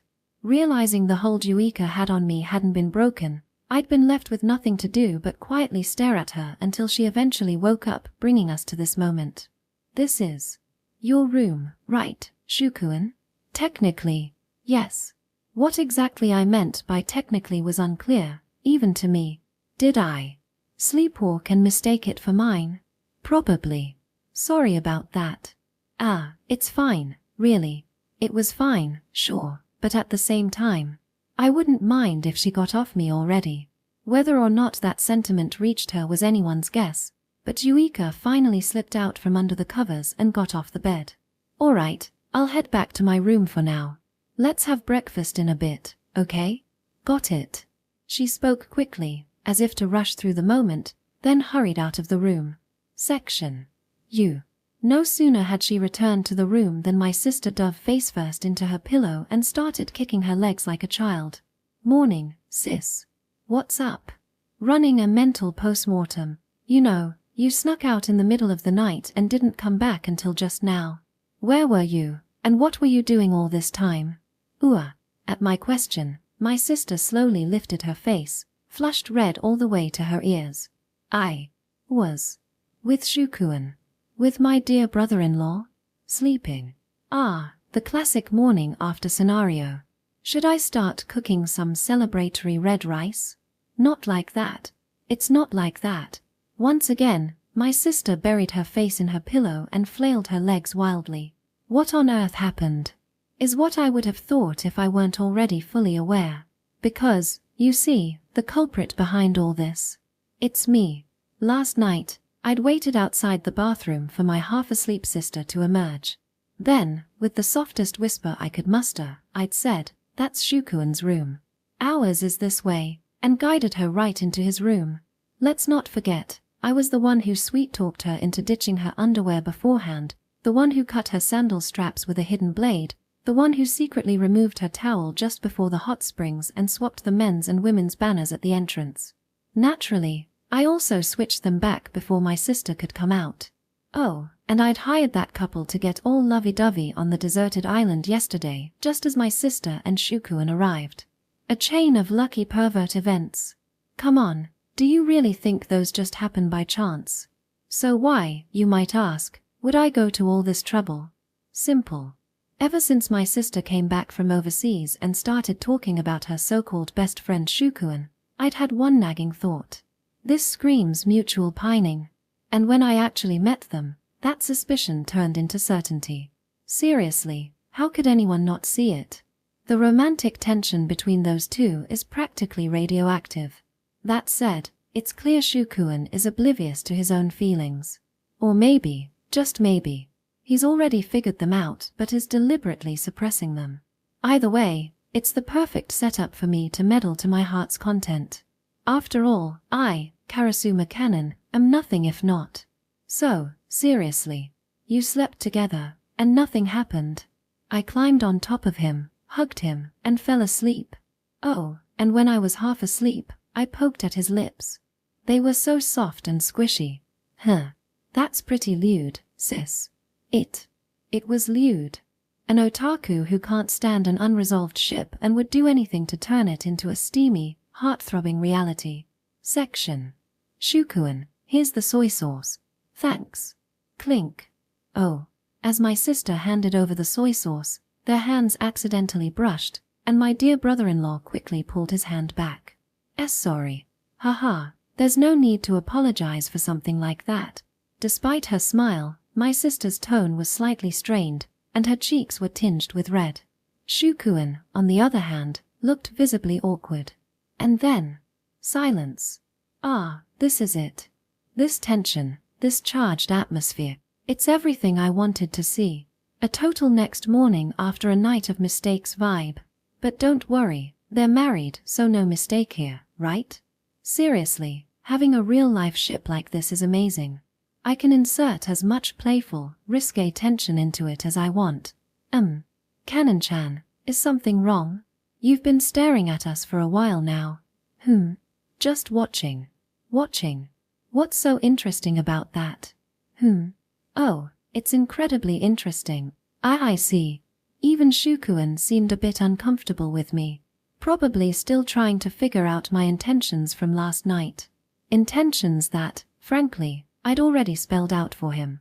I really do love him. And, of course, in a romantic way. My plan is simple. Stir up some deliciously awkward, intimate tension between him and my sister. Eventually, pull myself into the mix for a harem ending. See? No contradictions here. That said, well, I think it's time for me to head out. For now, I'll step back. I don't have anything against one-leaf-style otaku like Ichio-chan, who believe in quietly supporting their OTPs from the sidelines. After all, that slow, meaningful development between two people is part of what makes a ship so enjoyable, right? But for me, this trip was more of a trial run. A way to test the waters and confirm the strength of their bond. And now that I have proof that their connection is unshakable, my mission is complete. You're leaving already? You can stay longer if you want, you know. Thanks, Oni-san. But I've got some plans this afternoon, so I need to head out. Ah, I see. Well, if you've got plans, then I won't keep you. Even after everything that happened yesterday, Shukuen was sweet enough to offer for me to stay longer. That's just the kind of guy he is. But there's still that lingering awkwardness in the air, which is exactly why I'm making my exit now. It's okay if he only sees me as his sister-in-law for now. For now. Because someday, I'll make sure my feelings are undeniable. Just you wait. Section. Konade-chan had left, and once again, it was just the two of us. Nope, this is awkward. Even Yuika, with all her usual composure, seemed flustered and embarrassed about the earlier mishap. Hey, Yuika finally broke the silence in a casual tone. Remember how, when we were kids and had sleepovers, I'd always end up rolling into your futon in my sleep? Oh, yeah. That happened a lot. I recalled waking up to find Yukuen right in front of me more times than I could count. Back then, though, it wasn't the kind of thing that would make my heart race or anything. Maybe last night, that old habit came back after all these years. I've been acting like a kid during this trip, so it's probably because of that. Yeah, that makes sense. She's basically saying not to read too much into it, and honestly, there's no point dwelling on it. With some effort, I shoved the matter out of my mind. But then, another thought surfaced, Konade-chan's situation. Should I bring it up with Yuika? But it's her personal issue. Oh, right. While I was busy debating, Yuika suddenly spoke up, as if remembering something. Last night, Konade came to your room, didn't she? Cough. I choked on air. She just brought up exactly what I'd been thinking about. Sorry about that. I hope she didn't cause you too much trouble. And no, it wasn't a bother or anything. But how do you even know about that? Well, she asked me for permission, so I just said, do what you want. Knowing Konade, I figured she'd actually go through with it. Wait, she actually got her sister's permission. Konade-chan had mentioned getting approval, but I didn't think she really meant it. Turns out, she wasn't lying. Thinking about it, it made sense. Yuika and I were just friends, not a real married couple. From Yuika's perspective, she wouldn't have any reason or obligation to stop Konade-chan if that's what she wanted. Still, a slight pang of discomfort pricked at my chest.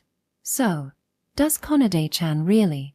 You know, I hesitated, trying to cover my unease with the question. If she denies it, I'll just sound delusional. She's serious. Yuika's response was simple, but her gaze carried an undeniable sincerity. Why does she like me? I mean, really? Do you need a reason to fall for someone? Okay, no philosophical answers right now, please. Seriously, why? When?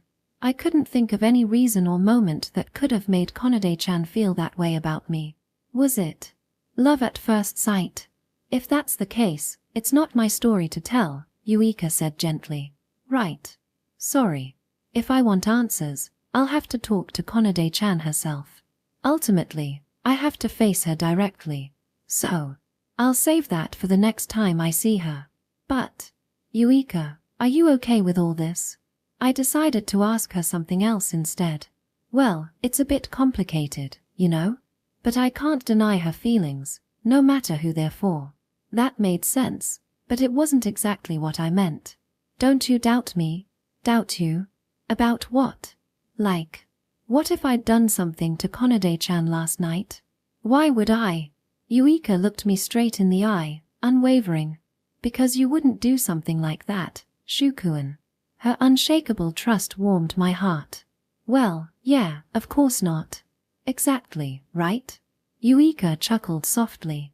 I mean, even if a cute wife like me sneaks into your futon, you wouldn't do anything, would you? She added, teasingly this time. Well, honestly, after a brief pause, I admitted. If it happens again, I might not be so sure. What? Yuika blinked at me, stunned. I wanted to look away, but I forced myself to hold her gaze. What I'd just said could seriously alter the nature of our relationship, and sweat trickled down my back as the tension grew. But that's exactly why I needed to say it. Even if we're just friends, there are boundaries she shouldn't cross so carelessly. Section W. Wait, hold on. Did he just? Was that a declaration of if it's you, I might actually lose control? Does that mean if I were to actually, seriously sneak into his bed at night, there's a chance? Just kidding. I know what he really meant. Even if we're just friends, he was warning me, telling me not to let my guard down too much around a guy. It's because he's worried about me. But if it were the Shukuan from before, wouldn't he have said something like, of course, I'd never do anything without hesitation? He's said similar things plenty of times before, after all. The fact that his response was different this time, could it mean? Because of everything that's happened on this trip, all the trouble I caused him, all the embarrassing moments he had to witness, he started to see me more strongly as a girl? If that's the case, is this progress? Maybe the mishaps and chaos weren't all bad after all. Or so I thought, fully justifying all the trouble I'd caused. Section. But in the end, you didn't actually do anything, did you? Well, yeah, not this time. But, hypothetically speaking. Or, it was hard to outright say, next time, I might not be able to hold back, but I understand. As I hesitated, Eureka smiled softly. I know you said it because you care about me. It seemed my true feelings had gotten through to her. But wow, I really messed up this time, right? Sorry about that. It's not really something you need to apologize for. Still, I don't think I'll ever mess up this badly again. Let's hope not. Eureka's light-hearted tone was clearly meant to diffuse the tension, so I played along. Realistically, something like last night probably wouldn't happen again. Probably. Hopefully. Either way, dwelling too much on it wouldn't help anyone. Especially since Eureka herself was making an effort to keep things light-hearted. She'd chosen to preserve our relationship rather than let things get awkward or strained. And really, even if there were a next time, all I'd need to do is keep myself in check. With that settled, what we needed to focus on now wasn't more talking, it was something else entirely. Well then, let's get to it. With a clap of her hands, Eureka declared the conversation over. Yeah. I could already predict what she'd say next. Let's give it everything we've got and have fun today. We spoke the words together in unison, our voices overlapping as if they were one. Epilogue. As promised, we spent the third day of our trip playing to our heart's content. Eureka burst out laughing as I toppled over while trying to balance on an inflatable orca. When we cast our fishing lines into the sea, we high-fived enthusiastically every time we reeled in a big catch. At lunch, we devoured our haul with gusto. On the beach, we crafted some kind of mysterious sculpture together, a true collaboration of creativity.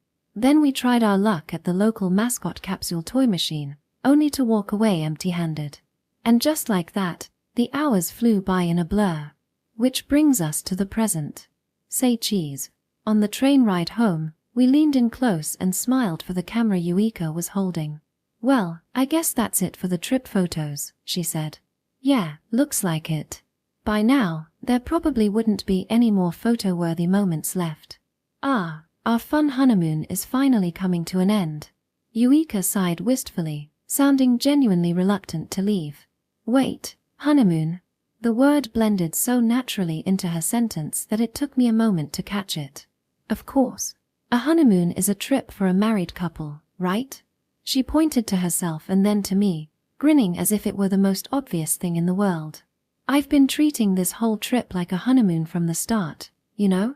She smiled again, this time with a hint of mischief. Right. I guess, in a way, you could call it that. Now that she mentioned it, it did make sense. But that train of thought quickly led to dangerous territory if this whole trip was a honeymoon. Then last night, when we ended up sleeping together, would that make it our wedding night? No, stop. I just managed to forget about that. Don't go down that road, brain. Section. Tchem. Shukuan, is something wrong? Your face looks a little red. What? Really? Maybe I just got a bit sunburned. It kind of felt like he was dodging the question, didn't it? As I gave him a questioning look, Shukuan cleared his throat with a deliberate cough. Anyway, about this honeymoon. There's no rule saying you can only have one, right? So, we can always do it again. As many times as we want, from now on. His words made my eyes widen in surprise, but soon a warm, happy feeling spread through my chest. I'd been so focused on the sadness of this honeymoon ending, but he's right. Yeah, let's go again, another honeymoon. Maybe during winter break. Skiing could be fun. Or, we could try squeezing in another one before summer's over. That's an option, but I kind of want to take it easy for the rest of summer break. Foo-foo, true. Either way, we'll be together the whole time. Ha. Just thinking that we'd have another trip to look forward to put me at ease, and now I was starting to feel drowsy. Shukuan, too, looked like he was about to nod off, yawning right after me. Maybe I should take a picture of you sleeping, Shukuan. I'd bet on you falling asleep first, Yuika. Hee, yeah, you're probably right. After all, after 3 days of non-stop fun, our bodies had finally reached their limit. Before long, we were both sound asleep, gently swaying with the rhythm of the train. Section. I pretended to leave, but I didn't actually go anywhere. That's right, it's me, Karasumaru Konade. Sure, creating a romantic atmosphere works best when the two of them are alone, but that's not the only trick in the book. Sometimes, it's the thrill of doing something secretly in public that makes it all the more exciting. And so, here I was, quietly slipping onto the same train as the two of them. Now then, how should I spice things up? But when I discreetly peeked at the two of them, that's pretty steamy. I smiled faintly to myself. It seemed there was no need for me to do anything. Oh, but wait. Since I'm here anyway. A playful idea popped into my head, and without hesitation, I boldly approached their seats. You better be grateful. After all, you wouldn't be able to do what I have in mind without me here, right? Section. The day after we returned from our trip. Well then, let's get started. Right. With my solemn declaration, Yuika nodded enthusiastically. Not that we were about to do anything particularly serious. Time for the ultimate photo selection meeting. Woo. Clap, clap, clap. We were sorting through the massive number of photos we'd taken during the trip to decide which ones to print and include in the album. If we tried to print and keep them all, no number of albums would ever be enough. Besides, picking which treasures to put in our treasure chest, it's so exciting. Yeah, it really is. My response was slightly delayed because I was caught off guard. A photo album filled with only the most special pictures, like a treasure chest of memories. That was exactly how I'd been thinking about it, too. Alright, so what should we choose for the very first picture? Yuika's face lit up with excitement as she held the album in her hands like it was the most precious thing in the world. We'd spent a good hour debating and finally bought it earlier today. What about the one of us standing in front of the house before we left? It's a nice, clear we're about to go on a trip shot. True, starting with a picture that sets the stage makes sense. Let's go with that. Okay, that'll be the first one. What about these scenic shots? Do we include them? I think we should focus on pictures where we're both in them. Agreed. So, let's leave out the ones without us in them. Oh, but look at this one of Shukuan, it turned out amazing. We have to include it. That's a goofy face, though. That's exactly why it's great. Fine, if you say so. Section. From now on, every time we had a chance, we'd probably end up picking photos like this, laughing and chatting the whole time. And with each session, we'd add another album to the growing stack. Because, what about the ones with Konade-chan in them? Those are okay, right? If you're fine with it, Shukuan. Alright, let's include this one. The one where she's eating yakisoba. Konade's got such a great smile in that one, and Yuika, you've got a fantastic smile in this one, too. Oh, and here's the one from when Shukuan won that stuffed animal at the shooting game. Look, you're smiling, too, definitely keeping this. The one we took after the fireworks ended. Just the two of us. That's a keeper, too. Oh, and this one where Konade-chan joined us afterward. And the three of us took a picture together. That's a must, right? Got it. Oh, and we can't leave this one out. The one where Shukuan fell off the orca float. Wait, that doesn't even have both of us in it. I'm in it as a voice cameo. Voices don't show up in photos. But look, it's blurry from laughing so much it's obvious at a glance. Phut. Okay, fair point. Right. At this rate, though, we'll fill an entire album just with photos from the trip. Isn't that fine? The album Honeymoon Edition. Good point. Then next up would be the Cultural Festival Edition, maybe. Or before that, we might fill a whole album with random, everyday stuff. Hee, true. We're always taking so many photos. Speaking of which, how about a picture of us choosing photos for the album? That'd be a nice addition. Great idea, approved. Okay, ready.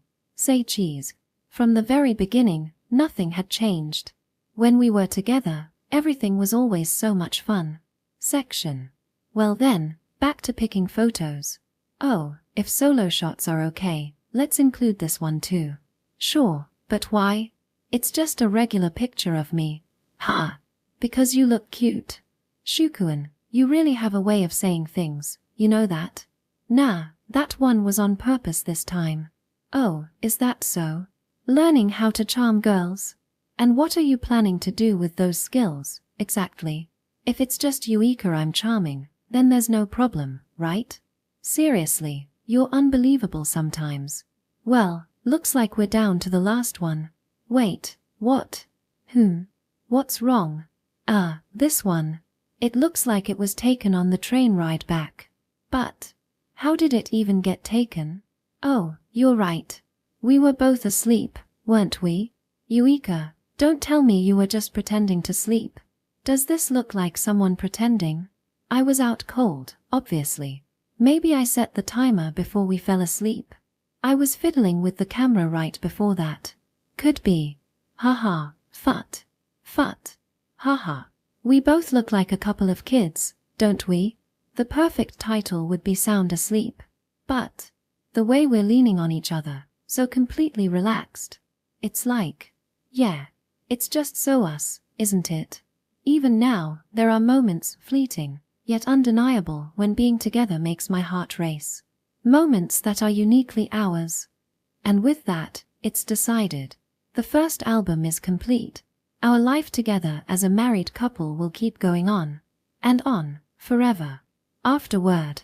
Hello, this is Hammerbane. To those meeting me for the first time, nice to meet you. To those who've been with me before, it's been a while. Regardless of which group you fall into, thank you so much for reading this work. This part focuses on a travel-themed narrative. While it's difficult to go on trips in the current times, I hope this story offers a small taste of the travel experience. Back in the day, my friends and I used to go on trips every year under the guise of graduation trips. University graduation trips, trips for the group who took a gap year, graduate school graduation trips, post-working adult graduation trips. There was always someone graduating from something, surprisingly enough. Those trips eventually stopped happening, but the bonds formed were unique. Some members of the group had never even spoken to each other before the first trip, and others barely crossed paths outside of these gatherings. The core members put the group together without regard for existing social circles, creating a truly eclectic mix. It was different from usual friendships, and that made it so much fun. Back to the story. There's a scene where the characters play the card game Dayfug late into the night during their trip. This was inspired by my own trips, where we'd always end up playing Dayfug until late. Everyone's playstyle was so different, it made the game fascinating. There were the hardcore players who counted every card, the luck-based players who just went with the flow, and the chaotic players who prioritized throwing the game into disarray rather than winning. Then there was me, mostly serious, but once the drinks started flowing, I'd just play along for the vibe. That scene was written while reminiscing about those times. Life has a funny way of turning seemingly unrelated experiences into inspiration for storytelling. As for the romantic elements, I can confidently say there is not even a millimeter of personal experience involved. Until we meet again, I wish you all the best. With that, I'll take my leave for now. Hammerbane. End of Volume 2.